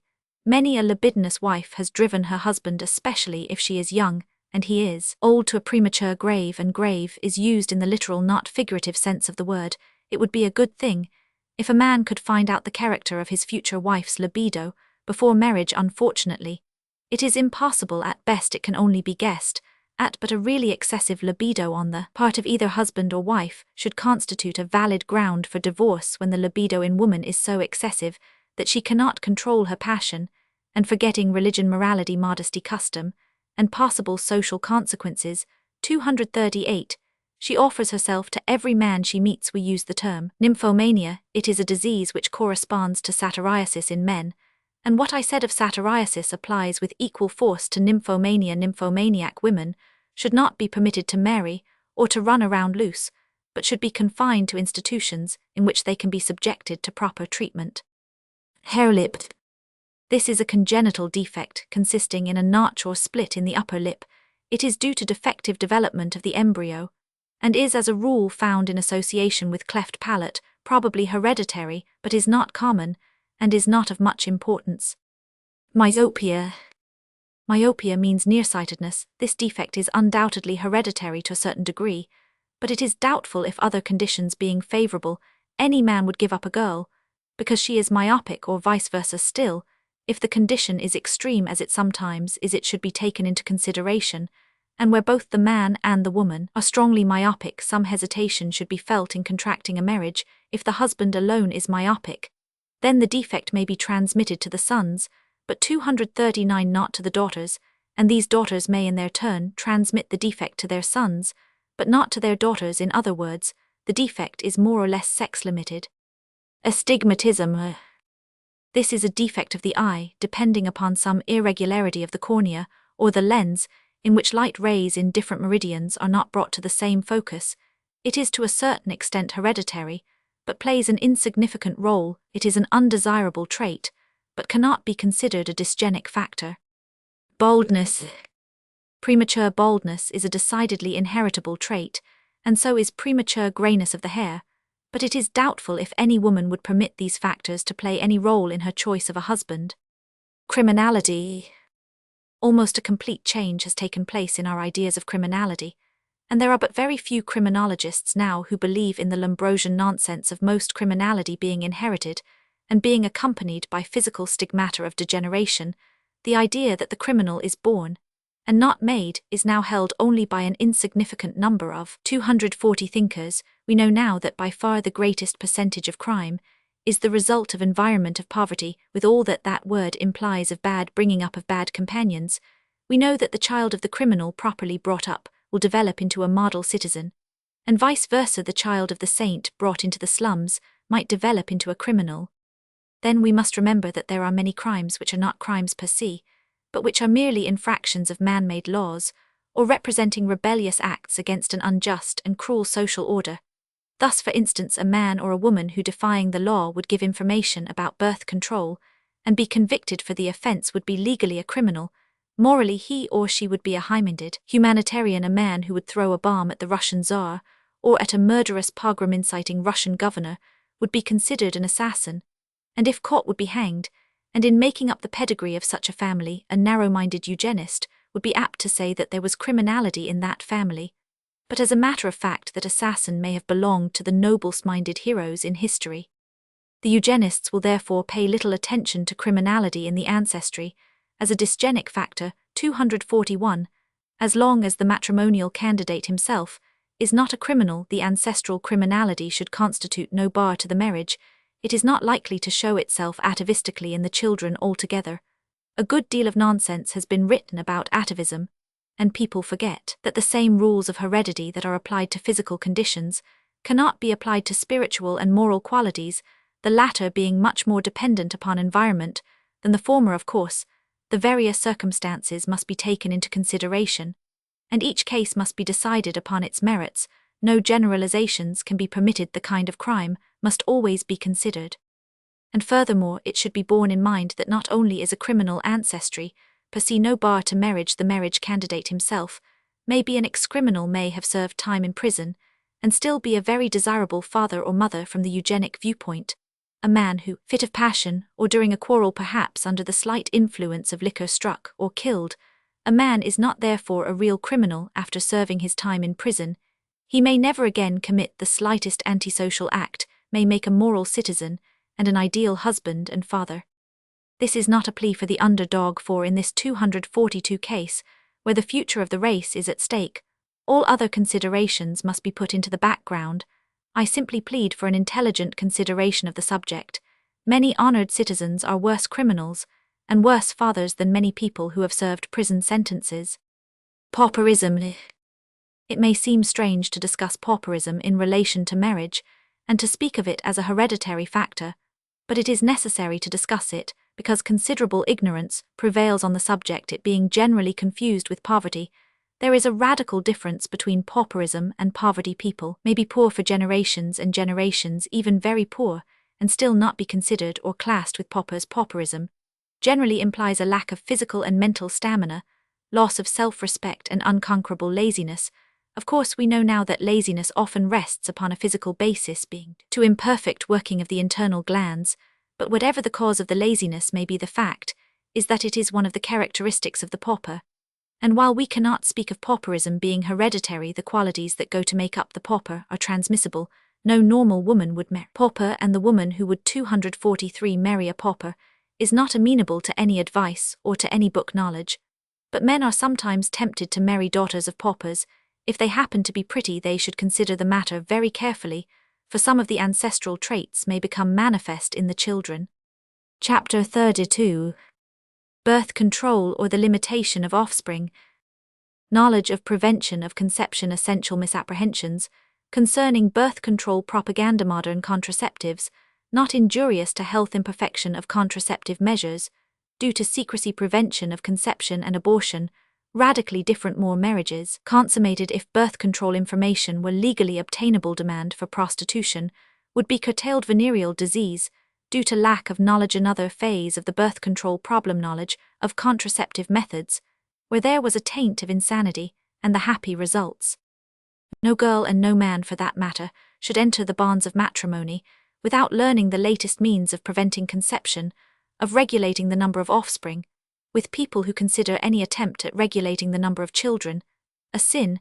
We have nothing to argue, though we believe that there are very few people, except among the lowest dregs of society, who do not use some measures of regulation. Otherwise we would see most families with 10 to 20 children, instead of 2 or 3. Nor do I intend to devote this chapter to a detailed presentation of the arguments in favor of the 245 rational regulation of offspring. It would have to be merely a repetition of the arguments that I have presented elsewhere. 8. But a few points may well be touched upon here. In spite of the fact that the subject of birth control is much better known now than it was when we first started to propagate it, still, it cannot be mentioned too often, for the misapprehensions concerning it almost keep pace with the propaganda. First, there is a foolish notion that we would try to regulate the number of children forcibly, that we would compel people to have a small number of children. Nothing could apparently be more absurd, and still many people sincerely believe it. Nothing is further from the truth. On the contrary, much as we are in favor of birth control, we advise limitation of offspring only to those who, for various reasons, financial, hereditary, or hygienic, are unable to have many children. We emphatically believe that couples who are in excellent health, who are of untainted heredity, who are fit to bring up children, and have the means to do so, should have at least half a dozen children. If they should have 1 dozen, they would deserve the thanks of the community. All we claim is that in such an important matter as bringing children into the world, the 246 parents who have to carry the full burden of bringing up these children should have the right to decide. They should have the means of control. They should be able to say whether they will have 2 or 6 or 1 dozen children. Contraceptive measures. And the argument that contraceptives are injurious to the health of the woman, of the man, or of both, may be curtly dismissed. It is not true of any of the modern contraceptives. But even if it were true, the amount of injury that can be done by contraceptives would be like a drop of water in comparison with the injuries resulting from excessive pregnancies and childbirths. Some of the contraceptive measures require some trouble to use, some are unesthetic, but these are trifles and constitute a small price to pay for the privilege of being able to regulate the number of one's offspring according to one's intelligent desires. The commonest argument now made against contraceptives is that they are not absolutely safe, that is absolutely to be relied upon, that they will not prevent in absolutely every case. This is true. But there are 3 answers which render this objection invalid. First, many of the cases of failure are to be ascribed not to the contraceptives themselves, but 247 to their improper, careless and unintelligent use. The best methods in the world will fail if used improperly. Second, if the measures are efficient in 98 or 99%, and fail in 1 or 2%, then they are a blessing. Some women would be the happiest women in the world if they could render 98% of their conjugal relations unfruitful. Third, the imperfections of our contraceptive measures are due to the secrecy with which the entire subject must necessarily be surrounded. If the subject of birth control could be fully discussed in medical books, there is no doubt that in a short time we would have measures that would be absolutely certain, and would leave nothing to be desired, but even such as they are, the measures are better than none. And as said in the beginning of this chapter, it is the duty of every young woman to acquire as one of the items of her sex education the knowledge of how to avoid too frequent pregnancies. In fact, I consider this the most important item in a woman's sex education. And if she has learned nothing else, she should learn this, for this information is absolutely necessary to her future health and happiness. A few everyday cases.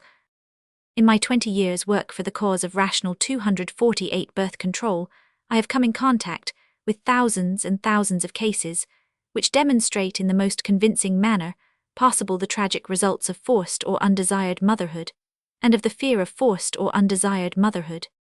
Some of the cases were in my own practice, some were related to me by brother physicians, some were described to me by the victims living in all parts of this vast country.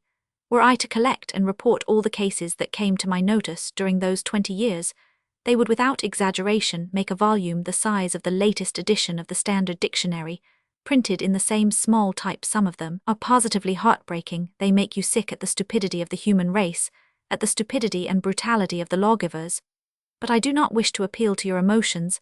I do not wish to take extreme and unique cases. I will therefore briefly relate a few everyday cases, which will demonstrate to you the beneficence of contraceptive knowledge, and the tragedy and misery caused by the lack of such knowledge.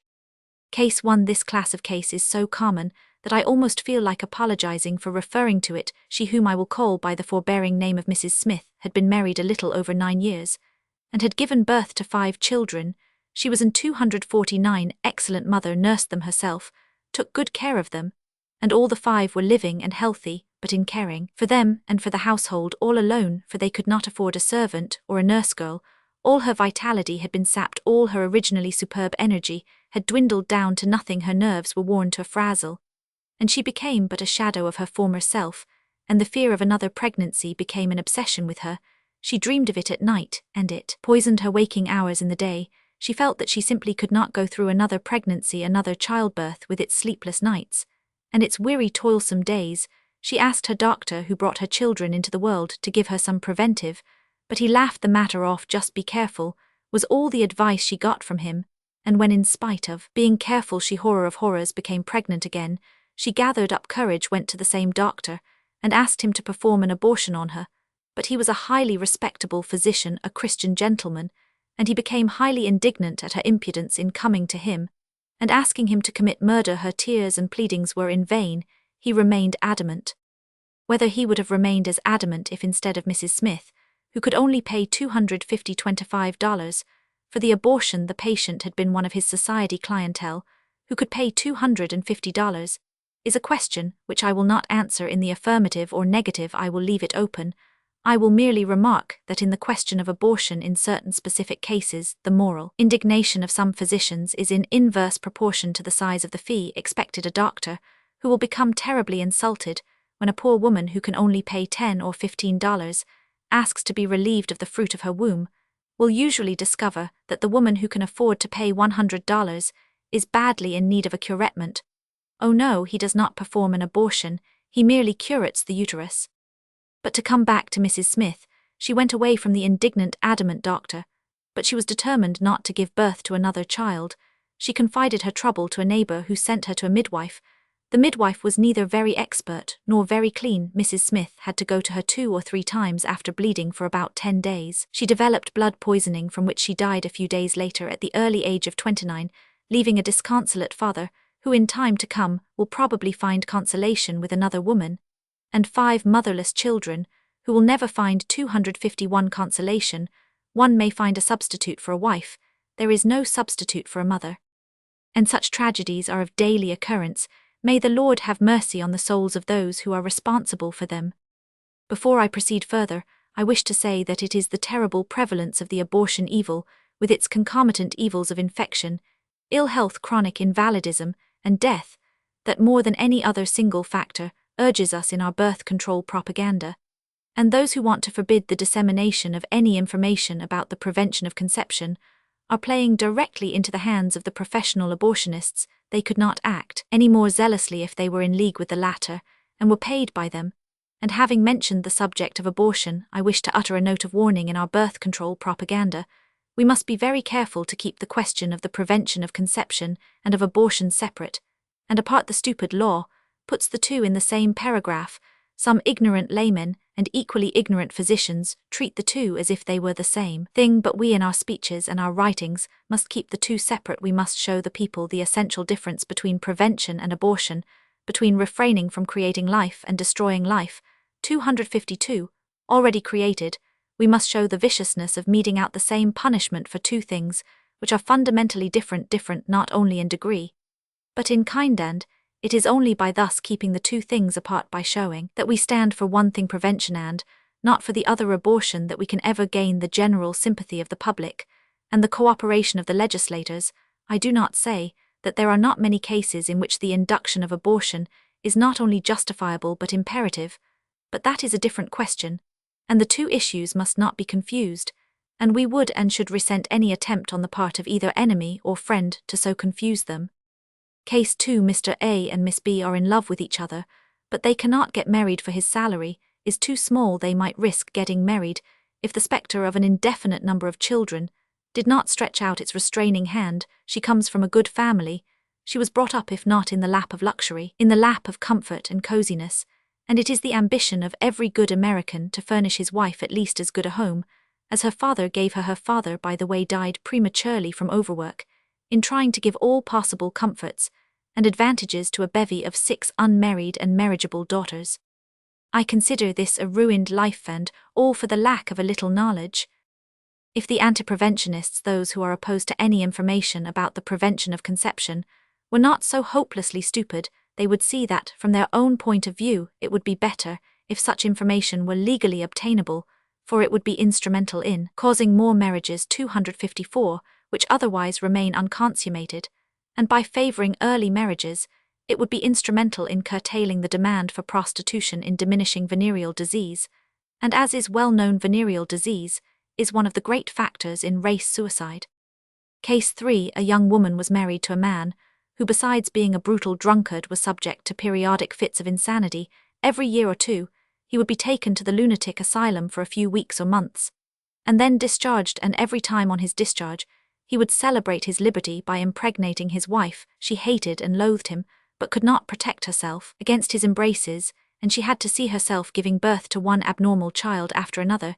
She begged her doctor to give her some means of prevention, but that boob claimed ignorance and the illegality of the thing. The woman finally committed suicide, but not before she had given birth to 6 abnormal children, who will probably grow up drunkards, criminals, or insane. And because we object to such kind of breeding, we are accused of being enemies of the human race, of advocating race suicide, of violating the laws of God and man. Oh, for a mighty Samson to strike the imbeciles with the jaw of an ass, for a mental 255 Hercules to loosen the fontanelles of their petrified skulls and put some sense into them. Case 4. This observation concerns a couple, both of whom had a very bad heredity. The blood of each was badly tainted. The doctor who had treated the husband cautioned them and told them that they had no right to have children, but here the tables were turned. The doctor wanted to give them the means for prevention, but the husband and wife, pious Roman Catholics, would not go against their religion and God, as if God wanted a world full of imbeciles, and refused to employ any precautions. They have had 4 children. So far one of them seems fairly normal, except that he is silly, in which respect he is merely like his parents. 2 are deaf and blind in one eye. The 4th is a cretin, practically an idiot.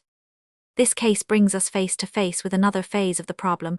What should we do when the parents, stupid and ignorant, refuse to stop breeding worthless material? Eugenic education will bring about such a strong public opinion that none but idiots who will be vasectomized or segregated will dare to bring into the world children that are physically and mentally handicapped. Case 5. This couple had been married 8 years and had 5 children, and the wife said she could 256 not stand it any more. Another child, no. She preferred death. They practiced coitus interruptus for a while with mutual disgust, but when the wife was caught again, she said no more, and she would not let her husband come near her. He could do what he pleased, did not care. After a few months, he began to go elsewhere, contracted syphilis, had to give up his position. The home was broken up. The wife went out to work. The children are scattered. In short, a home, which we are told is the foundation of our society, is broken up, and there is misery and wretchedness all around, and all for the lack of a little timely information.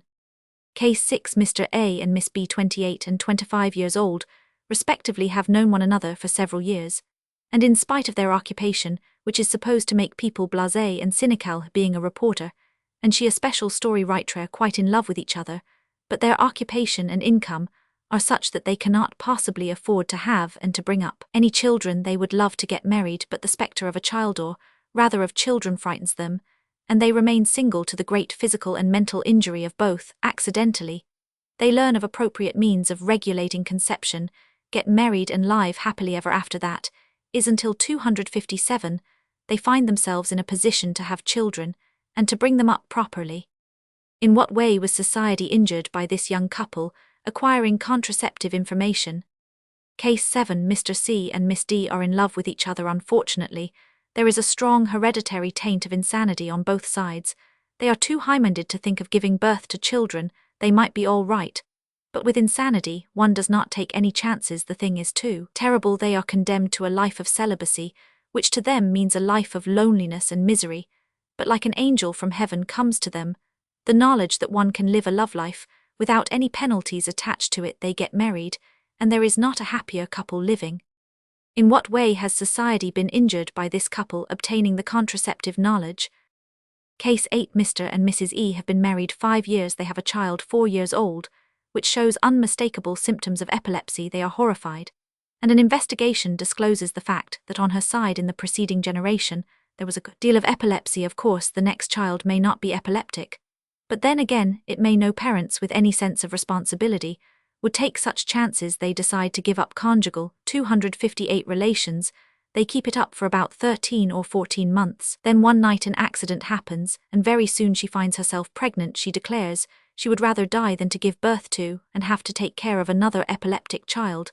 She goes to a friendly physician who performs an abortion on her, and now the couple, not secure against future accidents if they live together, decide to separate, and a tragedy is in sight. Fortunately, they learn that conception can be prevented, and they continue to live together with benefit to themselves and harm to none. In what way has society been injured by those people acquiring contraceptive information?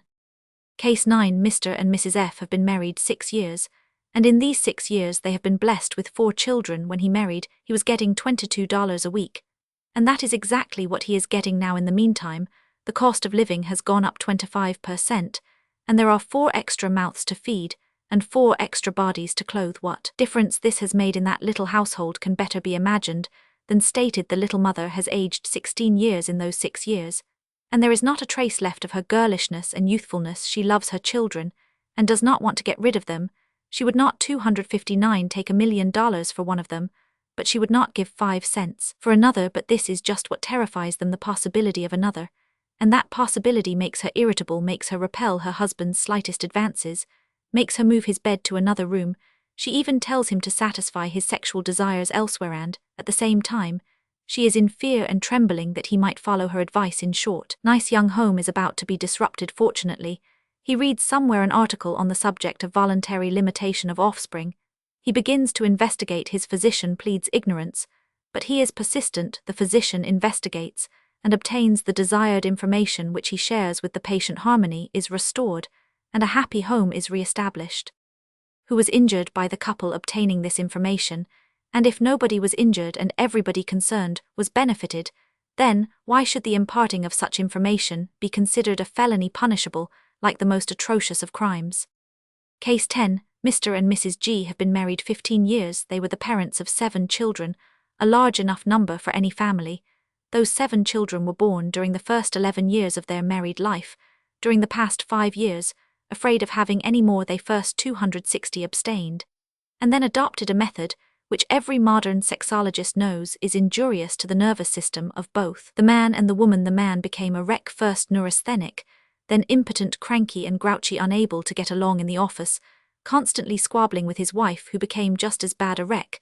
Their economic condition, plus too many small children, prevented the parents' separation. They remained living together, but they lived like a cat and a dog tied in a bag. Each silently prayed to be rid of the other, but a conversation overheard at a Turkish baths establishment put him on the right trail, and 1 year later, we find the couple reconciled both in good health and living a peaceful and fairly harmonious life.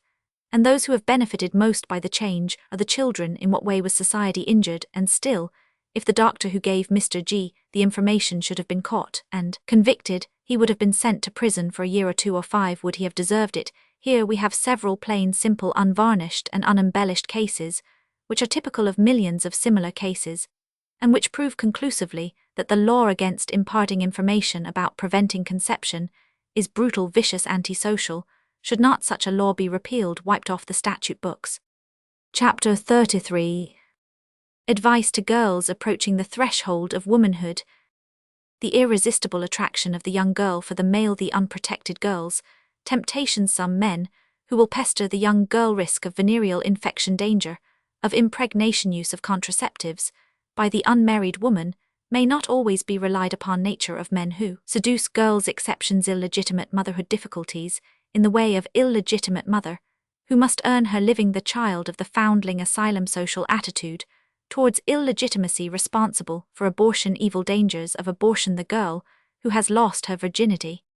When a girl has passed the transition period of puberty and is entering upon young womanhood, she exerts an irresistible attraction on the male sex, whether she give the impression of a luscious red rose or of a delicate white lily.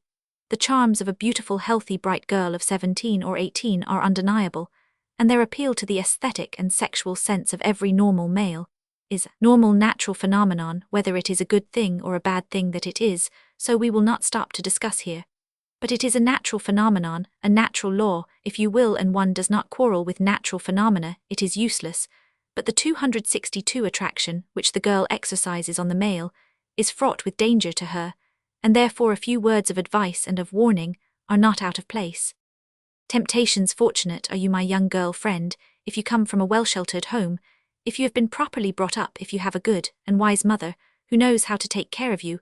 A mother's wise counsel, given at the proper time, and her comradeship all the time, are more invulnerable than an armor of bronze, and more secure than locked doors and barred windows. But if you have lost your mother at an early age, or if your mother is not of the right sort, it is no use hiding the fact that some mothers are not what they should be. If you have to shift for yourself, if you have to work in a shop, in an office, and particularly if you live alone, and not with your parents, then temptations in the shape of men, young and old, will encounter you at every step. They will swarm about you like flies about a lump of sugar. They will stick to you like bees to a bunch of honeysuckle. I do not want you to get the false idea that all men or most men are bad and mean, and are constantly on the lookout to ruin young girls. No, most men are good and honorable, and too conscientious to ruin a young life. But there are some 263 men, young and old, who are devoid of any conscience, who are so egotistic that their personal pleasure is their only guide of conduct. They will pester you. Some will lyingly claim that they are in love with you. Some perhaps will sincerely believe that they are in love with you, mistaking a temporary passion for the sacred feeling of love. Some will even promise to marry you, some making the promise in sincerity. Others, with the deliberate intent to deceive. Still others will try to convince you that chastity is an old superstition, and that there is nothing wrong in sexual relations. In short, all ways and means will be employed by those men to induce you to enter into sexual relations with them. Don't you do it. I am not preaching or sermonizing to you. I am not appealing to your religion or your morals, for if you have strong religious or moral ideas against illicit sexual relations, you are not in need of mine or anybody else's advice. But I assume that you are a more or less modern girl, with little or no religious bringing up, or perhaps a radical girl who has shaken off the shackles of religion and tradition. And to you I say, don't you do it. Why? Because your welfare, your future happiness is at stake. I am speaking from the point of view of your own good. And from that point of view, I say 264, resist all attempts which men make exclusively for the purpose of satisfying their sexual desire, their lust. You will ask again, why? For several reasons. First, you run the risk of venereal infection. The danger is not so great now as in former times, but is great enough. There are still plenty of men dishonest enough to indulge in sexual relations with a woman when they know they are not radically cured. The same man who will not get married unless he is sure that he is perfectly cured will not hesitate to subject a transient girl or woman to the risk of venereal infection. I know personally, because I have treated them. Yes, I treated several intelligent and radical young men who infected young girls, and some of these girls in their turn, through ignorance and innocence, infected other men. So then the first danger is the danger of venereal infection. The second danger, still greater and more certain than the first, is the danger of impregnation and pregnancy for a girl, under our present moral and social economic conditions, is a terrible calamity. She is ostracized everywhere, and it means, if discovered, her social death. But you will say, aren't there any remedies that can be used to prevent conception? Aren't you yourself among 265, the world's chief birth controllers, one of the world's chief advocates of the use of contraceptives? Yes, my dear young lady, but I never made the claim that the contraceptives were absolutely infallible. I never claimed that they were 100% effective in 100% of all cases, but if they are effective 999 times, or even 990 times, in every 1,000, they are a blessing, and thousands of families so consider them. And if a married woman gets caught once in a while, the misfortune is not so great. But if the accident happens to a non-married woman, the misfortune is great. Then again, you want to bear in mind that accidents are less likely to happen to married than to non-married women. The married woman has no fear, needs no secrecy, and she can go about the method of preparation carefully, with deliberation. The unmarried girl, as a rule, has not the proper conveniences. More or less secrecy must be maintained. Hurry is not infrequently necessary, and that is why accidents are more apt to occur in spite of the use of contraceptives. So then the second danger, even more sinister than the first, is the danger of pregnancy. But if a misfortune happens, can I not have an abortion produced? No, not always. Physicians willing to induce an abortion are not found on every corner. But this is not the principal point. What 266 I have to say on the subject, I will say later on in this chapter. Then it is well for you to bear in mind that those very men who use their utmost efforts, who strain every fiber and every nerve to get you, will despise you and detest you as soon as they have succeeded in making you yield to their wishes.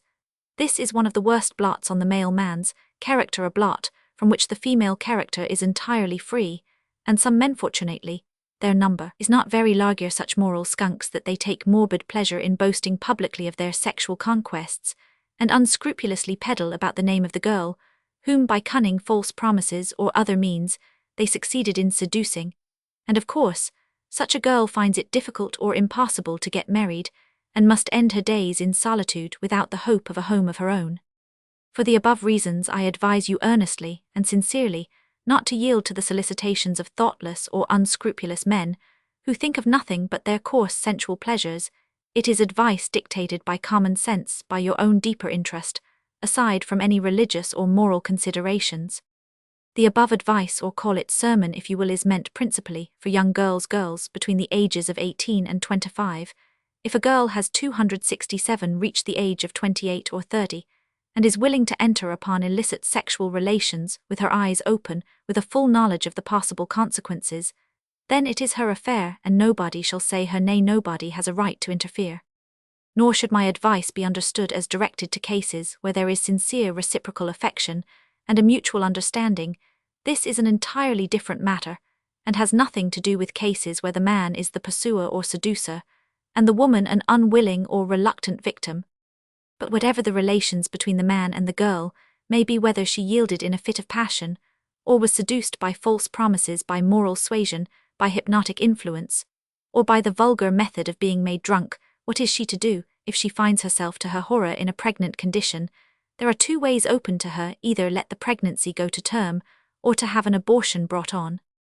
If she lets the pregnancy go to term, she has the alternative of bringing up the child herself openly, or of placing it secretly in a foundling asylum. In the first case, the necessity of publicly acknowledging illegitimate motherhood requires so much moral courage that not one woman in 1,000 is equal to it. It is not moral courage alone that is required. 268. The social ostracism could be borne with stoicism, and even with equanimity, if with it were not frequently associated the fear or the real danger of starvation.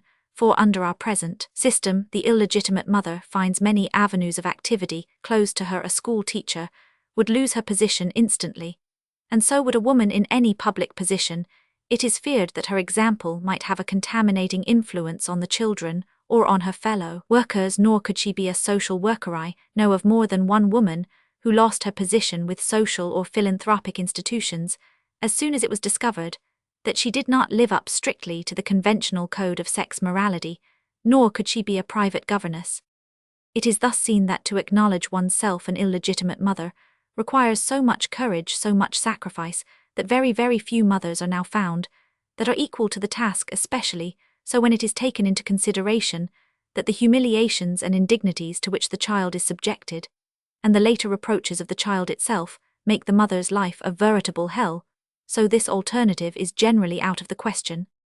To give the child to a foundling asylum, or to a baby farm, means generally to condemn it to a slow death hand, not such a slow one either, for 269, as statistics show about 90 to 95% of all babies in those institutions die within a few months, and the very few who survive and grow up have not a happy life. Life is hard enough for anybody, for children who come into the world handicapped by the disgrace of illegitimacy. Life is torture, indeed it is, with a breaking heart generally.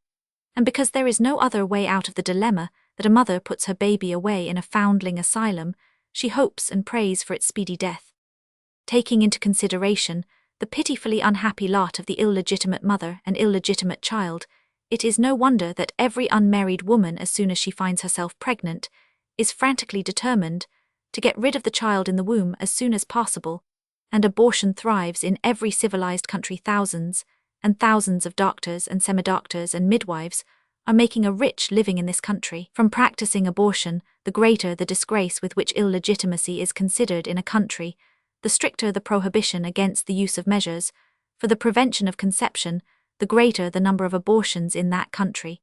But abortion is not a trifle to be undertaken with a light heart. It is true that, if performed by a thoroughly competent physician 270 with all aseptic precautions, it is practically free from danger, but when performed by a careless physician or an ignorant midwife, trouble is apt to happen. Blood poisoning may set in, and the patient may be very sick for a time, and may, on recovery from the acute illness, remain a chronic invalid for life. And occasionally the patient dies. Whether or not abortion is justifiable under special circumstances is a separate question which I have discussed in another place. But leaving aside the ethics of the question, if you have determined to have an abortion produced, be sure to go to a conscientious physician, and avoid the quacks and midwives. An unexpected and undesired pregnancy is punishment enough, and there is no reason why you should be further punished by becoming a chronic invalid, or by paying with your life.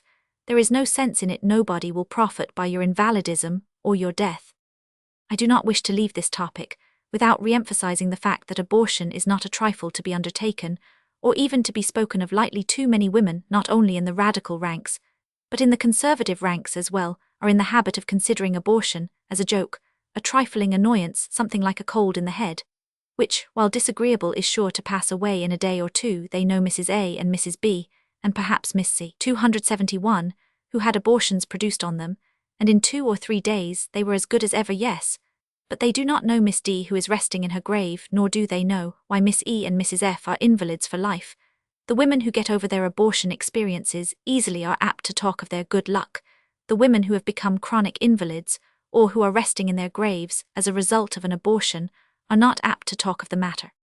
And therefore, once more, remember, an abortion is no trifling matter. One other piece of advice, and I am through some men of a low moral and mental caliber, are under the influence of the pernicious idea that if a girl has lost her virginity, no matter under what circumstances, no longer amounts to much, and is free prey for everybody who may want her. And like beasts of prey, these wretched specimens of humanity pester such a girl with much more impudence, more brazenness than they dare to employ in the case of a girl who is still considered a virgin. And what is more, the girls themselves become poisoned with this pernicious idea, and dare not offer the same resistance that the virgin does, and they often yield with resignation, though against their will, and though they may experience a feeling of disgust against them. It isn't fair. Chapter 34. Advice to parents of unfortunate girls.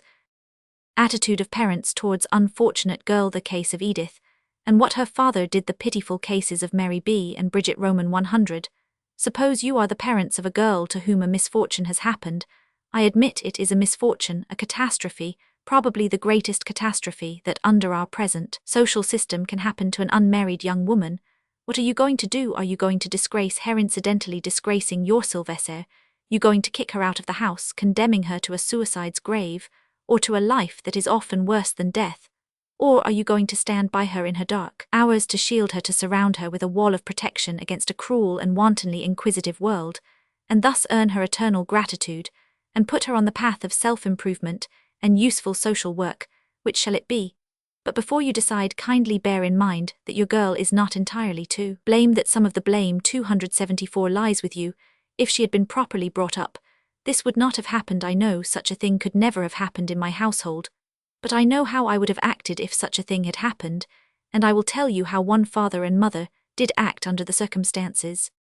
They were far from rich, just fairly comfortable. They had a well-paying store. Edith was their treasure because she was so pretty and so full of life. Unfortunately, she was too pretty and too full of life.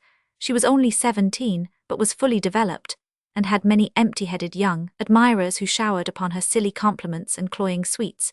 She became frivolous and flirtatious, and was beginning to do poorly in high school. She failed in her last year, and refused to take the year over again, now all the time being her own, and having nobody to give any account to. She began to go out a good deal, and more than ever indulged in flirtations. One night, she stayed out later than usual. Her parents were worried, and when she came home about 2 in the morning, there was a quarrel, and the father, who was a strict, impulsive man, gave her a pretty good beating. After that she went out very little, kept to herself, became rather melancholy, lost her appetite, and did not sleep well. To all inquiries, she answered that there 275 was nothing the matter with her, that she just felt a little indisposed. 4 or 5 months thus passed.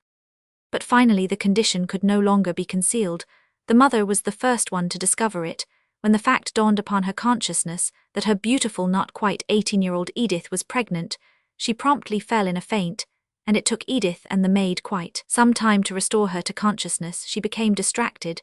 She floundered about pitifully, not knowing what to do, what decision to reach.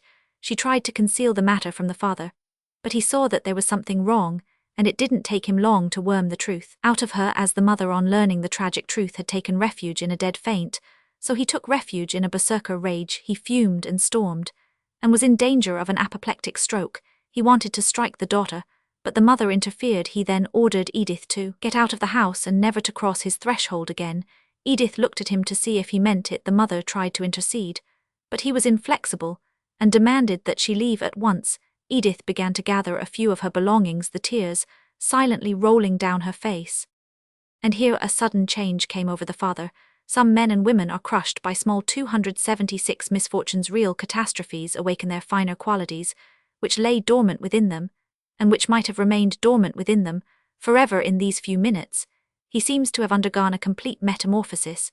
He went up to Edith, took her in his arms, kissed her, told her to stay, to calm down, and they would see what could be done in a few days.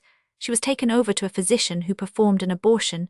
She was a pretty sick girl for about 6 weeks, and at one time there was danger of blood poisoning setting in, but she recovered, and she was a different girl. She had shed her frivolity and lightheartedness like an old garment. She took her last year in high school over again, entered Barnard, from which she was graduated among the very first, and soon began to teach in that very high school in which she had been a pupil. One of the teachers fell in love with her, and she fell in love with him. He asked her to marry him. She wanted no skeleton from the past coming down, rattling its bones and marring their married life, and she told him of the unfortunate incident, a good test, by the way, to find out a man's real love and breadth of character. Fortunately, the man's love was a true love, not merely passion, and he was truly broad-minded, which is not a very common thing among schoolteachers. Their married life is 277, an uncloudedly happy one, and the relation between the daughter and the parents is one of sincere love and deep mutual respect. Isn't it better so? Didn't Edith's parents act more decently, more kindly, more humanely, more wisely than the parents, say, of Mary B., who, when they found out her condition, put her out of the house into which she was brought back 2 days later, a corpse fished out from the East River? Didn't Edith's father act more nobly, more wisely, even from a purely selfish point of view, than the father of Bridget C., who kicked his daughter out penniless into the street, where he had to see her afterwards powdered and painted, soliciting men and boys? The mother died of a broken heart, and the father, unable to bear the constant, daily repeated disgrace, became an incorrigible drunkard. Fathers and mothers, so bring up your daughters, so guard them and protect them, that the misfortune of an illegitimate pregnancy may not befall them. But if the misfortune has befallen them, then stand by them. Do not desert them. Then in these dark hours, the darkest hours in a girl's life, do not kick them are down enough. Stand by them, and they will become good women, and you will have their eternal gratitude. If you do not, 278, stand by them, you are worse than the beasts of the jungle, and deserve their eternal curse. You are unworthy to be, or to be called, parents, for you are devoid of the least spark of that sacred feeling called parental love, a feeling which unfortunately in only too many parents is replaced by nothing but the most sordid, most brutal egotism. Chapter 35. Sexual relations during menstruation. Heightened sexual appetite of many women during menstruation. Sexual intercourse during menstrual period. When intercourse may be permitted, injection before coitus during menstruation. Fallacy of ancient idea of injuriousness. This may seem to some a strange and superfluous question, a question which would never present itself. Still, the laity would be surprised if it learned how frequently nowadays that question is presented to the physician who specializes in sex matters. Some husbands come to the physician complaining that the menses are the only period during which their wives demand sex relations, and ask if something cannot be done to cure them of what they consider an abnormal desire. Biologically considered, the desire on the woman's part for sex relations during the menses should not seem strange or abnormal, for we must bear in mind that menstruation bears a certain analogy to the rut in animals, and animals permit intercourse at no time, except during the rut. Speaking generally, relations during the menses should be discouraged. There are several reasons for it. The first reason, which need not be gone into in detail, is an aesthetic one. The second reason is that intercourse during menstruation may in some cases lead to congestion of the uterus and ovaries. Third, the menstrual discharge, which as we know does not consist of pure blood, but is a mixture of blood, mucus, and degenerated lining membrane of the uterus, may give rise to a catarrh of the urethra in the man. Fourth, and this is a point to be borne in mind, any discharge that a woman may be suffering from is always aggravated during menstruation. For these reasons, relations during the menses are undesirable. But where the woman has strong libido during that time, and has no libido at any other time, relations may be indulged in during the last day or two of the menses. Any unpleasantness may be obviated, and any discharge may be removed by the woman. 281. Taking a mild warm antiseptic injection before coitus. The ancient idea of the injuriousness of the relations during menstruation, and the disastrous results likely to follow them, have only a very slender foundation. They rest on no scientific basis, and though it may be sad to state facts, there are many couples who do indulge in such relations as a regular thing, and without any injury to either husband or wife. Chapter 36. Sexual intercourse during pregnancy. Complete abstinence during pregnancy. Bad results of complete abstinence. Intensity of relations during first 4 months intercourse, during 5th, 6th, and 7th months intercourse, during 8th and 9th months abstinence, after birth of child. The question whether sexual intercourse is permissible during pregnancy is often put to the physician. Some extremists and theorists demand complete abstinence during the entire duration of pregnancy. Such abstinence is not only not feasible, but is unnecessary, and may prove a disrupting factor. It may create not only dissension, it may wreck the love life of husband and wife. I know of cases where the wife, influenced by the wrong teachings about the necessity of complete abstinence during pregnancy, about the possible injury to the child from intercourse, persisted in keeping the husband away, and the result was that the husband began to go to other women, and he got in the habit to such an extent that he refused to give up entirely, even after the child was born. It cannot be expected from 283 a married man, who is used to more or less regular sexual relations, to abstain entirely for 9 or 10 months. Such a demand is unreasonable and uncalled for. All claims about the injurious effects of intercourse on the mother and child lack proof and foundation. During the first 4 months of pregnancy, no change need be made in the usual sex relations. Their intensity should be moderated. Their frequency need not during the 5th, 6th, and 7th months intercourse should be indulged in at rarer intervals. In 2 or 3 weeks the act should be performed without any violence or intensity, and the usual position should be reversed or changed to a lateral one. During the 8th and 9th months, relations had best be given up altogether, and this abstinence should last until about 6 weeks after the birth of the child. During this period the uterus undergoes what we call involution, that is, it goes back to the size and shape it had before pregnancy, and it is best not to disturb this process by sexual excitement, which causes engorgement and congestion. Chapter 37. Sexual intercourse for propagation only. Belief in sexual intercourse for propagation, only what such practice would lead to nature, and the sex-fanatic sexual desire in woman after menopause. Sex instinct of sterile men and women. Sex instinct has other high purposes. Some people sincerely believe that the sexual instinct is for reproductive purposes, only they claim we should never indulge in sexual intercourse, unless it be for the purpose of bringing a child into the world. The act performed without such aim in view is stigmatized by them as carnal lust, as a sin. Some even say that such an act is equivalent to an act of prostitution. To argue the question with such people would be a waste of time. It is not fair to impugn the good faith, the sincerity of your opponents, because I have convinced myself that the most insane, most bizarre notions may be held by otherwise sane people in perfect sincerity. But we cannot help questioning the reasoning faculties of people holding such beliefs.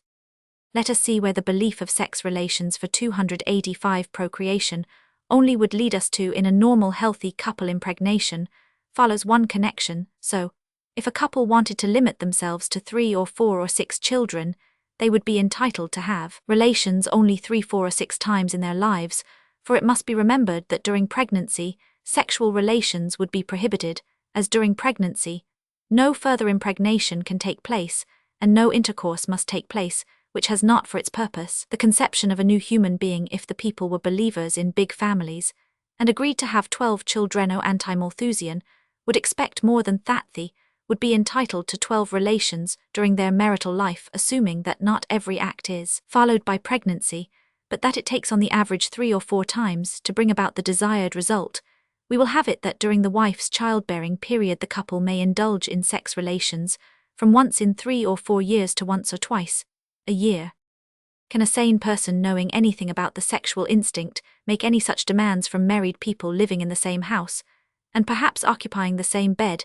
It must be borne in mind that as soon as the wife has reached the menopause, all relations must cease, because she can no longer become pregnant, and intercourse without a probable 286 or possible pregnancy is a sin. Also remember that no matter how beautiful, young, and passionate the wife may be, if she has some little trouble which makes pregnancy impossible, sex relations must be absolutely abstained from, and of course if the husband or wife is sterile, all relations must be renounced forever, no matter how strong the libido may be in one or both.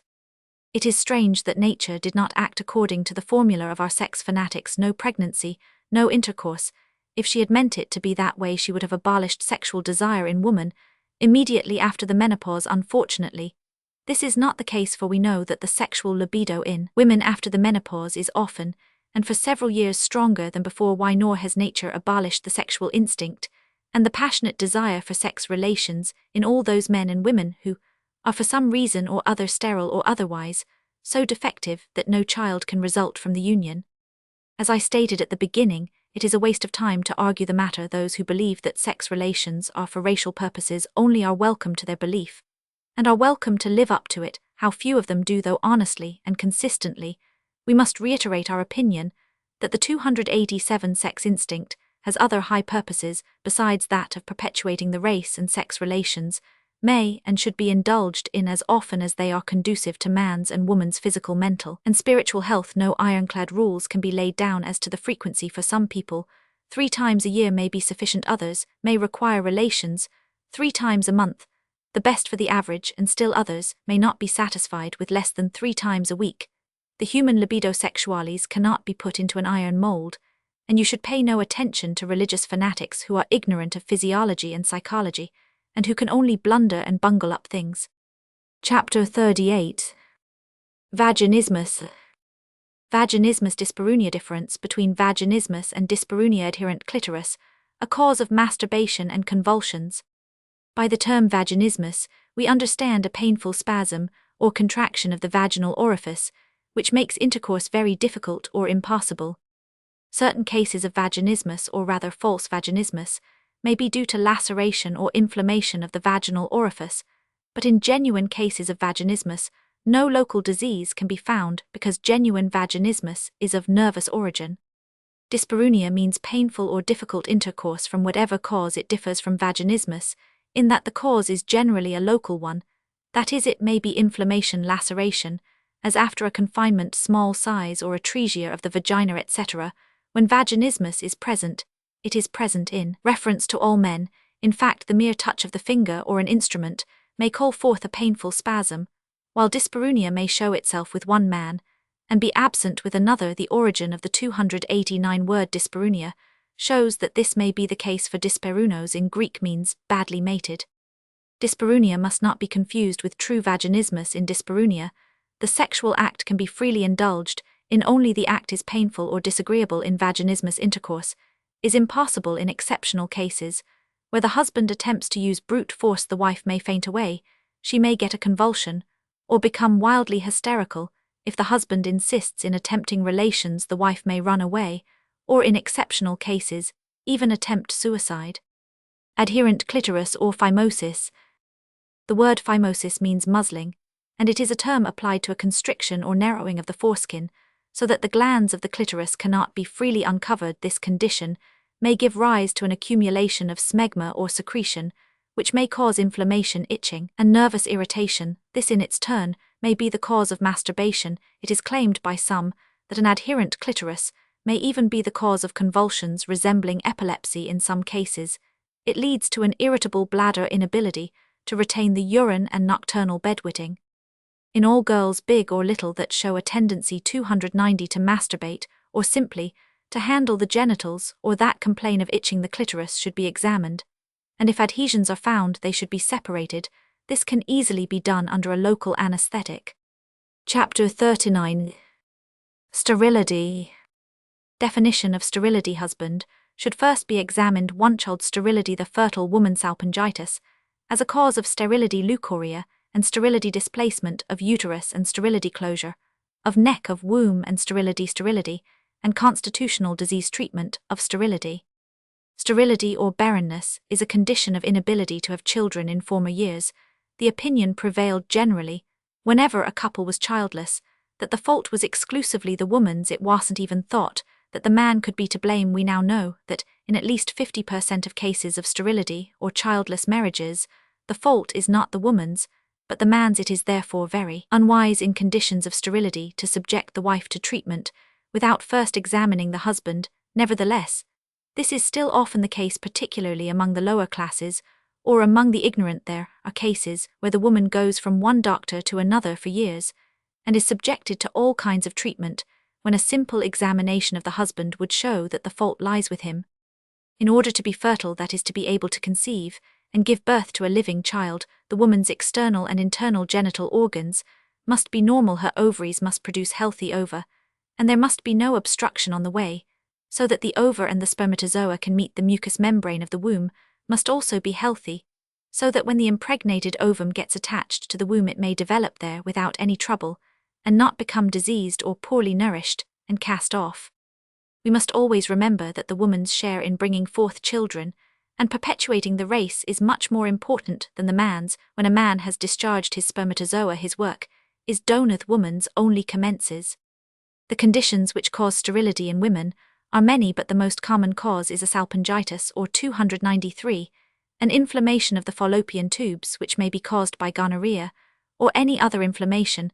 A severe leucorrhea may also be the cause of sterility, because the leucorrheal discharge may be fatal to the spermatozoa. Another cause is a severe bending or turning of the uterus, either forwards or backwards. The opening of the neck of the womb, the arse, may also be closed, or practically so, from ulceration from strong applications, etc. In some cases, sterility may be due to severe constitutional disease, when the person is very much run down, and so anemic that menstruation stops. Unfortunately, this is not always the case for women. Even in the last stages of consumption may and often do become pregnant. Syphilis, unfortunately, does not cause sterility, it only causes miscarriages, until controlled by treatment.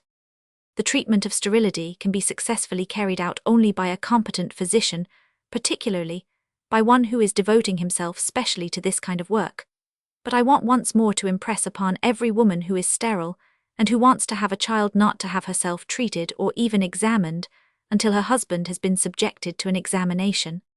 Chapter 40. The hymen. Difference between chastity and virginity. Worship of intact hymen. Sacrificing hymen, sometimes essential for health of the girl. Certificate from physician who has ruptured hymen.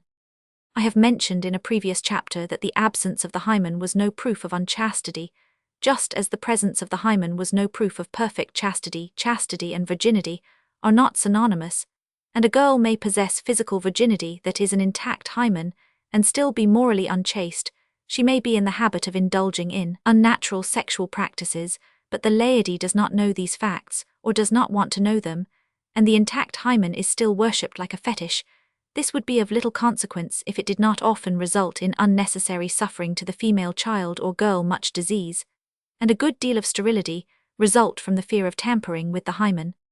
When a boy gets some trouble with his genital organs, such as phimosis or balanitis, or whatever it may be, he is at once taken to a physician, who 295 institutes the necessary treatment. When a little girl complains of itching around the genitals, or of some discharge, the mother will hesitate long before taking her to a doctor. She will be afraid he will do something to the hymen, and so she will temporize using salves and washes, and the disease will, in the meantime, be making progress that is getting worse when she does take her to a physician, and he says that in order to treat the case thoroughly, the hymen has to be stretched or opened. The mother will withhold her consent, and the disease will be allowed to progress. I know of many such cases. This is wrong when the health of the girl demands and her future childbearing power is at stake. No hesitation should be felt in sacrificing the hymen. Though in the future the fuss which is now made about the hymen, the excessive veneration in which it is held, will appear ridiculous, and though I consider it foolish and rather humiliating to the girl, nevertheless now, when the average husband does lay so much stress on the presence of an unruptured hymen, a physician who in the course of an operation or treatment has occasion to cut or rupture the hymen will do well to give the patient a certificate to that effect in case any question regarding the girl's chastity comes up in the future. She can prove by the doctor's certificate that her loss of virginity 296 was not due to sexual relations. Of course, the relations between husband and wife, or between prospective husband and wife, should be such that no certificate should be necessary, but reality differs from the ideal, and in some cases that we know the husband's suspicions were allayed by the doctor's oral or written statement. This is as good a place as any to emphasize that if the bride has a very strong, tough, and resistant hymen, the new husband should not use brute force in rupturing it, first, because the pain may be too excruciating, and this may create in the wife an aversion to intercourse which may last for many months or years, in some cases forever. Second, a severe hemorrhage may result which may require the aid of a physician to stop. Wherever a case of very resistant hymen is encountered, the husband should make several attempts, gradual and gentle dilatation, with the aid of a little Vaseline, and not forcible rupture should be the aim. The result will usually be satisfactory. In exceptional cases, a physician may have to be called, and the operation of cutting the hymen is a trifling one. It is also interesting to know that some wives have sex relations for months and years, and the hymen remains unruptured. Pregnancy may also result with an intact hymen. Chapter 41. Is the orgasm necessary for impregnation?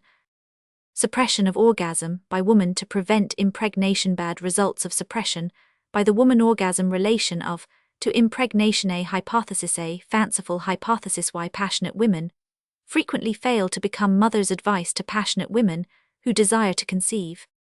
Among the laity, the opinion is quite prevalent that in order for a woman to conceive, she must experience an orgasm. She must have had a pleasurable, voluptuous sensation during the act. If she has no orgasm, impregnation cannot take place. So sure are some women that this is so, that, when they want to avoid conception, they repress any orgastic feeling, as they say they don't let themselves go, which I will say, by the way, is one of the causes of female frigidity.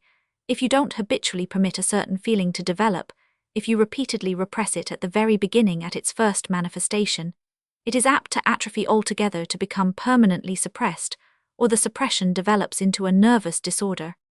Among the medical profession, no perfect 298 unanimity has been reached as to the role of the orgasm in impregnation. Some sexologists like Kish and Verting believe it does play an important role. Others like Fall believe it plays none, that the orgasm is not necessary for impregnation. Admits of no discussion. Women who suffer from frigidity in an extreme degree. Women who never experienced an orgasm. Women who repress their orgasm. Women in sleep or under narcosis. Women who have been raped. Women who loathe their husbands become pregnant frequently and readily. But does it play any role at all? Does it facilitate impregnation? Other things being equal, will intercourse accompanied by an orgasm be more likely to prove fruitful than one in which the orgasm was entirely absent? This question I am forced to answer in the affirmative, because from the various investigations I have made it can hardly be subject to doubt that the uterus during an orgasm exerts a certain amount of suction, and that impregnation is more likely to follow when the spermatozoa are sucked up into the uterus than when left to make their own way by their own power of motion, stands to reason and goes without saying in the former instance, it takes less time for the spermatozoa to reach the ovum, and there is less chance for them to perish on the way from malnutrition, or from coming in 299 contact with secretions of an acid reaction. There is another point. I do not bring it forth as a proved fact, or as a fact susceptible to proof. It is a mere hypothesis, but in my opinion it is a correct and plausible hypothesis. I believe that the strong spasmodic contractions that take place during the orgasm have an influence not only in accelerating the bursting of a Graafian follicle and the extrusion of an ovum, but they are instrumental in aiding the fallopian tube to grasp the ovum and helping it along on the road towards the uterus. It is therefore not at all inconceivable that conception may take place during, or within a very short time, after an act which is accompanied by a proper orgasm. Many women claim to experience peculiar unmistakable sensations as soon as conception has taken place, and by calculating the day of probable delivery, we know that they are right. Taking therefore all the various data into consideration, we are fully justified in saying that while an orgasm or a voluptuous sensation during the act is not at all necessary to impregnation, it is in many cases a helpful factor. It is claimed by some that the offspring resulting from an orgastic act is apt to be healthier and better developed than offspring resulting from sexual intercourse in which the parties experience no orgasm, the reason given being that conception in the 301st instance taking place quickly, the spermatozoa are better nourished and more vigorous. In my opinion, this is merely a fanciful hypothesis which needn't be taken seriously.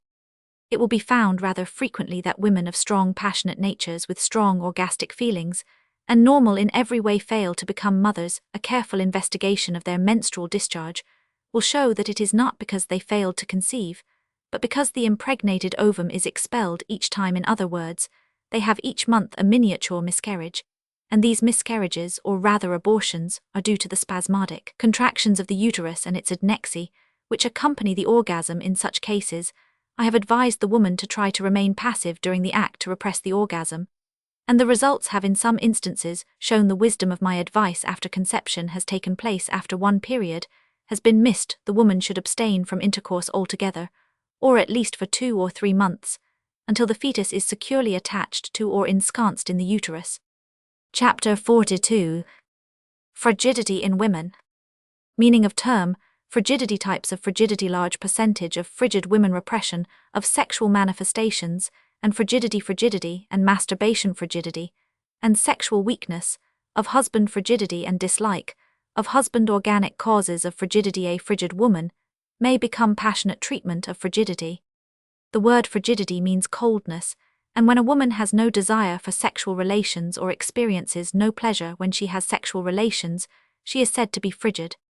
Some cases suffer only from lack of desire, others only from lack of pleasure, and still others from both. In some cases, the frigidity is congenital, that is, the lack of desire with inability to experience pleasure during the act is inborn. In most cases, however, it is acquired or is only temporary and is due to various causes. Frigidity is much more widespread among women than it is among men.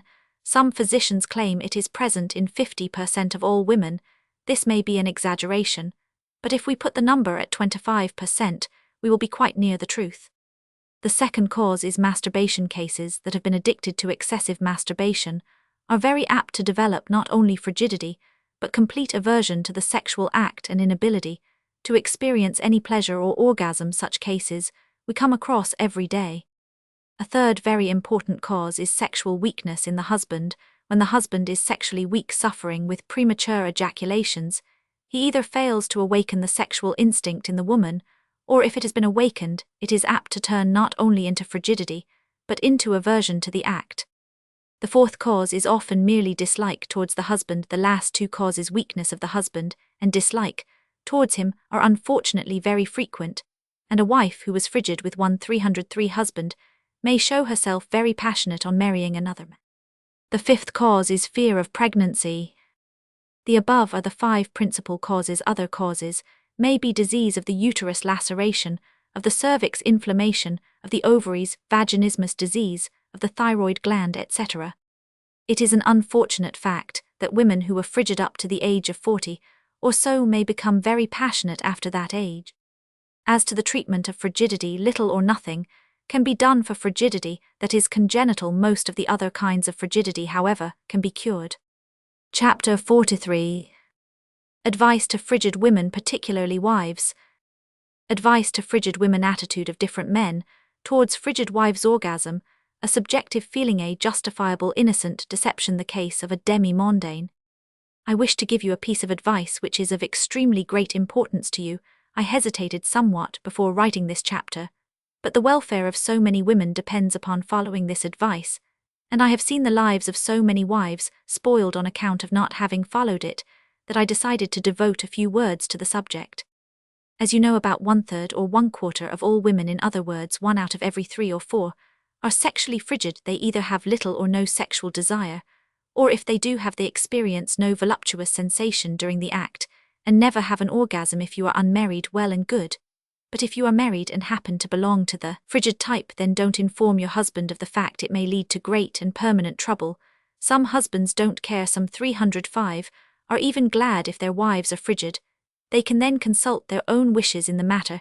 They can have intercourse whenever they want, and the way they want. They do not have to accommodate themselves to their wives' ways. They do not have to prolong the act until she gets the orgasm, etc. In short, some husbands consider a frigid wife a blessing, a godsent treasure. But as I mentioned several times before, in sexual matters, every man is a law unto himself, and some men feel extremely bad and displeased when they find out that their wives have no feeling. Some become furious, some become disgusted, some lose all pleasure in intercourse, and some claim to be unable to have intercourse with any woman who is not properly responsive. Some begin to go to other women, while some threaten or demand a divorce. Of course, such men cannot really love their wives. They may use their wives' frigidity as an excuse to get rid of them. Now, a man has no way of knowing whether a woman has a feeling during the act or not, whether or no she enjoys it, whether or no she has an orgasm. These are subjective feelings, and the man cannot know them unless you tell him. If you belong to the independent kind, if you scorn simulation and deceit, if as the price of being perfectly truthful 306 you are willing, if necessary, to part with your husband or give him a divorce, well and good. You are a free human being, and nobody has a right to tell you what to do with your body. But if you care for your husband, if you care for your home and perhaps children, and do not want any disruption, then the only thing for you to do is not to apprise your husband of your frigid condition, and it won't hurt you to simulate a feeling which you do not experience, and even to imitate the orgasm he won't be any the wiser. He will enjoy you more, and nobody will be injured by your little deception, which is after all a species of white lie, and is nobody's business but your own, an innocent deception which hurts nobody, but on the contrary benefits all concerned, is perfectly permissible. It may seem rather strange publicly to give advice to deceive and to simulate, and it is undoubtedly the first time that this advice has been given in print, but as I have only one religion, the greatest happiness of the greatest number, I repeat that I can see nothing wrong in advising something which benefits everybody concerned, and hurts nobody more. Than one household which was threatened with disruption was preserved safe and sound by a little simple advice, which I gave to the wife without the 307 husband's knowledge. He was satisfied, and things after that ran smoothly. Some women are afraid to simulate a voluptuous or orgastic feeling, because they think the husband can discover whether their feeling is genuine, or they are only simulating. Women and men too have funny ideas on sexual subjects. This is not so. A notorious demi-mondaine who was greatly sought, because she was known to be so passionate, confessed that not once in her life did she enjoy intercourse or experience an orgasm, but her mother, who also suffered with absolute frigidity, taught her to simulate passion, telling her that in that way she could make barrels of money, which she Roman 999. It is deplorable that wives or husbands should ever be obliged to have recourse to deception or simulation. Perfect frankness should be the ideal to be striven after, but under our present social conditions, and with the present moral code, an occasional white lie is the lesser of 2 evils. It may be the least of a dozen evils. Chapter 44. Rape. Definition of rape. Age of consent. Unanimous opinion of experts. Exceptional cases. False accusation of rape due to perversion. Erotic dreams under anesthesia, causing accusations against doctors and dentists. Having intercourse with a woman by force without her consent is called rape when the woman is not in a condition to give consent, as when she is insane, feeble-minded, unconscious, or drunk, or when she is not of the age at which she can legally give consent. it also constitutes rape, and the punishment is the same. The age of consent differs in different countries and in different states, but as a rule is between 16 and 18 years, that is, if a girl under the legal age of consent should give her consent, or even if she should urge the man to have intercourse with her, the man would be punished just as if he had committed rape. The punishment for rape is very severe in all civilized countries and ranges from 10 years imprisonment to life imprisonment, while in some states in this union the punishment is death. First, that it is the almost unanimous opinion of all experts that it is practically impossible for a man to commit rape on a normal adult girl or woman, if she really offers all the resistance of which she is capable. Of course, if the man knocks the woman down with a blow rendering her unconscious, that is a different matter, but where no brutality is used by the man, and the woman offers all the resistance she is capable of, rape is practically impossible.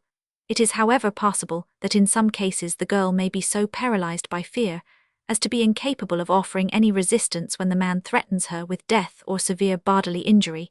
Then it is rape even if she offers no resistance. The second point is that it has been established that of the many accusations of rape brought before the courts, most are false. Out of 100 cases, only about 10 are true, the rest are false. This false accusation of rape is due to a peculiar perversion with which some women suffer. Some of the cases are due to hysteria, to imagination, the women really believing that rape or an attempt at rape was committed on them, while investigation shows the accusation to be entirely false. Many 310 accusations of rape are due to a desire for revenge or merely to motives of blackmail. Careful doctors and dentists will refuse to give laughing gas or another anesthetic to women, except in the presence of others, because, as is well known, an anesthetic often causes in women erotic dreams and sensations, and makes them believe that the doctor was committing or about to commit an indecent assault on them, and when they come out of the anesthetic they may be so sure of the reality of their dream that they will bring a complaint against the doctor. Many men have suffered disgrace and imprisonment, and have had their lives ruined or even paid the death penalty on account of false accusations against them by either pervert, hysterical, revengeful, or blackmailing women. Chapter 45. The Single Standard of Sexual Morality. Chastity. Double standard of morality. Attempt to abolish double standard. Late marriages and chastity in men. Harmful advice given to young women. Chastity in men, not always due to moral principles. Chaste men and satisfactory husbands. A statement by Professor Freud. A statement by Professor Mitchells. What a girl has a right to demand of her future husband. 3 cases showing disastrous effects of wrong teachings. When a man marries a girl, he expects her to be chaste, that is, a virgin without any sexual experiences of men. The same chastity is not expected as a general thing. As long as a man is healthy, free from venereal disease, his previous sexual experiences do not constitute a barrier to his marriage. This is what is known as the double or duplex standard of sex morality. During the past few years, a number of high-minded and well-meaning men and women have been trying to abolish this double standard, and to introduce a single standard of morality. That is, they are demanding that the man going to the marriage bed should be just as chaste, just as virginal as his 312 wife is. Whether or no the efforts of these good men and women will ever be crowned with success, we will leave open. Whether or no it is even desirable that their efforts should be crowned with success, we will also leave open. A complete discussion of these questions belongs to a more advanced book on sexual ethics. Here I will merely say that, taking into consideration the fact that the sexual instinct in boys awakens fully at the age of 15 or 16, and that marriage at the present time, particularly among the professional classes, is an impossibility before the age of 28, 30 or 35, it seems to be impossible and undesirable to expect that men should live a perfectly chaste life until they enter matrimony, no matter how late that event may take place. Those who have made a study of the sex instinct in the male seem to think that chastity in normal healthy men up to the age of 30 or thereabouts is an impossibility, and where it is accomplished at the expense of the physical, mental, and sexual health of the individual. But be it as it may, and leaving disputed questions out of discussion, the fact remains that the vast majority of men of the present day do indulge in sex relations before marriage, and people that are urging upon our young women to refuse to marry men who have 313 not been perfectly chaste are doing our womanhood a very poor service, as it is now with all mandom to choose from. There are too many old maids, with only 10% to choose from, because it is admitted that at least 90% of all men have antimatrimonial relations, what would our women do? They would practically all have to give up any hopes of being married and becoming mothers, and if these 10% who have remained chaste to their married day were at least a superior class of men in every instance, there would be some compensation in that. Unfortunately, this is far from being the case, because as all advanced sexologists will tell you, there is generally something wrong with a man who remains absolutely chaste until the age of 30, 35 or 40. It isn't moral principles in all cases, it is mostly cowardice or sexual weakness, and sad as it may be to state, these perfectly good chaste men do not generally make satisfactory husbands, and their wives are not apt to be the happiest ones. I fully agree with Professor Freud in his statement that sexual abstinence does not help to build up energetic, independent men of action, original thinkers, bold advocates of freedom and reform, but rather goody-goody weaklings, and still more to the purpose, is the statement of Professor Mitchells, who says, "All a girl has a right to demand is that her future husband be in good health physically and sexually, and that he be free from venereal disease his previous sexual life, provided he is a man of fine 315 moral character in general, is no concern of hers, even if the man was unfortunate enough to have contracted gonorrhea, that fact should constitute no bar to marriage, provided he is completely cured of it. The only exception is that of syphilis. The girl has a right to refuse absolutely to enter into union with any man who has been infected with syphilis, unless she is willing, and does it with her eyes open, to live her life without any children in syphilis. We can never give an absolute guarantee of cure, and we have no right to subject a woman to any danger of infection with syphilis, be the danger ever so slight, without her knowledge and consent." Disastrous effects of wrong teachings. What disastrous effects wrong teaching, which inoculates the minds of our women with wrong ideas, may have the following 3 cases reported briefly in the Critic and Guide will show. Case 1 was a girl of 24 of well-to-do parents, a college graduate. She was engaged to a really very nice, sympathetic young man, who undoubtedly would have made her an excellent husband, but during her last 2 years in college, she became imbued with the single standard stupidity and chastity for men, votes for women became her slogan. She asked her fiancé if he had been 316 absolutely chaste before he met her. He did not want to play the hypocrite, and he told her the truth that he had not, but he assured her that he had never been infected, and that his general and sexual health was in excellent condition. Being then in an exalted mood, she impulsively broke the engagement, declaring that her husband will have to be as pure as she was. She soon regretted her step, because she loved the man, but pride did not let her take the initiative towards a reconciliation, and in the meantime her former fiancé fell in love with and married another girl after 4 years had passed, and she was in danger of becoming an old maid. She married a man considerably beneath her socially and intellectually, and in every way inferior to her former fiancé. Her marriage is not a happy one. Case 2 is similar to Case 1, except that the young lady in question, not so very youngies, still living in single blessedness, and the chances of her ever being a wife or even somebody's sweetheart are rapidly vanishing. I might add that her fiancé, whom she discarded because of his lack of virginity, was a very bright young physician, who is now very successful and very happily married. She, I hear, is a very unhappy person, in danger of sinking into a permanent state of melancholia, and she had been of a very jolly disposition. Chapter 46. Difference between man's and woman's sex and love life.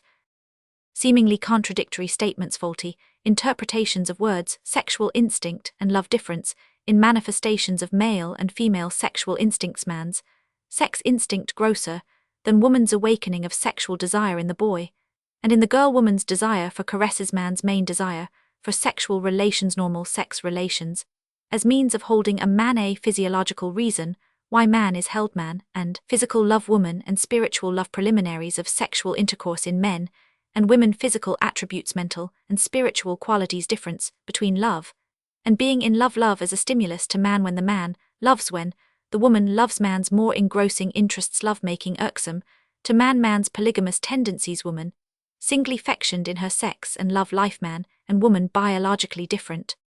In reading books or listening to lectures on sex, you will meet with statements which will seem to you contradictory. One time you will read or hear that the sex instinct is much more powerfully developed in man than it is in woman. Next time you will come across the statement that sex plays a much more important role in women than it does in men. One time you will hear that men are oversexed, that they are by nature polygamous and 319 promiscuous, while woman is monogamous, and as a rule sexually frigid. The next time, you will be assured that without love a woman's life is nothing, and you will be confronted with Byron's well-known and oft-quoted two lines: man's love is of man's life, a thing apart tease woman's whole existence. These contradictions are only apparent and result from two facts. First, that the words sex, or sexual instinct, and love are used indiscriminately and interchangeably, as if they were synonymous terms, which they are not. Second, there is failure to bear in mind the essential differences in the natures and manifestations of the sexual instincts in the male and the female. If these differences are made clear, the apparent contradictions will disappear. The outstanding fact to bear in mind is that in man the sex instinct bears a more sensual, a more physical, a coarser and grosser character. If you have no objection to these adjectives, than it does in woman. In women, it is finer, more spiritual, more platonic.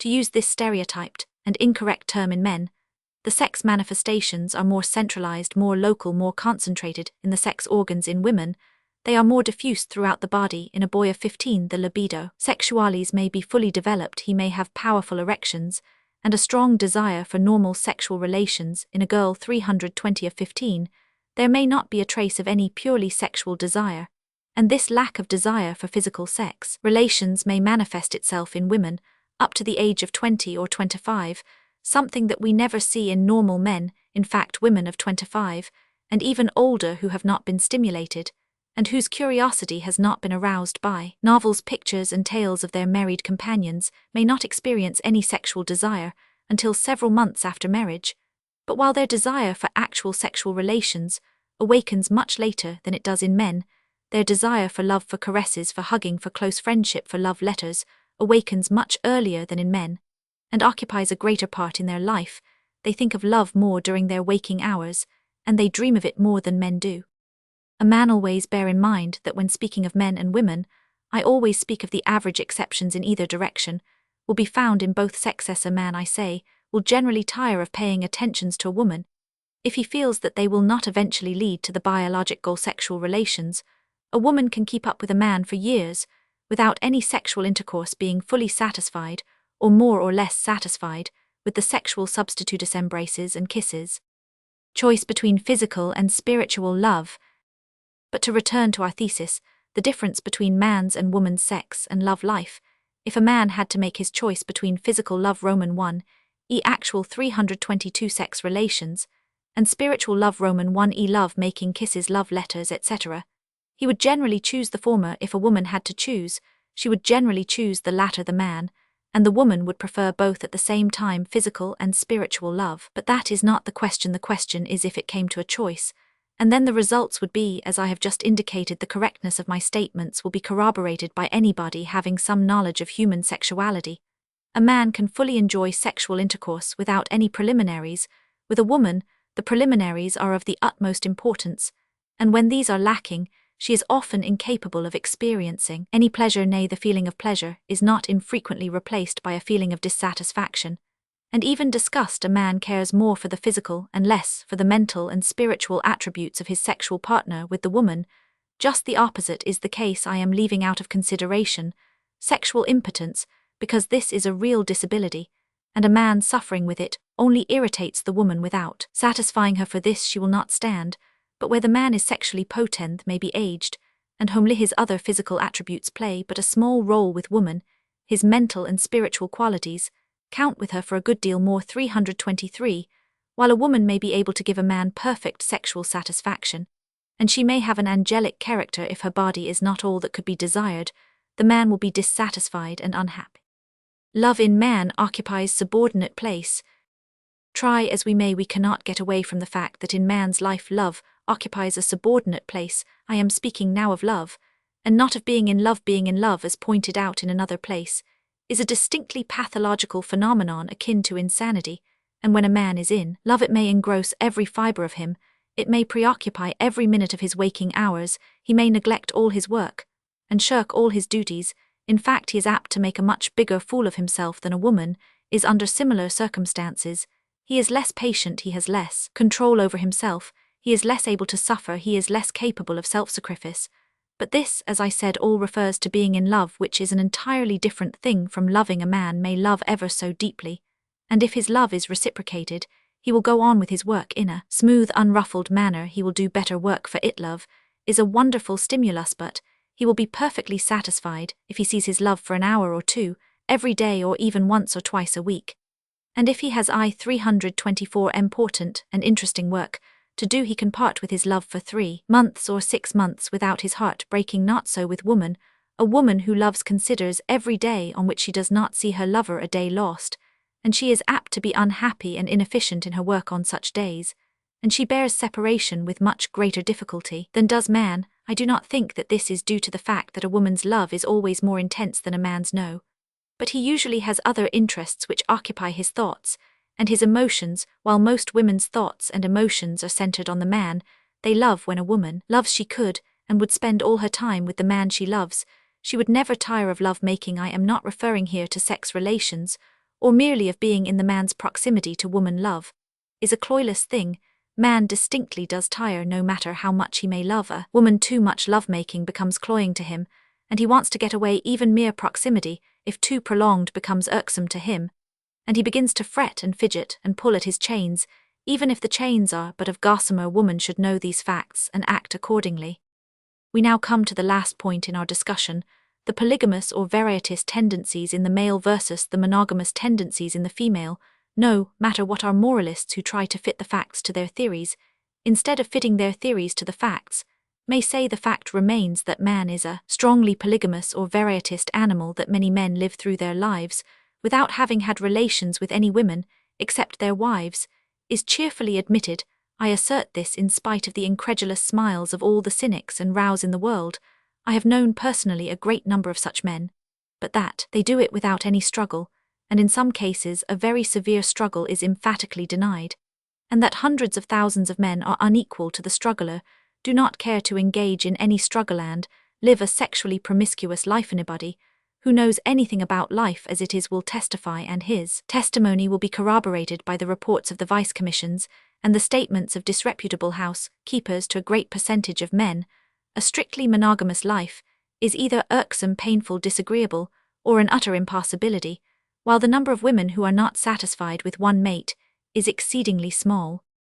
Is she on account of it better than superior to man? It is futile to speak of better or worse, of superior or inferior. This is the way they are. This is the way man and woman have been made by nature, by 1,000 centuries of heredity, by 1,000 centuries of environment. The differences lie in biological roots, and it is futile to fight and rail against nature and biology. The proper thing to do is to recognize the facts and make the best of them, to act the part of the ostrich deliberately. To ignore facts which are not pleasant may be easy, but is it wise? Chapter 47. Maternal impressions. Widespread belief in maternal impressions. No single well-authenticated case of maternal impression birth, of monstrosities. Ridiculous examples given by physicians, so-called shock, often a product of mother's imagination. 4 cases of alleged maternal impressions. Mother's health during pregnancy may have effect upon child's general health. It is believed by many people that strong impressions made upon the mother during pregnancy may produce marks or defects in the child. This belief dates from earliest antiquity and is widespread among all races. The belief particularly refers to the emotions of fright or sudden surprise. Thus it is believed that if a woman during pregnancy should be frightened by some animal, the child might carry the mark of the animal upon its body, or it might even be born in the shape of the animal. Thousands of such alleged cases are given in proof. There is hardly a layman, or particularly a laywoman, who does not claim to know of authentic cases of maternal impressions. It is a thankless task to try to shatter 328 well-established beliefs, and I do not hope to succeed in persuading all my readers that all the stories and examples of maternal impressions are untrue and lack scientific foundation, but I consider it my duty to state my belief whether you accept it or not. In my opinion, there is not a single well-authenticated case of maternal impression. There is hardly a case of defect or monstrosity where the cause is supposed to be due to maternal impression, which cannot be explained in some natural way, or simply by accident. Thousands of women are frightened or shocked by disagreeable sights, by crippled men, by animals, and still their children are born perfectly normal. On the other hand, many marked or defective or monstrous children are born in which no maternal impressions can be given as the cause. So why can it not happen when the mother was frightened by something during her pregnancy, and the child was born with some mark or defect, that the latter was simply an accident, and not the result of the impression. Because a thing follows another thing, it does not mean that it was caused by that other thing. Many of the cases given as examples, and by physicians too, are so ridiculous that no scientific man can give them the slightest credence for one moment.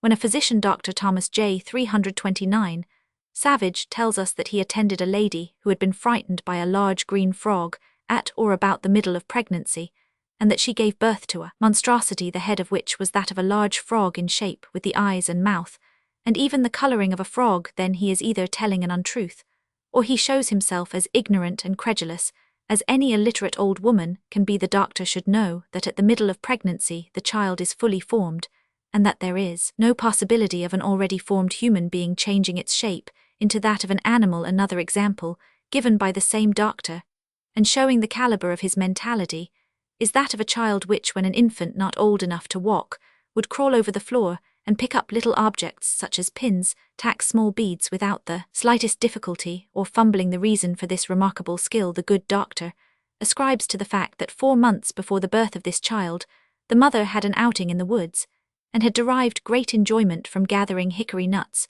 which she found scattered among the leaves with which the ground was thickly covered. Very often the so-called shock or fright which the mother experiences during gestation is simply a product of her imagination.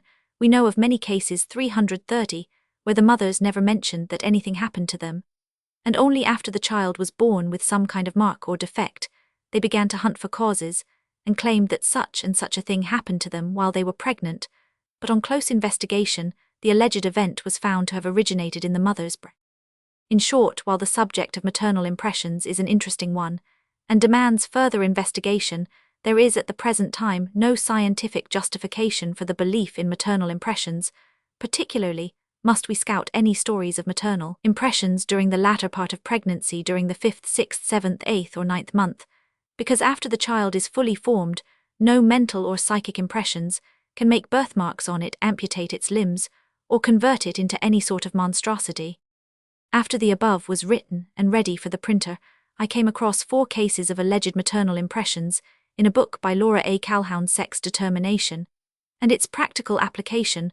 The first 3 cases the author relates without any comment, taking them evidently for pure coin. The 4th case the lady investigated, and she is frank to say that what seemed at first as a clear case of maternal impression was nothing of the kind, but 331 merely a case of heredity. In order to break the monotony for a little while, I will reproduce here the 4 cases in the lady's own words. The first was that of a mother who during pregnancy was obliged for a certain continuous time to eat sheep's flesh.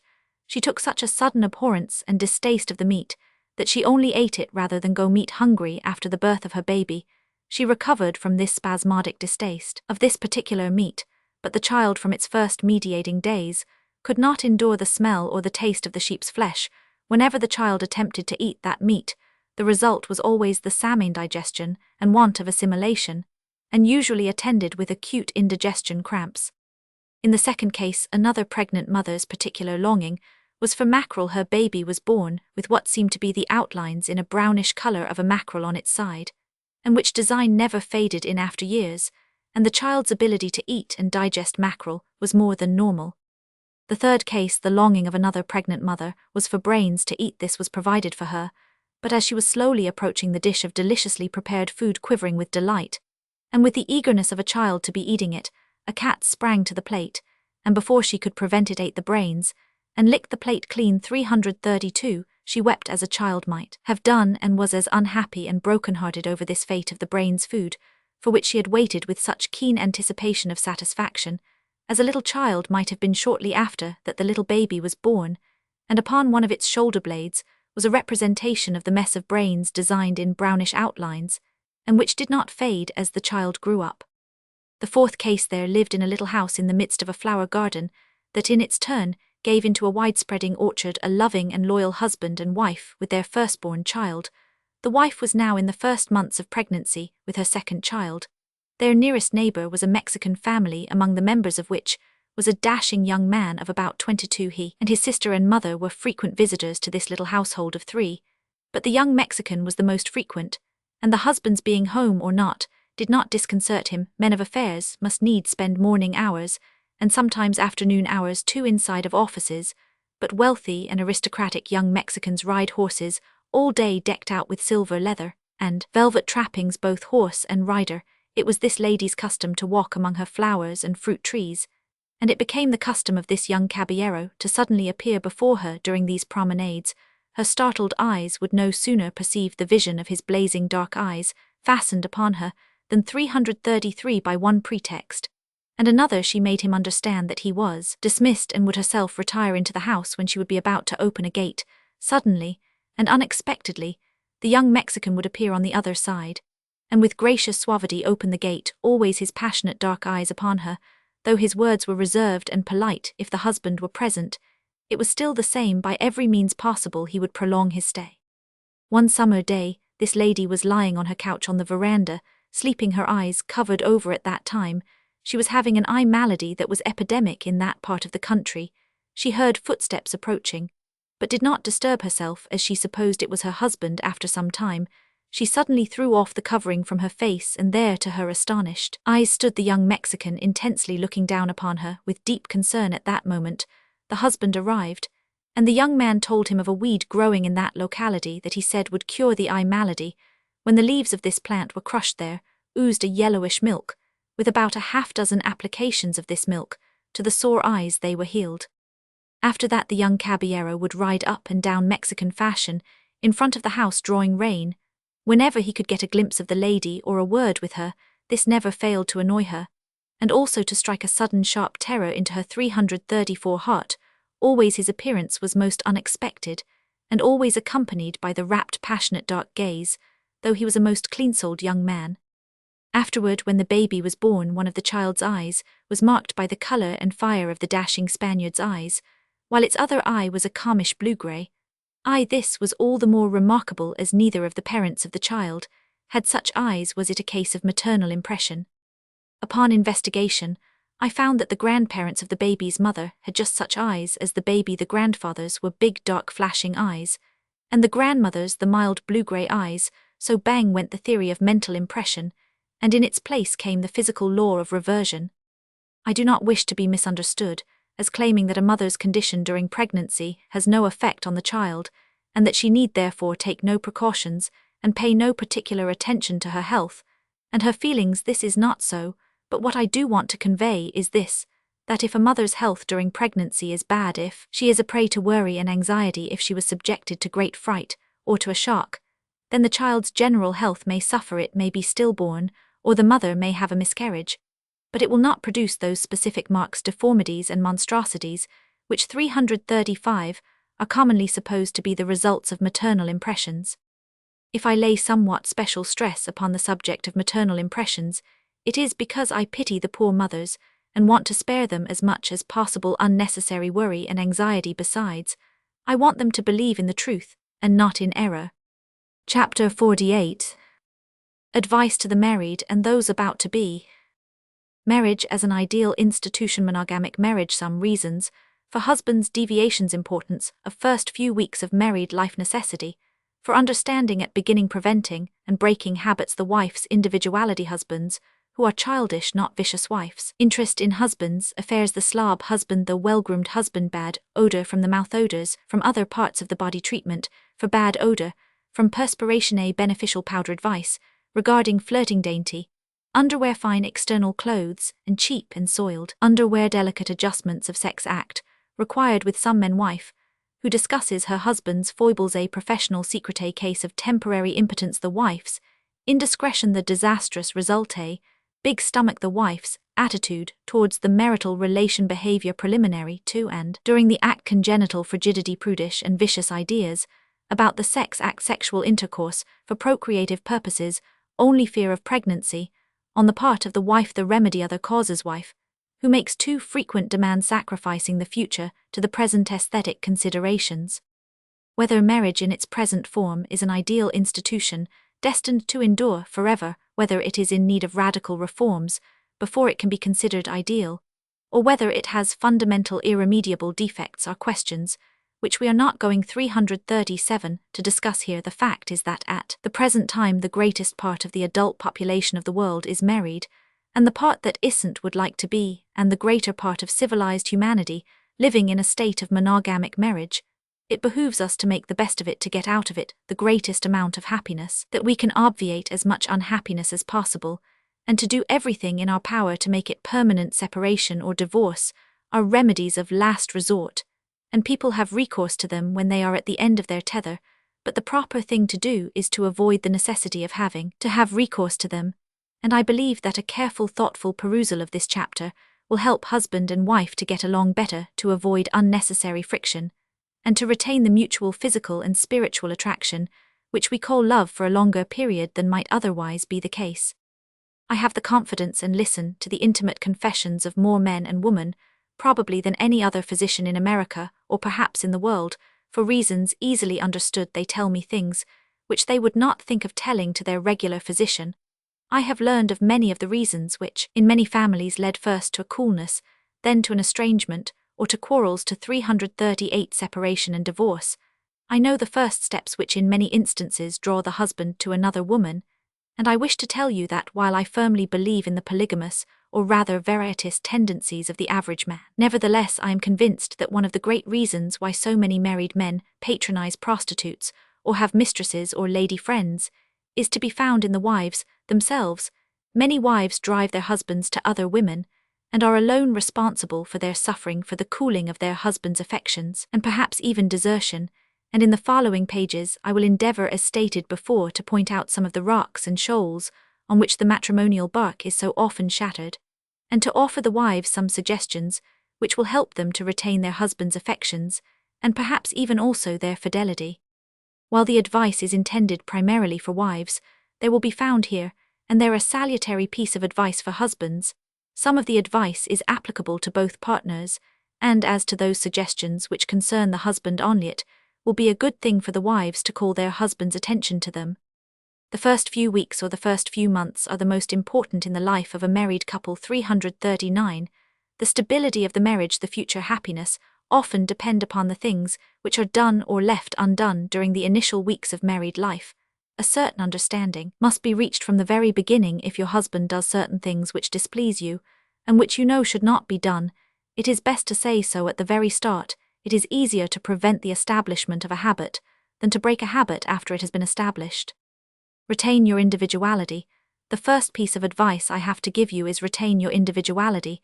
It is a trite but perfectly true observation that altogether too many men who during courtship were chivalry personified assume a dictatorial tone. As soon as the knot has been tied, they think that the wife has actually ceased to exist as a separate human being, that she has been absorbed, and with the loss of her name she has lost all right to have her own opinions, her own tastes, and of course her own friends' friends, who are obnoxious to one of the marital partners. One must give up sometimes, but do not permit your entire personality to be obscured. Explain to your husband that you are still an independent living human being. I do not say you should at once start a fight. Nothing is more offensive to me than the militant, pugnacious woman. 340, who wears a chip on the shoulder and is continually ready to insist on her rights. But with gentleness and firmness much can be accomplished, and you want to remember that many husbands act the way they do not because they are vicious, but because they are stupid or childish. Sometimes it is mere thoughtlessness, they have been brought up wrongly, and some of them sincerely imagine that by repressing the wife's personality, by blotting it out, they are acting in her interest. It is for her own good. A serious talk with a husband will sometimes have a wonderful effect. It may sometimes change entirely the current of his thoughts. Of course, if the husband is a cad, a conceited fool, or a brute, you can do nothing with him, but fortunately not all husbands belong to those categories. Interest in husband's affairs. Be interested in your husband's affairs. No matter what your husband's occupation may be, you should possess enough intelligence to be able to understand what he is doing. It is almost unbelievable how little some wives know about their husband's profession or work. It is a bad thing when strange women understand your husband's work better than you do, and when he finds in them more intelligent and more sympathetic listeners, he may go to them for sympathy. If your husband is a scientist, or a 341 research worker, or a professional man, it is not necessary that you be familiar with all the details of his work, but with the general character you should be, and, if you can be of assistance to him in his work, if it be only looking up references, compiling tables and statistics, or merely typewriting, it will be appreciated by him, and will sometimes help to knit the bonds a bit closer. There is another important reason for being interested in and understanding your husband's business. When the husband decent a man is not infrequently snatched away in the prime of youth and vigor, the wife is often left to the mercies of the cold world without money, and without a profession. If she understands the husband's business, she can continue it and remain economically independent. This has reference not only to ordinary business like stores or agencies, but to more or less specialized occupations, such for instance as publishing. We know the cases of 2 widows of publishers of medical journals. When their husbands died, everybody was commiserating with them. What will they make a living from? But they understood the details of their husband's business, and they kept right on, and now those journals are financially more successful than they were when the husbands were at the helm. Another great cause is the vicious prudish bringing up by which the sex act is regarded as something unclean, indecent, animal-like, brutal. Such women need a good talking to. And if they are 343, only not natural-born fools, one good explanation often fixes matters on a par with this general. Prudishness is the infamous idea promulgated by a few semi-insane, mentally decrepit men and women that sexual intercourse is for the purpose of propagation, only that only when a child is wanted is the relation permissible. At all other times it is a sin, an act of prostitution, an offense in the eyes of God, etc., etc. Of course, if the wife has such ideas, the husband deserves little sympathy. A man should know what ideas the woman entertains, whom he is going to make his wife and the mother of his children.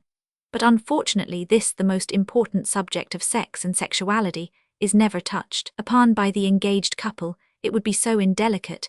And after they are married, they often find themselves at opposite poles here. Also, a good heart-to-heart talk will do a world of good. I have had several such cases where a little conversation or even a letter saved the couple from disruption. In many cases, the cause of refusal is fear of pregnancy. In this case, the wife is right, but the remedy is simple: give her full instruction in the use of contraceptive measures. Other causes are excessive masturbation, vaginismus, local malformation, inflammation, etc. But whatever the causes 344 of the wife's bad behavior may be, they are all amenable to treatment. Some need medical treatment, some psychic treatment, and some nothing, but just a common sense heart-to-heart talk. And I would emphasize, do not repel your husbands when they ask for sexual favors. At least, do not repel them. Too often households in which relations are had rather frequently, and in which the wives lend their full and eager participation, are happier households than those in which the sexual act is indulged in rarely, and with grumbling and cider remarks on the part of the wife. But of course you should not go to the other extreme. Either you should not make too frequent demands upon your husband. With a man the act means a good deal more than it does with a woman. It entails a great deal more of physical and mental exhaustion, and a wife who is unreasonable in this respect is sowing the seeds of discord and unhappiness. She is sacrificing the future to the present. The husband is apt to become afflicted with satiety or impotency, and the wife may have to lead a life of continence for much longer than she would have had to if she had been moderate in no department of life. Is moderation so important as in sex life? Non-use, insufficient use, and excessive use are all bad. A mutually joyful, eager, and moderately 345 frequent participation in the sexual act will contribute most to a happy and long life. Dainty underwear. This may be considered too delicate or too trifling a subject to discuss in an important sex book, but nothing is too delicate or too trifling that concerns human happiness, and you will believe me if I tell you that nice underwear or dainty lingerie plays a very important role in marital life, and every married woman should have as fine and as dainty underwear as she can possibly afford. A fine or elaborate nightgown may be more important than an expensive skirt or hat. Unfortunately, too many women ignore this fact. Externally, they will be well dressed, while their petticoats, drawers, and undershirts will be of the commonest quality and of questionable freshness and immaculateness. And if anything in a woman's toilet should be immaculately fresh and clean, it is, I emphasize, her underwear. Silk and lace and delicate batiste should be preferred if they can be afforded, and attention should be paid to the color. As a rule, a delicate pink is the color that most men prefer. The sex act with some men requires the most delicate adjustments, and the condition of the underwear may determine the man's desire and ability or inability to accomplish the act. I therefore repeat, whether you are newly married or have been 346, married a quarter of a century, be sure that your underwear is the very best that your means will allow you, and that it is always sweet, fresh, and dainty. It will help you to retain the affection of your husband. I know that some allegedly wise ones will scoff at this statement. They may say that an affection that may be influenced by the kind and condition of underwear is not worth having or retaining. But what do these wise ones know? What do they know of the numerous subtle influences which gradually either strengthen or undermine our affections? Follow this advice, and you will be grateful. Do not offend against aesthetics. Some women think that because they are married to their husbands, they owe the latter no aesthetic consideration, things that they would be horrified to let a stranger see they do before their husband's eyes, without hesitation. For instance, not to beat about the bush, though the subject is not a pleasant one, they will urinate in their husband's presence, or they will let him see their soiled menstrual napkins, etc. Some husbands may not mind it, but some men are very sensitive, and men on the whole are more aesthetic than women, and an indifference towards the wife may have its origin in some vulgar or unaesthetic procedure on the wife's part. The sexual act, as mentioned before, is a very delicate mechanism, and at 347 is very easy to disarrange it. The act of micturition before the man is known in many instances to have instantly abolished the man's sexual desire which was present before, and a man told me that because he noticed in a closet a lot of rags soiled with menstrual blood, he was unable to enjoy relations with his wife for several months. You may think that these are all small things, but life is made up of little things, and many a married life went smash on account of disregarding the little things. A high stomach, avoid if you possibly can a high stomach or a big stomach, or what we call in technical language, a pendulous abdomen. Nothing is more fatal to woman's beauty and to man's love than a big stomach, and particularly a hanged-on stomach. It at once takes away her youthfulness, and makes her matronly, and matronliness is fatal to romance. It is not so much general stoutness that is objected to. Some men, as is well known, prefer plump stout women, and there are some savage tribes in which the preference is given to obese women with enormous abdomens. But this is not the case with the Caucasian race, not in civilized countries at any rate, and surely not in the United States. First, reduce your carbohydrates, use massage and hydrotherapy, walk for hours at a time, but reduce your big abdomen. Still 348 better. Don't let it get big. Prevention here as elsewhere is much better than cure. Bad odor from the mouth. I know of no other physical ailment which is so dangerous, so fatal to the permanency of the love relation, as is a strong offensive odor from the mouth. As a noxious gas blights a delicate plant, so will a strong bad odor blight the delicate plant of love. Yes, a strong malodorous whiff will cool the most ardent passion. The public would be astounded if it knew how many cases of separation and divorce are due to nothing else but a bad odor from the mouth. Therefore, if you happen to suffer from this unfortunate ailment, lose no time in applying to a competent physician, and do not tire of treating yourself, no matter how irksome and time-consuming the treatment may be, until you are completely cured. It is important to your happiness. Odors from other parts of body. Odors from other parts of the body should be conspicuous by their absence. Normally, no artificial aids are needed. Frequent bathing and general cleanliness are alone sufficient. The natural feminine odor, odor feminis, pleasant, attractive, and needs no disguise. But where an unpleasant odor from the genitals, feet, or armpits is present, the proper treatment should be applied, and in such cases the use 349 of a delicate perfume sachet or scented talcum powder is quite permissible. Not only permissible but advisable. A very good treatment for perspiration and bad odor from the feet is the following: bathe the feet night and morning in a basin of water to which has been added an ounce 2 tablespoonfuls of formaldehyde solution. Dry carefully, and then rub in well the following powder. It is simple, cheap, and efficient. Salicylic acid 1 dram, boric acid 1 ounce, dried alum 2 ounces, talcum 4 ounces. A little of the powder should be shaken into the stockings every morning, and the stockings should be changed very frequently, once or twice a day. This powder is also efficient against perspiration and bad odor from the armpits. I am not giving any treatment for bad odor from the mouth, for this condition may be due to a great variety of causes.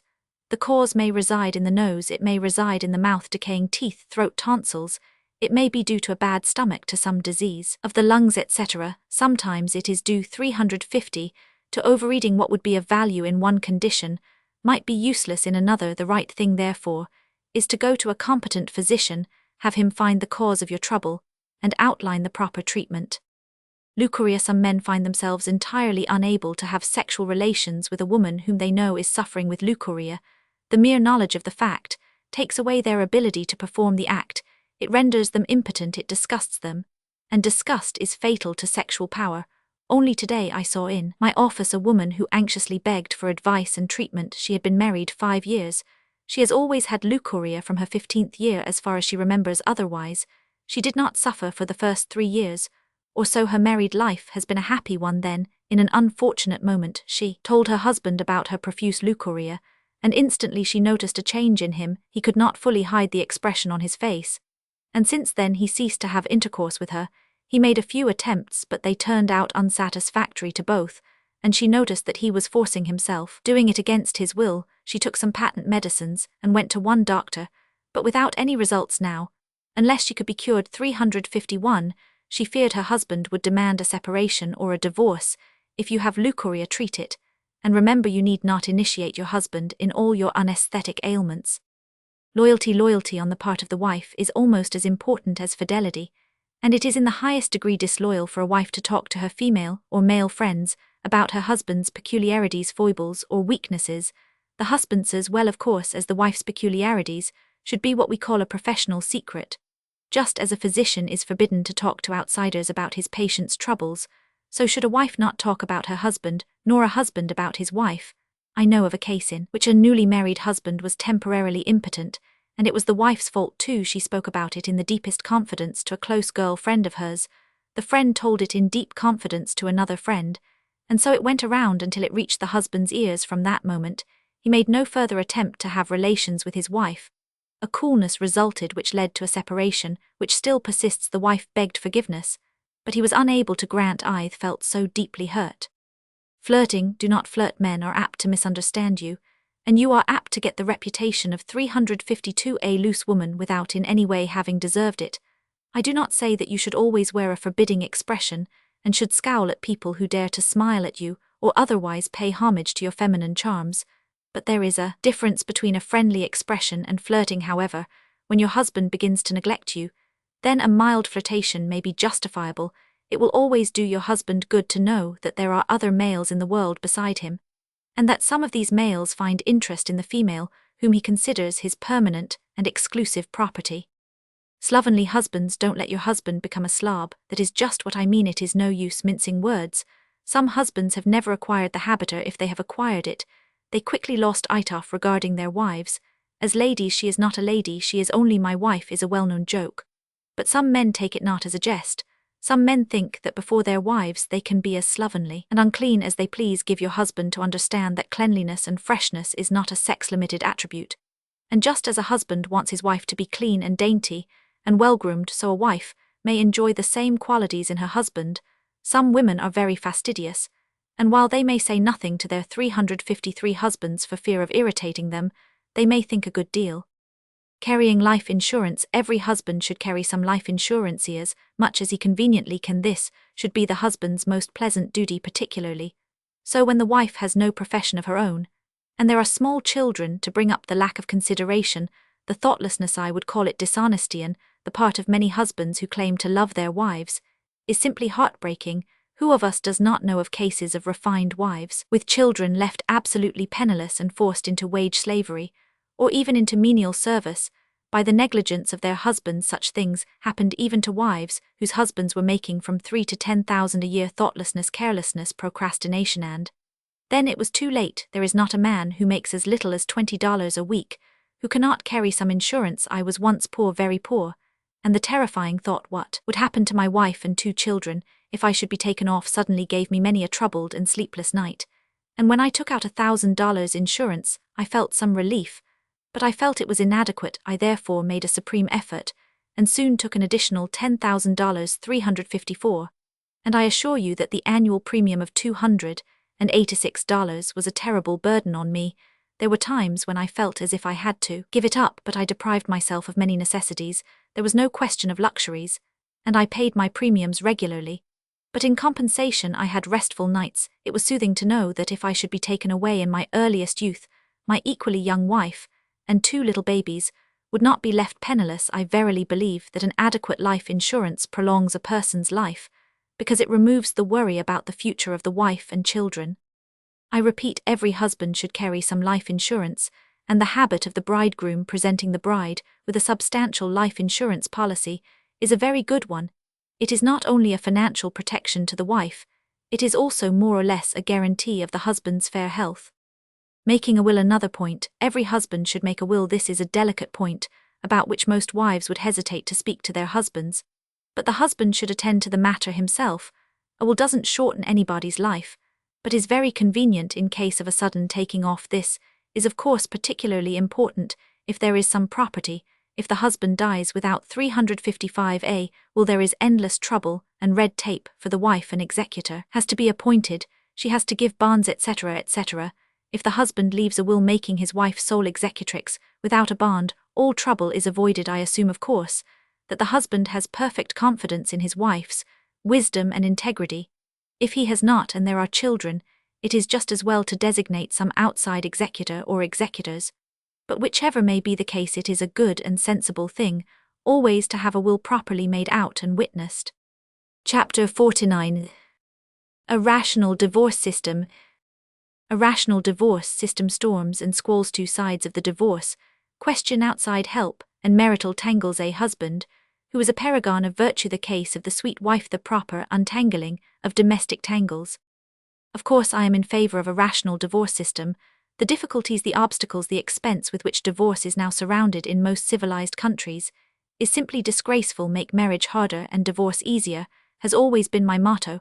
When life together becomes unbearable, then it is better for both husband and wife to cut the tie, and to get divorced. Divorce is preferable to separation, because both spouses may be able to lead a new and happier life where there are no children to be taken care of. A simple declaration of husband and wife, repeated perhaps after a lapse of 3 or 6 months, should be quite sufficient for the granting of a divorce. Where there are children, the state should make sure that they will be properly taken care of before a divorce is granted. Where only one party demands a divorce, the case should be 357, carefully studied by a commission which should include in its personnel physicians and psychologists, and adultery should most certainly not be the only cause for divorce. Yes, I am for a sensible, rational and easy system of divorce, but I would always recommend care and caution. Go slow should be the guiding motto of husband and wife. In such cases, there are periods in a married couple's life when further living together seems unthinkable, and still a month or 2 or a year passes, and the husband and wife live happily together, and cannot believe that there was ever any friction between them. The couples are very few indeed who never went through any squalls or storms, whose lives were not darkened by disagreements, quarrels, and apparently irreconcilable antagonisms. But after the storm, the sun shone brightly again, and the quarrels were followed by harmony and peace. After that, love was intensified. Were divorce a simple matter, a mere matter of declaration, many couples who live now in harmony would have been divorced, to their great regret perhaps.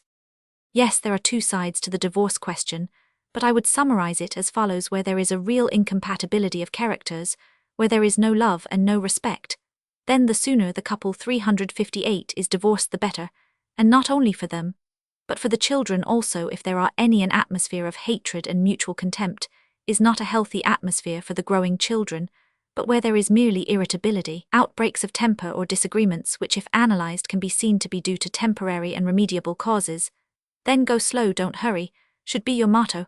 There will always be time to get a divorce, while if a divorce has been obtained, even if you regret it, you will most likely stay divorced. Many divorced couples, I imagine, would remarry. If they were not ashamed, they fear it would make them ridiculous, and it would in their friends' eyes. Outsiders in domestic tangles. If you have a disagreement with your husband, try to straighten out the tangle yourself. Don't call in outside help. You will regret it. A stranger's paws are too coarse and too unsympathetic to meddle with the delicate adjustments which constitute marital life, and after you have gotten over your disagreement, and are again living harmoniously, you will be ashamed to look that third party in the face, and you will probably bear a grudge against him or her. Altogether, outsiders are not fit to mix in the 359 internal differences between husband and wife. It is absolutely impossible for a stranger to know just where the trouble is, and who the guilty party is. Sometimes there is no guilty party. Both husband and wife may be right, they may both be lovely people, and still together they may form an incompatible explosive mixture.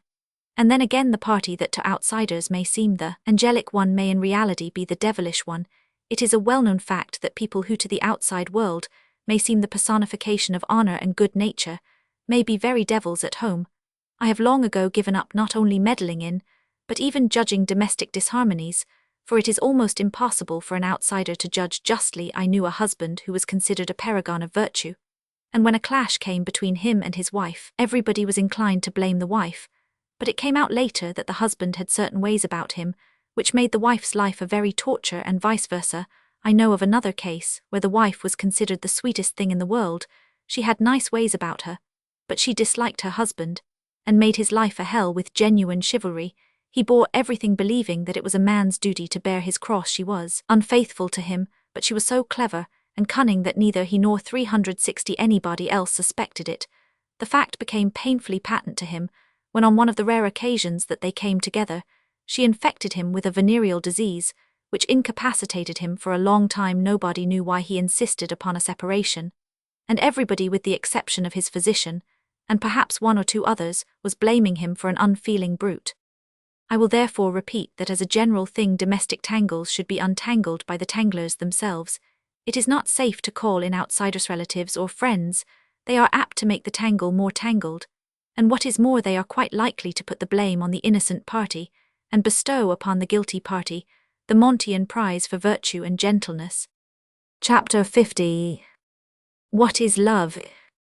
Is love definable? Raising a corner of the veil. 2 opinions of love. The first opinion, sexual intercourse, and love. The second opinion, the grain of truth, in each the truth, concerning love. Foundation of love, sexual attraction, and love. The frigid woman and her husband. Puzzling cases of love. The paradox, blindness of love, and the penetrating vision of love. Limits of homeliness, physical aversion, and genesis of love. Mating in the animal kingdom, mating in low races, love in people of high culture, difference in love of savage and man of culture, distinctions between love's varieties of love and varieties of men, love without sexual desire, refraining and wanting, cause of love at first sight, magnetic forces, and love at first sight. The pathological side, differentiation of phases of love. Infatuation, difference between infatuation and being in love, sexual satisfaction and infatuation, sexual satisfaction and love. Infatuation mistaken for love. Love, the most mysterious of human emotions, great love and supreme happiness. I shall not attempt to give a definition, either brief or extensive, of love. Many have tried and failed, and I shall not attempt the impossible, nor shall I attempt to discuss love in all its innumerable details. 9 to do so would alone require a book many times more voluminous than the one you have 362 before you. I shall, however, endeavor to raise a corner of the veil which surrounds this most mysterious, most baffling, and most complex of all human emotions, so that you may get a glimpse into its intricate mechanism, and perhaps understand what love is in its essence at least. Sexual and platonic love. There are two widely different, in fact diametrically opposite opinions, as to what constitutes love. One opinion is that love is sexual love, sexual attraction, sexual desire. To people holding this opinion, love and sexual desire, or lust, are synonymous, and they laugh and sneer at any attempt to idealize love, to present it as something finer and subtler, let alone nobler than mere sex attraction. The writer has heard one cynical woman and more than one man say, "Love, there is no such a thing. Sexual intercourse is love, and that's all there is to it." The other opinion is that love, true love, ideal love, or as it is sometimes called, sentimental love or platonic love, has nothing to do with sexual desire, with sexual attraction. Indeed, people holding this opinion consider love and sexual attraction, or lust as they like to call the latter, as antithetical conceptions, as mutually antagonistic and exclusive. Both opinions, as is often the case with extreme and one-sided opinions, are wrong. Both opinions, 363, have a reason for their existence, because there is a grain of truth in both of them, but a grain of truth is not the whole truth, and if an opinion contains 99 parts of untruth to 1 part of truth, then the effect of the opinion is practically the same as if it were all false. Here is the truth, or at least what I think is the truth, as it appears to me after many years of thinking, and many years of observing.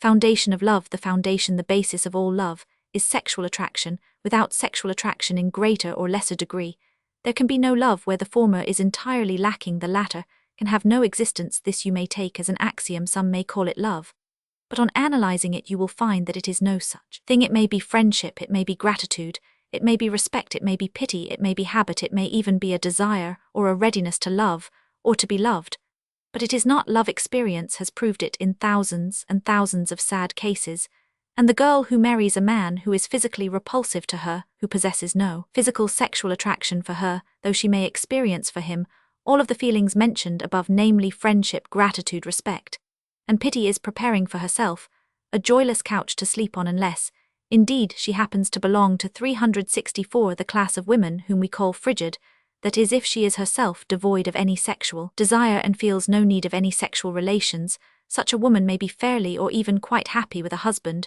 who repels her physically, but whom she likes or respects. And what I said about the wife applies with still greater force to the husband. A man who marries a woman who is physically antipathetic to him is a criminal fool. I repeat, sexual physical attraction is the basis, the foundation of love. It is true we see certain cases of love which puzzle us. We cannot understand what he has seen in her, or what she has seen in him. But let us remember this paradox, which, paradoxical though it be, is true nevertheless. Love is blind, but love also sees acutely and penetratingly. It sees things which we who are indifferent cannot see. The blindness of love helps her not to see certain defects, which are clearly seen to everybody else. But on the other hand, her penetrating vision helps her to see good qualities, which are invisible to others. And a homely person may possess certain compensating physical qualities, such as passionate ardor or strong sexual power, which render him or her irresistible to a member of the opposite sex. But homeliness, ugliness, or deformity have their 365 limits, and I challenge anybody to bring forth an authenticated case in which a man fell in love with a woman, or vice versa, had an enormous tumor on one side of the face, which made her look like a monstrosity, or whose nose was sunk in as a result of lupus or syphilis, or whose cheek was eaten away by cancer. Love under such circumstances is an absolute impossibility, because there is physical aversion here, and physical aversion is fatal to the genesis of love. A man who loved a woman may continue to love her after she has become disfigured by disease, but he cannot fall in love with such a woman. I will repeat then, and I trust you will agree with me on this point, sexual attraction is the foundation of all love between the opposite sexes. Where sexual attraction is lacking, you can give the feeling any other name you choose, it will not be love. Other requisites, but a foundation is not a whole structure. To ensure the stability of a high intricate building, we must give it a good solid foundation, but the foundation does not make the building that still remains to be built. So sexual attraction is the foundation of all love, but it does not constitute love. Many more factors, many more wonderful stones are needed before the wonderful structure called love is brought into existence.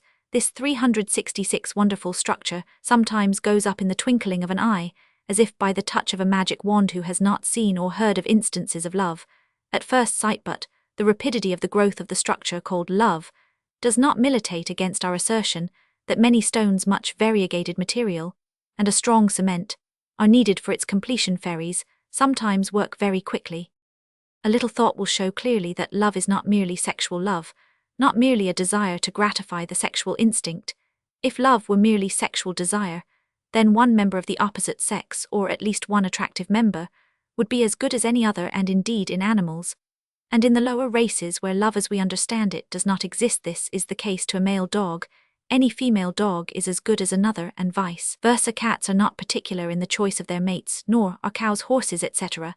And the same is true of the primitive savage races, and even among the lower uneducated classes of so-called civilized races. To the Hottentot, to the Australian bushman, or to the Russian peasant, one woman is as good as another. If the male of a low race has some preference, it will be in favor of the woman who happens to have a little property. In fact, I make the assertion that real love, true 367 love, is a new feeling, a comparatively modern feeling absent in the lower races, and reaching its highest development only in people of high civilization, culture, and education.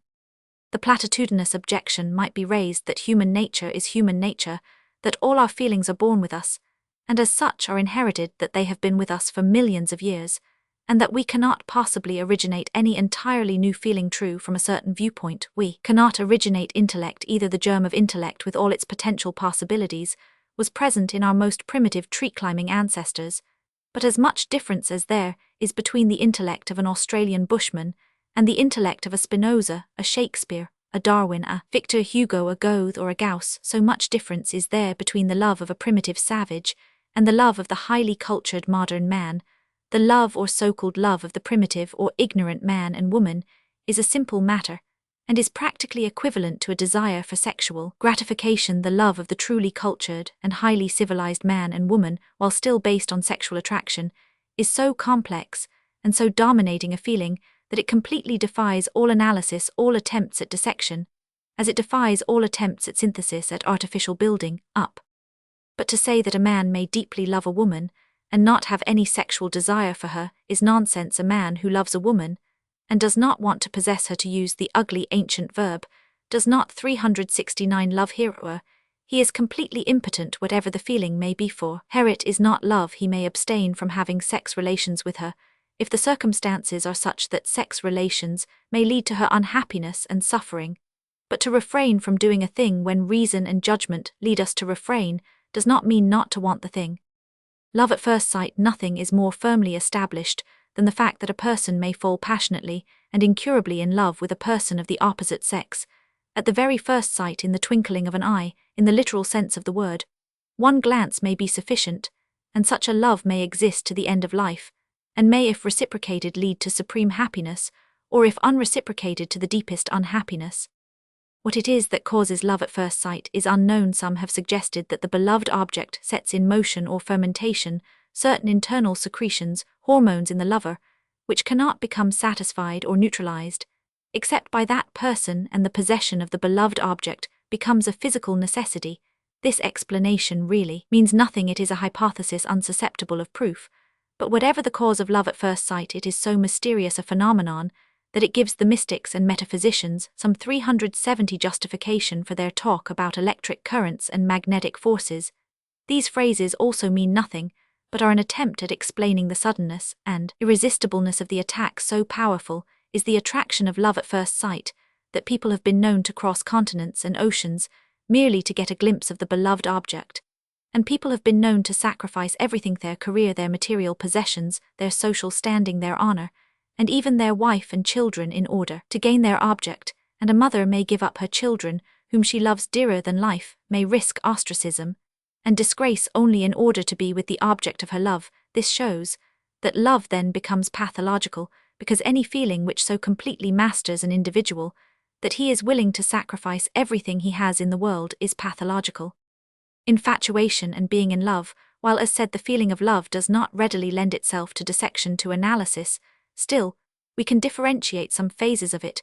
We can differentiate between being in love, infatuation, and love. Being in love is, as just indicated, a pathological, morbid phenomenon.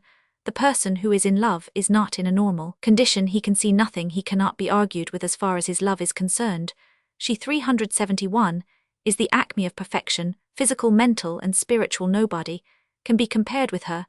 And of course the man is anxiously eager to marry the object of his love, unless insuperable obstacles are in the way. For instance, if the man happens to be married.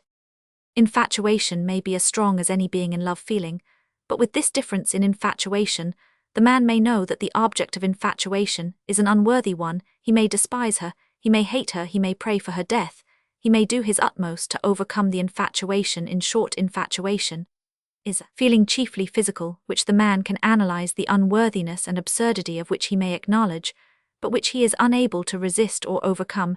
He feels himself bewitched, he feels himself caught in a net. He is anxious to tear asunder the meshes of the net, but is not strong enough to do it.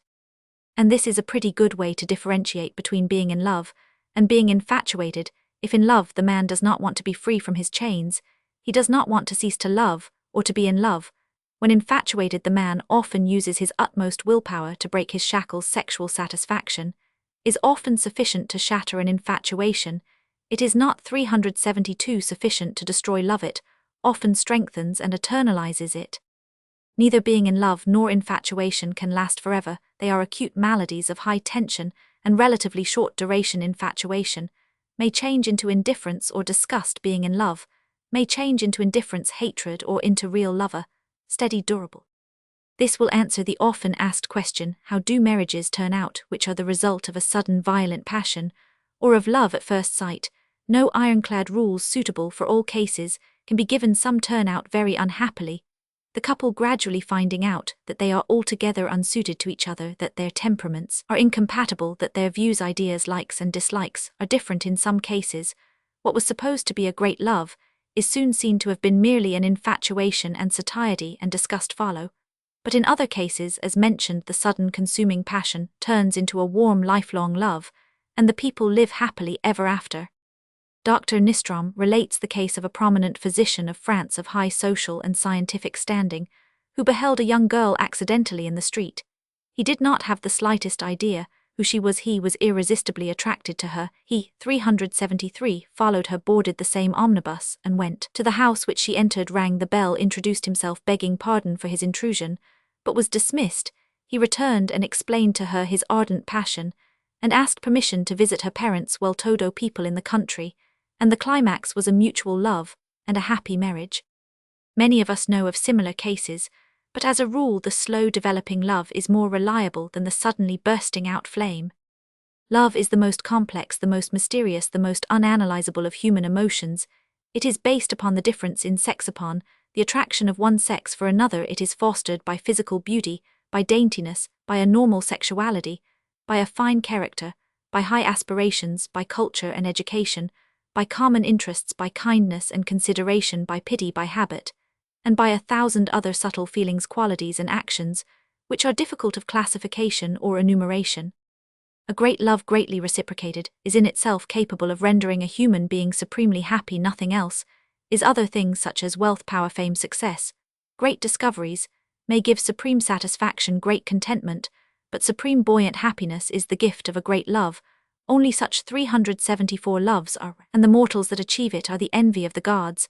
But a great love, unreciprocated especially, when admixed to it is the feeling of jealousy, is the most frightful of tortures. It will crush a man like nothing else will, and the victims of this emotional catastrophe are pitied by the inmates of the lowest inferno.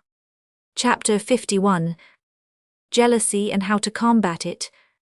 Jealousy, the most painful of human emotions, impairment of health, mental havoc. Jealousy, as a primitive emotion, jealousy in the advanced thinker, and in the savage, jealousy in the child, feelings and environmental factors, essential factors, vanity, anger, pain, envy, the impotent husbands, jealousy, antisocial qualities, the jealous, and the unfaithful husband, means of eradicating the evil. Ewan Block on the question. Prof. Robert Mitchell's statement. Remark of Prof. von Ehrenfels, Havelock Ellis on variation in sexual relationships. Advanced ideas, woman as man's chattel, the change, and the changer, teaching the children, casting epithets at jealousy-free unions and jealousy feelings, actions, and public opinion, the adulterous wife of the present-day jealousy, defeating its own object, jealousy of inanimate objects. He or she who has been so unfortunate as to experience the Panzer-Fangsauf jealousy will readily admit that it is one of the most painful, if indeed not the most painful of all human emotions. The suffering that it metes out to its victims is indescribable. No other single human emotion so affects the body, so upsets the mind, so deranges every function as does jealousy. The torture that it causes makes the sufferer a truly pitiable object. The complete loss of sleep and complete loss of appetite may result in a serious impairment of the 376 sufferer's health, while the rage it often gives rise to may lead to actual insanity, or at least to great mental disturbance. With good reason has popular fancy pictured this cursed emotion as a green-eyed monster. Jealousy is a primitive emotion. It is present not only in the primitive races, but even in animals, and being a primitive emotion, we can hardly hope to succeed in eradicating it entirely, not in the immediate future at any rate, but we can modify it. The statement frequently heard that human nature is only a platitudinous half-truth. The fundamental part of human nature, desire for happiness, and the avoidance of suffering, cannot be changed, nor would we want to change it. If we could, it would mean the disappearance of the human race. But that many of our primitive emotions can be greatly modified by culture, by new standards, by new ideals of morality, about this there can be no question. Just as love in modern man is an entirely different feeling from what it was in primitive man, so jealousy in the advanced thinker is a different feeling from what it was in the savage, and by education and true culture, it can be modified still further. We hope that in time to come, I will not venture to say how soon that time will be, Hereth's injurious 377 degrading antisocial feeling may be entirely or almost entirely eradicated from the human breast. The primitive desiring, this primitive desire of the race, is still fully exhibited by childrenese, to take possession of everything nice or useful that somebody else has, and which we have not, but our education and our cultural standards, including fear of punishment, have so repressed this desire, have put it so deeply in the background that normal human beings hardly feel it at all. It is only improperly brought up people mental defectives, and those unable to adjust themselves to their environment who still have this primitive feeling of taking or stealing, and so with many other feelings and emotions, and so with jealousy. If we at the very first notice of a manifestation of jealousy by a child should frown upon it, if we should explain to the child or adolescent that jealousy is a mean degrading feeling, that it is a feeling to be ashamed of, a feeling to hide, and not to show off or even be proud offers, some are now then jealousy would manifest itself in a much smaller number of individuals, and those unfortunate enough to be attacked by it would try to repress it, to hide it, to overcome it, so that it would eventually become paler and less acute, and its consequences would be less significant, less disastrous for both 378, the victim, and for the persons concerned. Feelings, let us bear in mind, are not spontaneous things uninfluenced by any environmental factors. Feelings are like plants under one environment. You may foster their growth and make them develop luxuriantly under another environment. You may dwarf their growth and strangle them. In order to enable us to inhibit the growth of the demon of jealousy, we must learn what its essence is and what factors are favorable to its development. Causes of jealousy. The essential factor in jealousy is fear, fear of losing the beloved object, fear of losing the person who provides you with sexual satisfaction, or the mere economic fear of losing a material provider. The latter kind of fear is of course more often manifested, even though unconsciously, in women. Women who have no love for their husbands are nevertheless often fiercely jealous, because consciously or unconsciously they are afraid that their husbands may desert them for other women, and that they may thus find themselves in a precarious economic condition. Another factor in jealousy is wounded vanity. We do not like to feel that somebody is considered 379 superior to us. This feeling of wounded vanity is present in other varieties of envy or rivalry.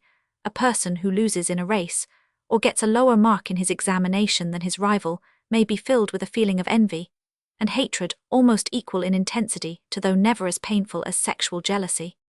Another factor in jealousy is anger over loss of what we consider our property in our present social order. The man considers his wife his absolute property, and so does the wife consider her husband, and there is anger that a stranger should dare to rob us or make use of our property, just as there would be anger if a thief came and robbed us of a valuable material possession.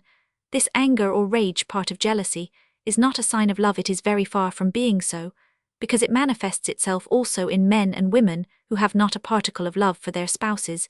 It manifests itself in spouses who have nothing but hatred and loathing for their partners.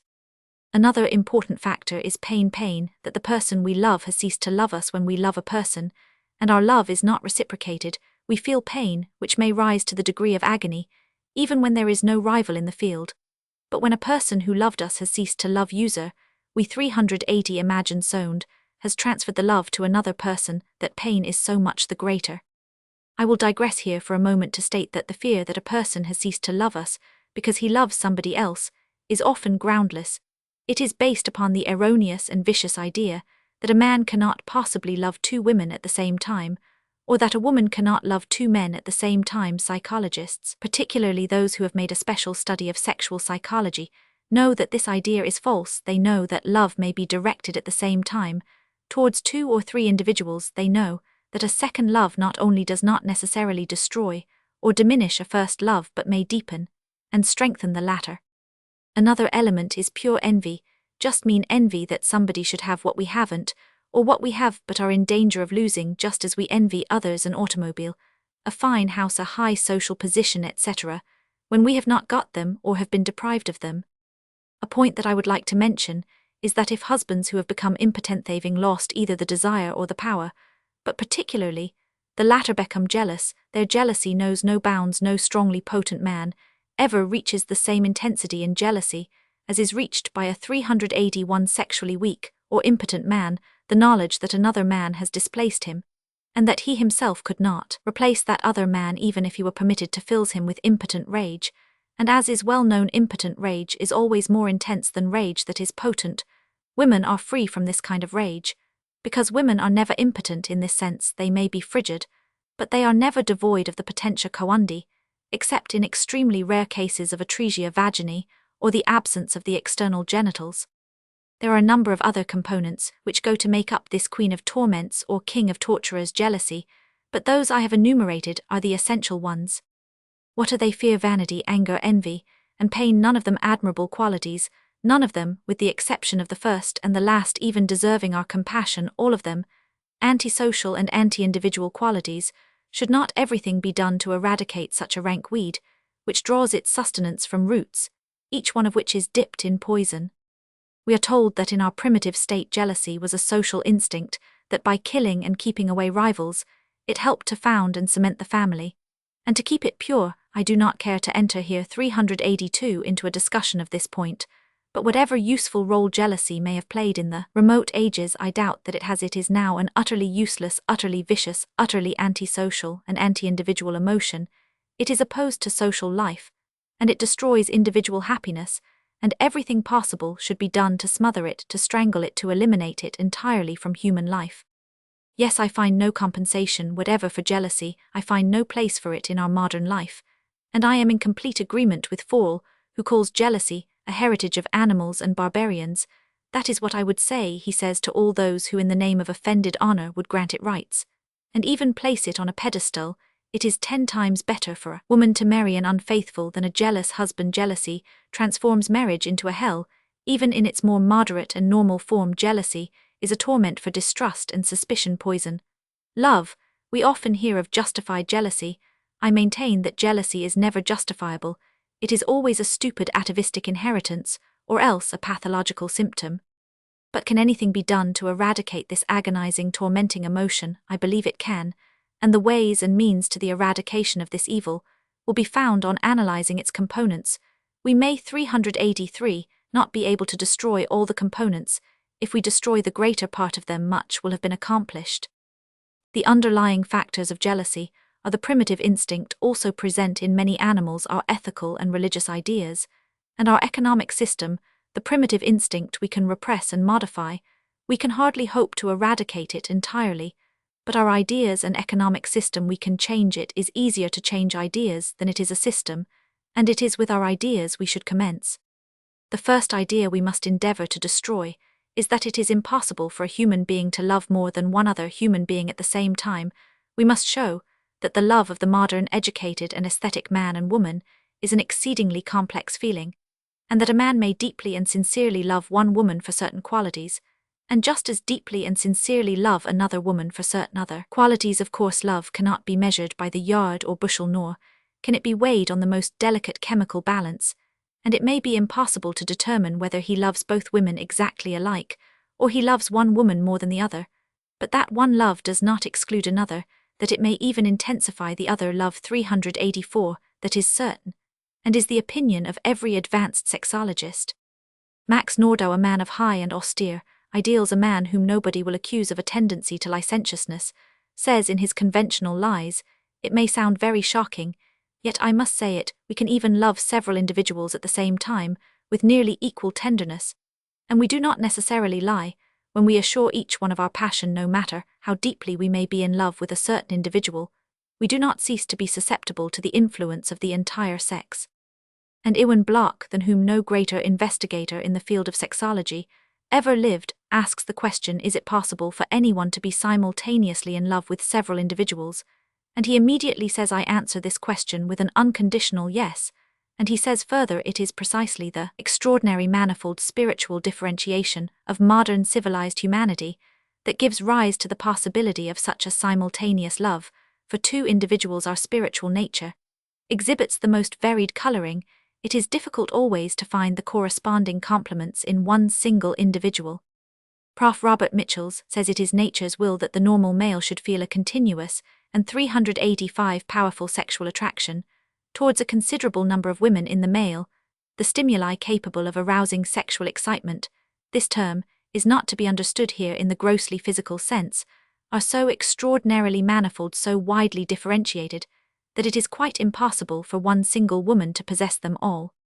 Prof. von Ehrenfels wittily remarks that if it were a moral precept that a man should never have intercourse more than once in his life with any particular woman, this would correspond far better with the nature of the normal male, and would cost him far less willpower than is needed by him in order to live up to the conventional demands of monogamy. And Havelock Ellis cautiously says a certain degree of variation is involved in the sexual relationships, as in all other relationships, and unless we are to continue to perpetuate many evils and injustices, that fact has to be faced and recognized. I have devoted considerable space to this topic, and I have, contrary to my custom, quoted authorities, because I consider this point of the utmost importance. It is the first step in combating the demon of jealousy. If our wives, fiancés, and sweethearts could be convinced of the truth, that a man's interest in or even affection towards another 386 member of the female sex does not mean the death of love, or even diminished love, half of the battle would be one half of the misery, half of the quarrels, half of the self-torture, half of the disrupted homes, in short, half of the tyrannical reign of the demon of jealousy would be gone. We must teach our women and men this truth, teach it from puberty, and we must show them that not every woman can necessarily fill out a man's entire life, that not every woman can necessarily occupy every nook and corner of a man's mind and heart, and that there is nothing humiliating to the woman in such an idea, and vice versa. She should be taught to find nothing shameful, painful, or degrading in such a thought. I know that these ideas are somewhat in advance of the times, but if nobody ever brought forward any advanced ideas, because they were advanced, there would never be any advance. Then we must teach our men that when they marry a woman, she does not become their chattel, their piece of property, which nobody may touch, nobody may look at or smile at. A woman may be a very good, faithful wife, and still enjoy the companionship of other men, the pressure of another man's hand, or horrible dictuven, an occasional kiss. Then we must teach our men and women that 387, there is essentially nothing shameful or humiliating in being displaced by a rival.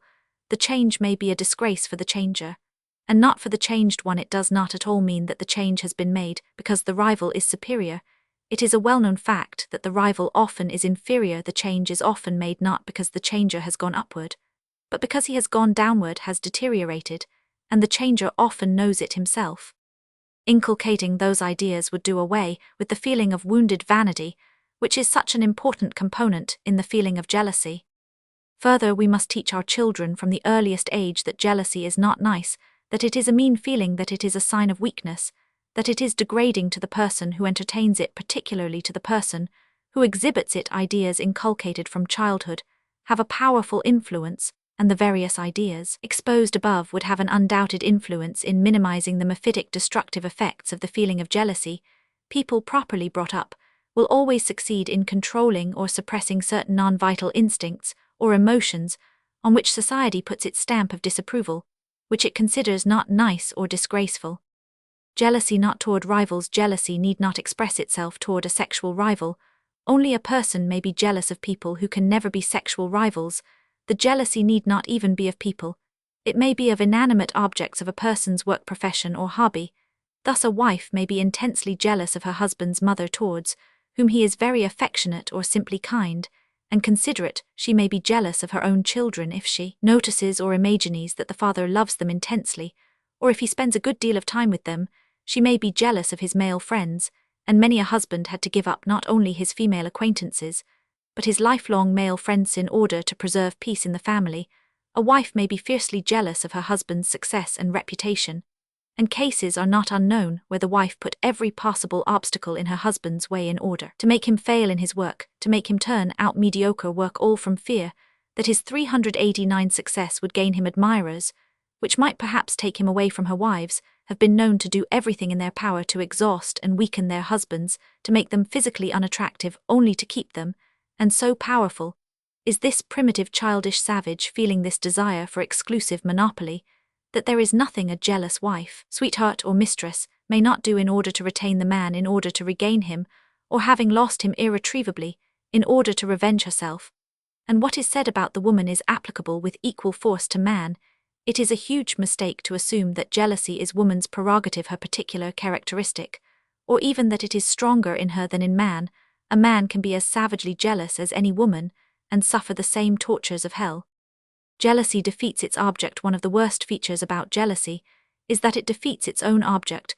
We have been told, as stated before, that jealousy was once upon a time a racial instinct, that by frightening away rivals it helped to found the family, and to keep it chaste and pure. Quite the contrary is true now. More than one man has, by accusing his innocent wife of infidelity, and by torturing her with baseless suspicions, driven her into the arms of a lover, we are all more or less 390 susceptible to suggestion, and by continually suspecting a wife of a love affair or illicit relation, a man may implant the seed of suggestion so strongly that it may grow luxuriantly, and the wife may be unable to resist the suggested temptation, and very often the very lover is suggested by the husband. Yes, don't attempt to deny it. It is useless. I know you have relations with Roman 10. I know you are his mistress. He kept on repeating it so often to his absolutely blameless, innocent young wife, and he made her so wretched by his rudeness and brutality that one day she did go over to excess rooms, and did become his mistress, and after that she could stand her husband's outbursts with equanimity. If I have the name, I might as well have the game is a good bit of psychologic wisdom, and a husband should be very careful about even suspecting a wife unjustly, and thus make the first step towards rendering his baseless suspicions a reality, his unjust accusations justified. And of course, what is true of the husband is also true of the wife. Many a wife has driven her indolent husband into the hands of prostitutes or mistresses by her incessant nagging false accusations and vicious epithets applied to all his female friends and acquaintances. Yes, from whatever angle you consider it, jealousy is a mean, nasty, miserable feeling, because it 391 is a more or less universal feeling, because we cannot help it does not render it less mean, less nasty, less miserable. I do not for a moment imagine that characterizing jealousy the way it deserves to be characterized, calling it a shameful, savage, primitive feeling, etc., is at once going to banish it from the breasts of men and women, in which it has found an abiding place. Throwing epithets at it will not cause it to unfasten its talons. Unfortunately, I know only too well that our emotions are stronger than our reason. The man or woman at whose poor heart jealousy is gnawing day and night is not amenable to reason, is not curable by arguments. All we can do is to sympathize with such a person, and ask the Lord to pity him or her. I have known a man who lived with his wife in free union. Roman 1. He was not married to her. He did not believe in marriage. Love was the only bond that should bind people together. As soon as love was no more, the people should separate in a friendly, comradely manner. If the wife or the mistress wants another lover, she should be free to take one. She is a free human being, and not her husband's chattel, slave, etc., etc., etc., to the same effect. Thus the man talked, and he was sincere in his talker. He thought he was but one night on 392. Unexpectedly returning home, he found another man. He promptly fired several shots at the man, which fortunately for both did not prove fatal, and then he beat and choked his wife, who wasn't even his wife legally within an inch of her life, and then he married her and gave up his free love talk. And I know of any number of men who could philosophize for hours about the disgrace and humiliation of being jealous, but who, as soon as there was a justifiable cause for jealousy, became as unreasonable as a child, and as jealous as any unlettered Sicilian woman ever was. So you see, I am not deluding myself with extravagant hopes, but nevertheless this argumentation, this talk is not entirely useless. A beginning must be made. This essay may not perhaps help except for the suggestions that will be made towards the end those who are already victims of the demon of jealousy, but it may help some people to keep out of his clutches, or should I say her clutches. I really don't know whether the demon of jealousy is a male or a female. Feelings are stronger than reason, but that does not mean that feelings cannot be influenced by reason. They decidedly can be and are so influenced, and their manifestations are modified by this influence, and the more cultured, the more educated a person 393 is. I trust you will know that I use these terms in their true, and not their vulgar misused meaning. The more will his feelings, or at least actions, be influenced by his reason. I am particularly a believer in the effect on our feelings and actions of public opinion, of ideas universally or generally entertained.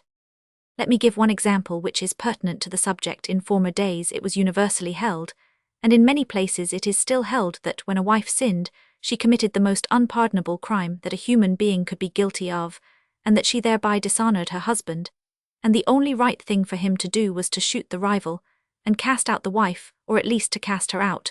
This was a conditio sine qua non. To take her back to his home was a disgrace, a sign of unpardonable weakness, of degeneracy. Our ideas on the subject have changed a bit. A husband is no longer considered any more dishonored in some strata of society, at least because his wife sinned, than a wife is considered dishonored because her husband sinned. And adultery in the wife is now by most rational people considered only different in degree, but not in kind, from adultery in the husband. These humane ideas have gained vogue only within a comparatively very recent period. But their effect 394 has already manifested itself, in a great number of instances, forgiving the erring wife, is becoming quite common. A number of cases have reached the newspapers recently. A wife was implicated in a nasty scrape. Her sin was not only unquestionable, but notorious. It was public property, and nevertheless the husband stood by her, and took her back into his home and arms, and the number of such cases, which do not reach the newspapers, is very, very much larger than the public has any conception of, larger than it would be safe to estimate. And in a large percentage of these cases, the husband begins to treat his wife with more love, more consideration, and the tie between them becomes more firm, more permanent. Chapter 52. Remedies for jealousy.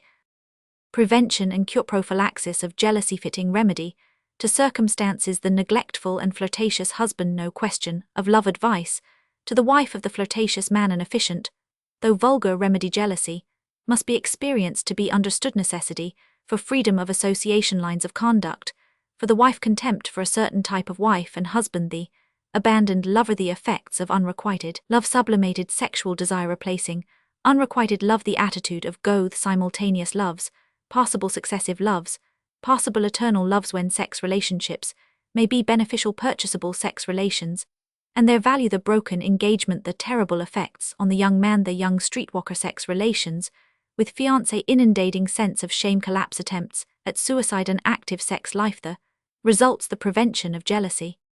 We are all agreed that prevention is more important than cure, but when a patient comes with a fully developed disease, it is futile to speak to him of prevention.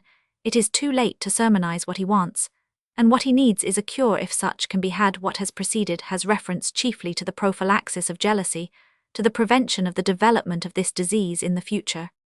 The question is there a remedy for this malady? Is there a cure for this horrible disease of jealousy? But how about the 10th case? How about the cases where the husband is unable or unwilling to give up his outside flirtations and relations?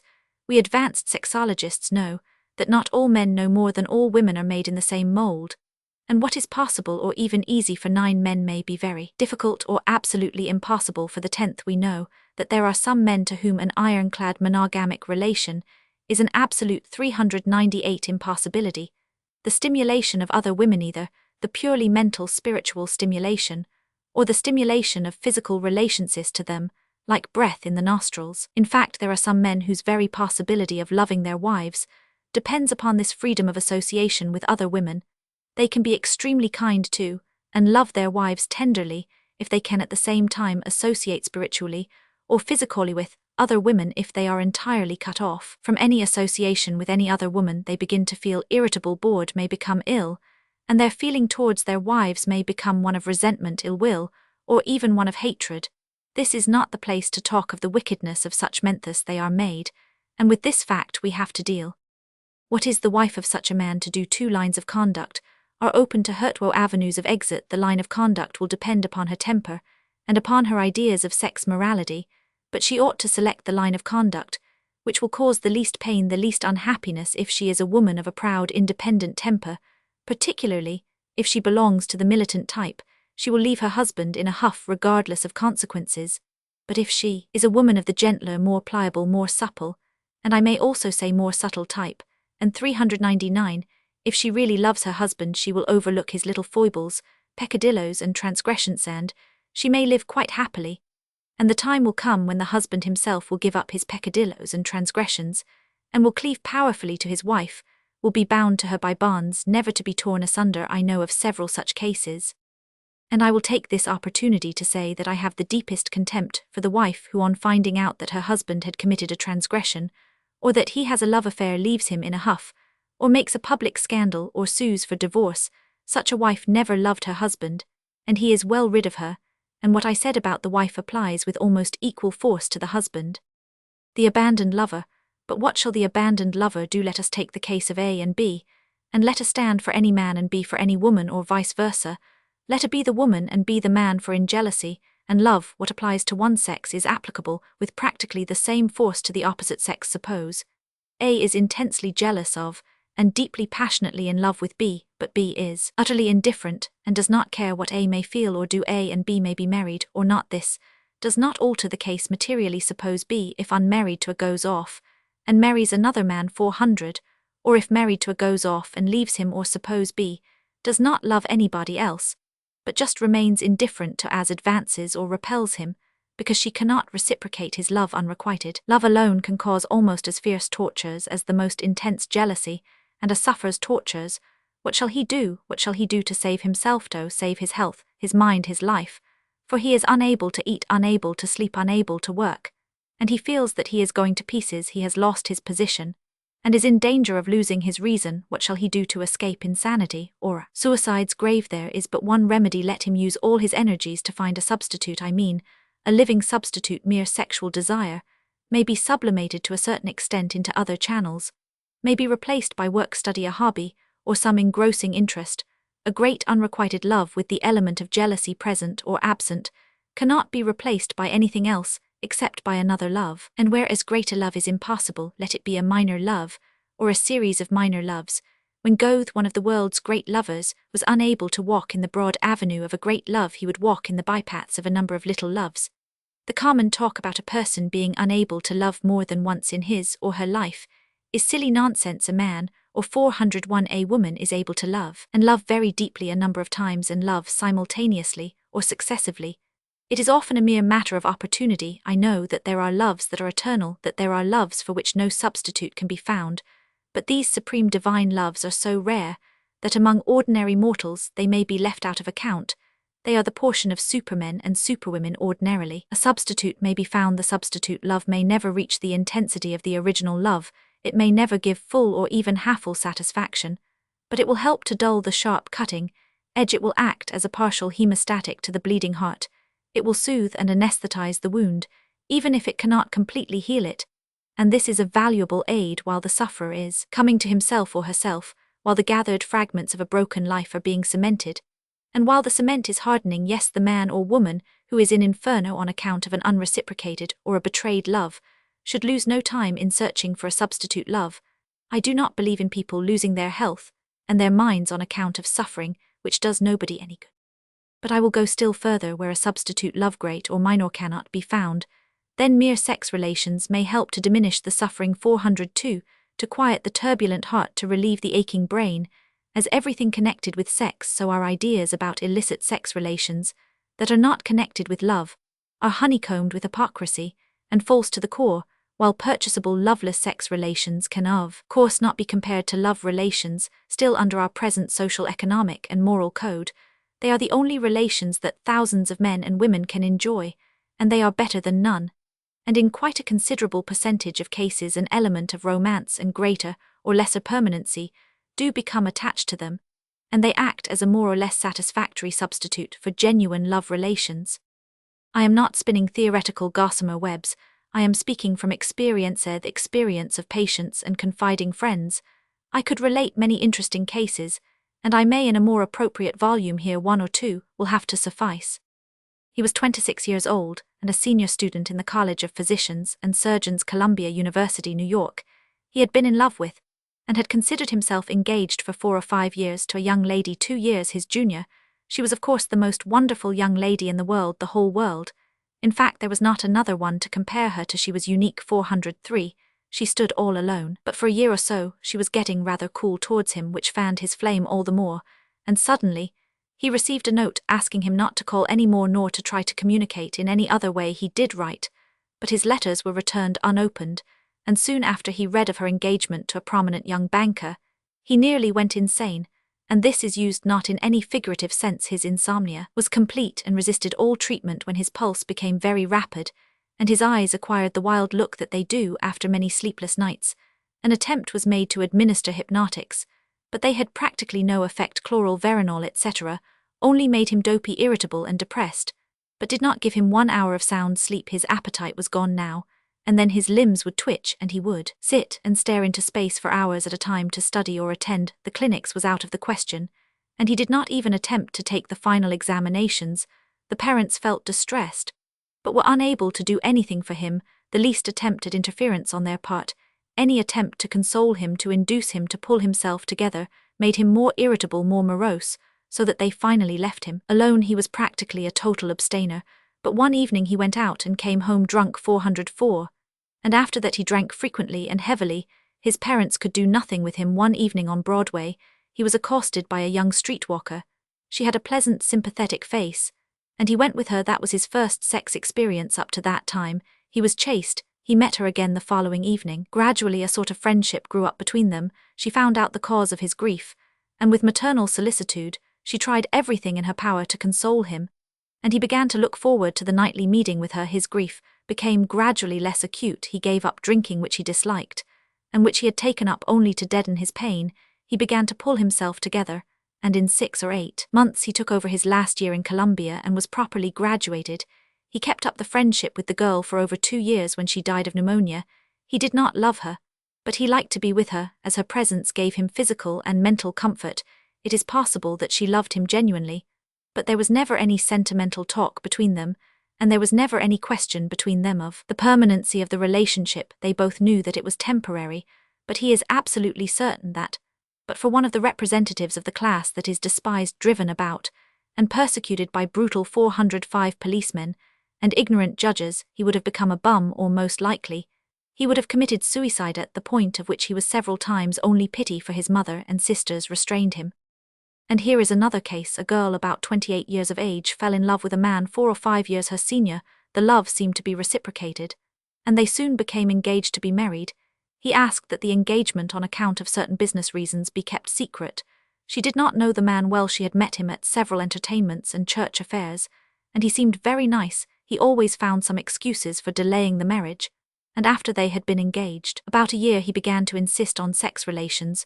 Though of a refined and noble character, she was of a passionate nature, and she did not offer much resistance. Many girls, who would under no circumstance indulge in illicit relations, considering it a great sin, have no compunctions about having relations with their fiancés. They lived together for about a year. They were together almost daily, except now and then, when he would go away for a week or 2 on business. Once he went away and never came back. He wrote to her that their relations were at an end, that he was a married 406 man, and a father of children.